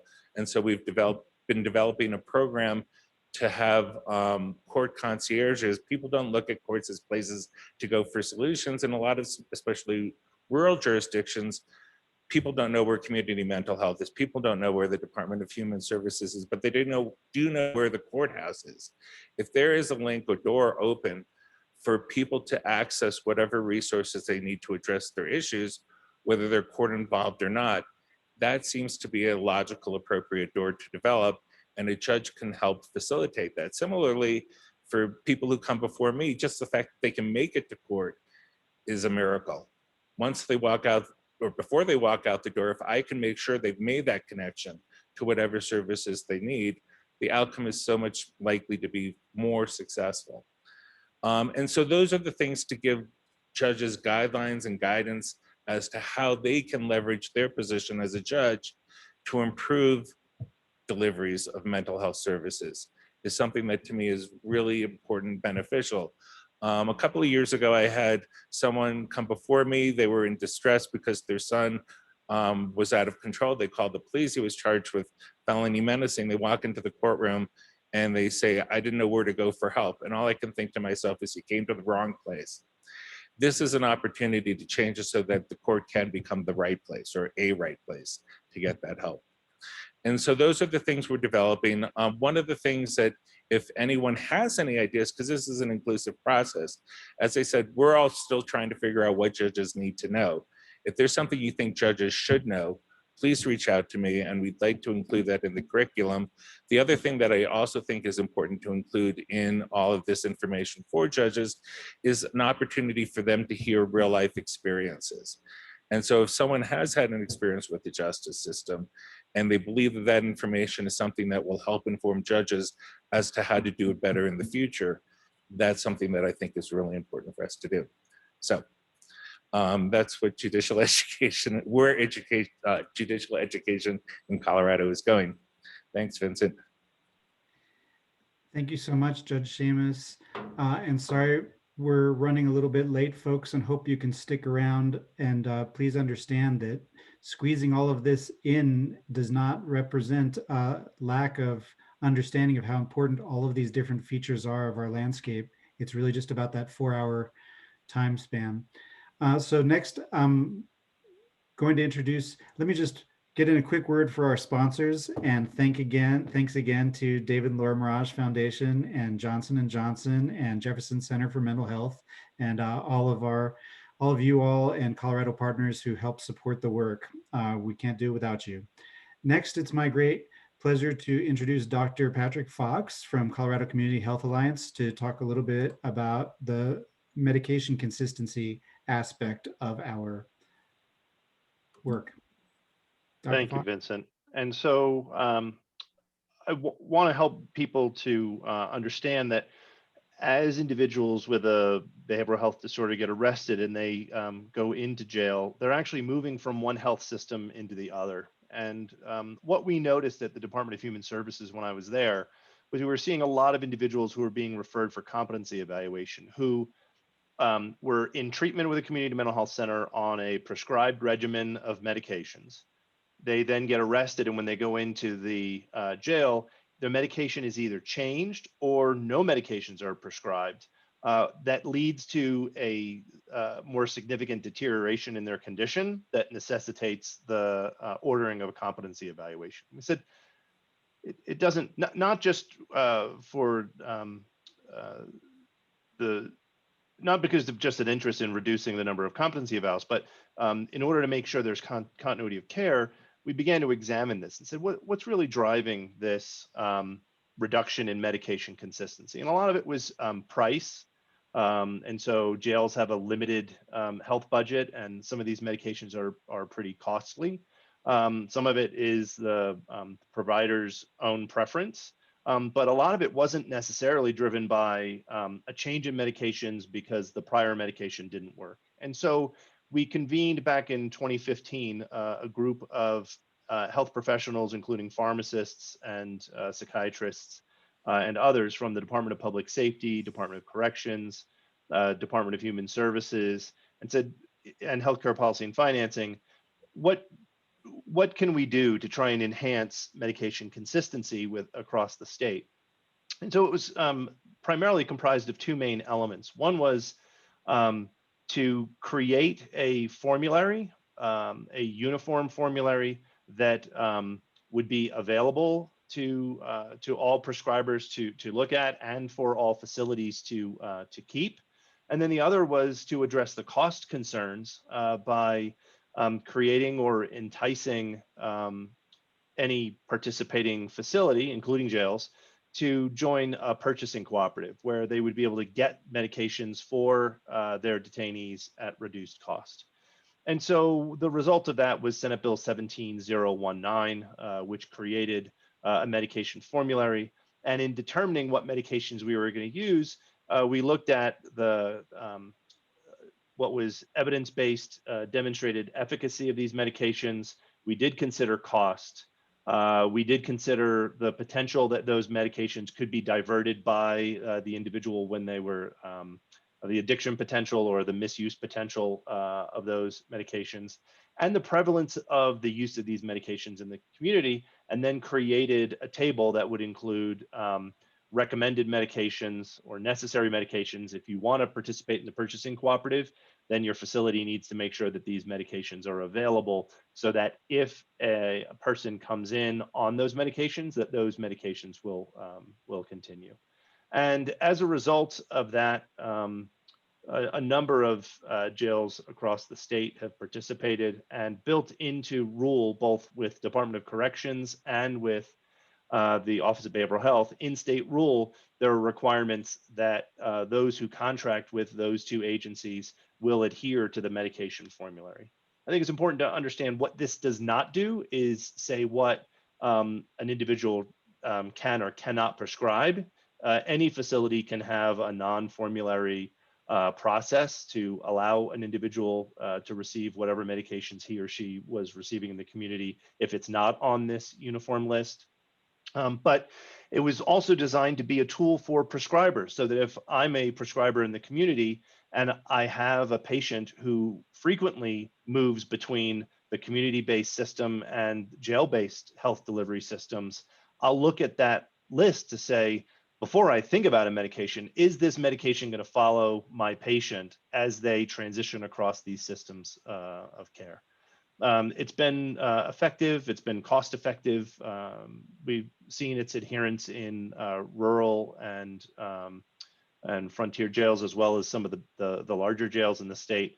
And I'm happy to answer any questions that people may have with respect to it, but wanting to be mindful of time since we're already over. Thank you so much, Dr. Fox, for being with us. I'm just going to go right ahead now and introduce Jagruti Shah and Amanda Myers from the Jail-Based Behavioral Health Services and Forensic Services team. Thank you so much for being with us today. Good afternoon. Yes, we'll try to keep this short and sweet. Once again, Vincent, thanks for putting this together. Really great presentations all day long. So on behalf of the Office of Behavioral Health, I'll be talking briefly about the Jail-Based Behavioral Health Services funding, as well as Forensic Services Department. That's essentially the department that addresses the competency services for the state of Colorado. Within Forensic Services, we have 5 work units. The first one being Court Services, which is the team of evaluators that completes the competency to stand trial evaluations.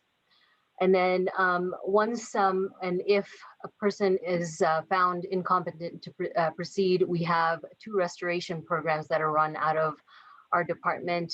One being jail-based restoration that is currently run out of the Arapahoe County Jail and the Boulder County Jail. And then our statewide outpatient restoration program that we have now coverage all across the state. And then the forensic support team is the team that largely interfaces with the state hospital around admissions, and then transitioning back and forth between the jail and that state hospital. And Amanda Myers is going to be talking more about that team. And then lastly, under forensic services, we have the forensic community-based services program, which serves the population of individuals that are found not guilty for reason of insanity. So that was a very quick nutshell of what forensic services and kind of our competency services in Colorado are. Feel free to reach out to me if you need additional information on any of that. In terms of the jail-based funding that we have, those are behavioral health initiatives that are funded with the jails in 5 focus areas. The first one that was initially funded starting in 2011 to be focused around substance use and co-occurring mental health illness services in the jails, and then offering continuity of care into the community. And then we had a further expansion a few years later to target rural jails to offer mental health services, largely to address some of the things that Dr. Fox was just talking about related to funding for psychiatric medications, but really also the targeted mental health services to be provided in some of those rural counties. And then we had some more expansions. The third area we were able to expand into was for pre-sentence coordinators. And those are coordinators at some of the jails to focus on individuals that we know will have a short stay and will not really be able to engage in the behavioral health services at the jail. So they're really doing some of that coordination work in that setting. And then the fourth area that some of this funding goes towards is jail-based medication-assisted treatment. And then lastly, the competency enhancement services.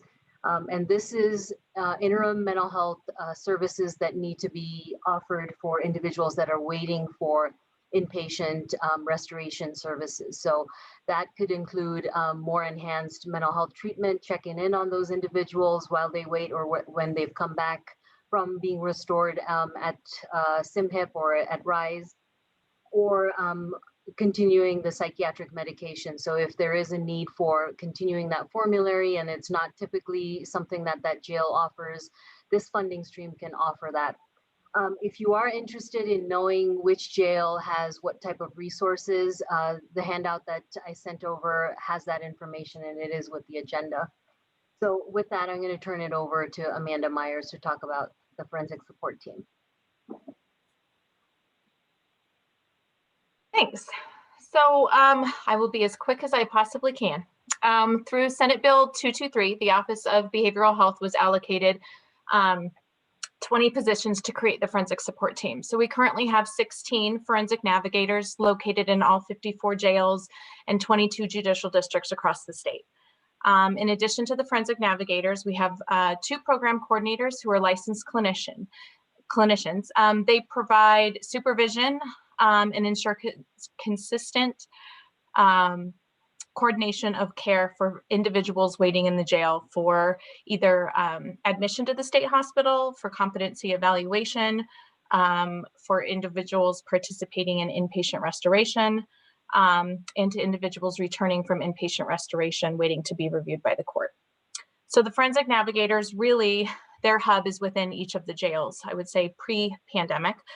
They were meeting with clients every 7 to 10 days and meeting with multidisciplinary teams within each jail, which usually included JBBS providers, jail administration, jail medical staff. Their role was to assess clients' needs within the jail. So through client interaction, client observation, and by gathering collateral information, the FST assists the state hospital with prioritizing and triaging admissions to inpatient restoration sites. They identify low acuity, medication compliant, maybe general population individuals who may be better suited for outpatient restoration and present those cases to the court for transition planning. In these instances, the FST might make referrals and collaborate with programs such as the Court Liaisons, the Momentum Program, Colorado Coalition for the Homeless, Community Mental Health Centers. Those are all folks that they partner with to build transition and discharge plans. Finally, forensic navigators ensure care coordination for individuals returning from inpatient to the jail. So they work with the jail and JBBS teams to make sure that they're aware and equipped to provide prescribed medication. They notify the court when individuals return to the jail. I think we had over 3,000 jail days saved just by the forensic support team saying, hey, judge, tapping them on the shoulder, the client's back in the jail, their court date's maybe 6 weeks out. Can we get it scooted up a bit and get them seen in front of the court? So that is a brief snippet. And if the navigators are on here, they're probably thinking, are you serious? That's all we do? But that's all we have time for today, guys. So thank you for your time. Thank you, Jagruti and Amanda. And thank you all for sticking with us. This gets us close to the end, and I'm just going to say, as far as my next steps go, I want to thank our sponsors again, the David and Laura Mirage Foundation, Johnson & Johnson, Jefferson Center for Mental Health, and all of you. And we will do all our follow-up by email. And because housing is first, I wanted to make sure housing is also last. And Allison George is with us from the Division of Housing at the Department of Local Affairs. Allison. Thank you. I think I'm here to put a roof on it. Thank you so much, Mental Health Colorado and Vincent, for putting this important conversation together. I have been inspired by all the things that are going on in Colorado, but clearly the task is large. Judge Leifman, your analysis, problem solving, and most importantly, the results that you've seen really are what we are trying to achieve. You talked about the babies in the basket. I think we know what's upstream. Unfortunately, the babies aren't getting in the water at the same place. But what I can tell you is with housing, those supports that can help are the housing first, the supportive housing, rapid rehousing, housing matched with services. And so we're very proud to be many of your partners, and we hope to expand that and able to support all of your efforts with housing. So with that, please know we want to be your partner in solving these problems. And thank you so much for everyone's dedication and inspiration today. Thank you, Allison. Thank you all so much for your patience and bearing with the ultimate Zoom marathon. And thank you so much for all the great work that you're doing and for your dedication to disentangling mental health and criminal justice. I wish you all well, and we'll be in touch. I look forward to our continuing work together. Have a good afternoon.